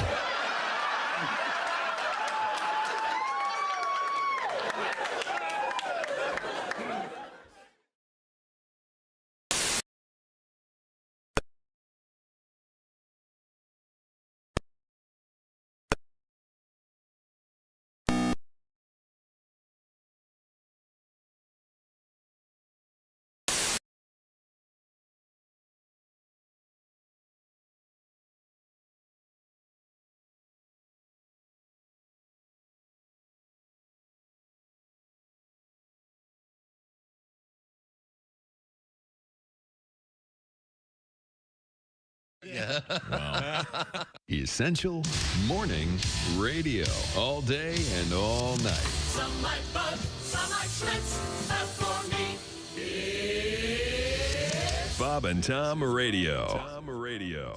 Hey, Chick, you've heard about this thing called an annuity? Sure. Do you know what they are? Not sure. Actually unsure. Well, Mr. Unsure, annuities ensure that you'll still have income even after you retire. Kind of like getting a paycheck for not really working. I like that deal. Oh, yeah, that's obvious. Hey! So, to get started, here's the name you need to know. Silac Insurance Company. Silac? Yep, Silac, S-I-L-A-C. Living longer requires more than just Social Security. Agreed, but I'm still unsure. Hey, Silac's annuities help protect the unsure against financial risk to their retirement savings. Down market, no problem. An unexpected health issue, not an issue. Your annuity is flexible because life isn't predictable. Silac, huh? Fly-by-nighters? Nope. The company actually opened during the Great Depression. Back then, they were on a mission to help people when people really needed the help. So signing up going to be complicated? Silac makes getting an annuity clean, simple, and transparent. Move on from unsure to insure. Silac. Get started now at SILACINS.com. Performance varies. Past performance not indicative of concert. Hey, welcome back to the Bob and Tom Show. Hello, hello, hello. Christy Lee and Josh Arnold, Ace Cosby. Pat Godwin. Oh, yeah. Yeah, he's over there. I'm Chick. Hello, Tom. There we go. Yeah, I'm just checking in. Today's the 18th of September. Wednesday starts the weekend. And we will review what happened on this day in history. What number is it? 18? Is that what you said? Yes. September 18th. 19. A day which will... We'll start with 1793. Okay. The cornerstone of the U.S. Capitol building, laid by George Washington. Oh. And then he pumped a nearby tree. Is that? I was so excited I couldn't get it out. then he laid Martha. Is that cornerstone still there? Or in the fire, did they have to replace it? Oh, I think they did replace it, actually. I'm not sure. What's the old joke about Martha having splinters in her... the teeth. Yeah, no, not her teeth. His teeth. His teeth, yeah. His teeth caused splinters in her crotch. Remember? Tom? What? Oh, wait, is this the cornerstone of the Capitol building or the White House? Okay, sorry. I don't think there was a fire at the Capitol building. Well, that's a good question. Not that we know about. I think the British set fire to it. I thought that was one in Philadelphia. That's why they had to move. I know nothing about history. In any event, that's all I know. But looking at this roster of events now, in terms of importance, I think this one may outweigh that. The Addams Family premiered on ABC television. Yeah. I plainly remember losing my mind when it started. I couldn't believe it. Is John Aston still with us? He's not. No, he may be. I'm sorry. I think he is. He's like 90-something. Yeah. I'm going to go 93. That's Sean's dad, right? Yeah. John Aston is 94. Very good. I love John Aston. Mm-hmm. And, of course, he's in West Side Story. He is. Oh, God. Remember? He's the teacher. He's the MC at the gym. Oh. Really? Yeah. But I'm sorry. We're off topic. The Addams Family on ABC television. Just watched it the other day. And then NBC's answer? The Munsters. The Munsters. Not near as good. Both great. I thought both great. Yeah. And I don't know why they didn't last longer. Did they have a comparable Marilyn on the Addams Family? Remember, because she was beautiful, but they thought she was hideous? Right. Oh. Remember this? They didn't have one on the Addams Family because that was... I was like, I don't know, in my 30s before I realized Addams Family wasn't something they came up with in a TV producer. It's a cartoon. It's a cartoon from the New Yorker. I have never seen any of the comic strip. Yeah, I haven't. I wonder if it's good. It's amazing. I'd like to look some of those up. Yeah, it's typically like one panel. What do you call them? Comic cartoons or whatever. They're fantastic. But what a great show. I still love it. And they've obviously done the movies recently. Mm-hmm. Oh, yeah, some animated ones. And then they had the great Raul Julia and Angelica Houston ones. Yeah, of course. And now, similarly, in 1965, I Dream of Jeannie premiered on NBC. So that's sort of their answer to Bewitched, right? Kind of, yeah. I think so, yeah. All I remember is Captain Nelson being in the playground calling it I Dream of Weenie and finding it utterly hilarious. That is hilarious, yeah. You did that? Don't sell yourself short. That's I Dream of Weenie? Of course. Hilarious. Yeah. A guy would say that? Come on, wait. No, and then you mentioned the girth and the give him a tour. Even as a kid, Christy, come on, that's what boys do. Okay. Here's a tough one for you. I'll give this to you, Christy. Okay. This person in 1971. I know. He didn't even ask the You'll know this, but I think Christy may know this. The name of this gentleman is Momofuku Ando. Give me a context. Is it just some guy? It's a food product released on this date in 1971. I don't remember any Momofuku. I'm going to say, may I guess? Yeah. Cup o' noodles. Yep. Good job. Cup of noodles, famously. He died within the last couple of years. Oh, that's right. We had the story, didn't we? There was originally that Momofuku came up with this, right? yeah, originally called Cup Sodium. Yes. And they and he is a bad Momofuku. Shut your mouth. Just talking about Momo. Now this is for Ace. What happened on this date in 1983 involving your favorite band, Kiss? They unmasked. Very good, Ace. Wow. Kiss appeared on and released Lick It Up. What else would they have? They only did two things. They masked, and then they unmasked. And they masked up again. It was on MTV. You remember Lick It Up? Lick It Up! Great song. Jimmy Buffett nailed it when he said, don't go mocking Kiss until you've seen them in concert. They're great. Do you remember the unveiling? I think it was Alan Hunter. He goes, "This is Gene Simmons," and he's, no makeup, just staring. I think it was J.J. Jackson. And this is Peter Criss. Oh, it was just good. I watched it. I recorded it on VHS. All right. You have that on VHS still? Yeah. Oh, you know he does. Zowie. Oh, that'd be cool to see. Yeah. Yeah, one time. Is it floating around? I assume it's floating Hey, around. have us over for a Kiss party. It'd be real fun for the commercials, too, to watch. Yeah. And the lead singer of Hootie and the Blowfish, Darius Rucker. Darius, has a really good book out there. He is a huge Kiss fan. He's a bad Darius Rucker. Shut your mouth. Oh, I was talking about Darius. And his book's very good as well. I think it's called Life's Too Short. My Life as a Hootie? I thought it was fascinating. And his eclectic taste in music is really interesting. He should write a book just to hear some record stores. What else happened He was on College Game Day Saturday. He was playing live. It was awesome. And South Carolina. Happy birthday to... they were in Cocktown. They were. Here's a tough one for you. Did anyone know Douglas Colvin, born in 1951? No, never met him. Douglas Colvin. Douglas Colvin. Sean's father? No. Nice guess. Roosevelt Colvin? D.D. Ramone. One of the founding members of the Ramones. You mean their last name wasn't Ramon? All of them? None of them. Well, total sham. have been. And they were kind of like Menudo, because when the new guy came in, he became Ramon. Carefully orchestrated sham. That pisses me off. I did not know that. I thought they were all brothers. 1971. Happy birthday, Lance Armstrong. One ball. One ball Johnny. But I mean, to do what he did, I mean, the ball on that guy. Yeah, Jada Pinkett Smith, born on this date in 1971. Sure. Get your name out of your mouth. She's making some man miserable somewhere right now. On wheels. The most famous example of feminine toxicity. Gaslighting, the whole deal, man. On a lighter note, the great Jason Sudeikis was very funny. He's very funny. Great, yeah. Love him. I never saw that Hillbilly Goes to Ted Lasso or whatever, but come on, Ted Lasso. Get on the Ted Lasso bandwagon. You gotta believe. They got a different word for the trunk of a car. They call flashlights torches. That's the second season. Give them 7 Emmys. Fish and chip. Can you imagine? Great show. Very cute. Well, thank you very much. We'll hope to get rehooked up with Michael McDonald. I don't know. We had a little technical issue, so we hope that can happen soon. And this is the Bob and Tom Show. Thanks for listening to the Bob and Tom Show this morning. Catch any part of the show you missed later today on our YouTube channel.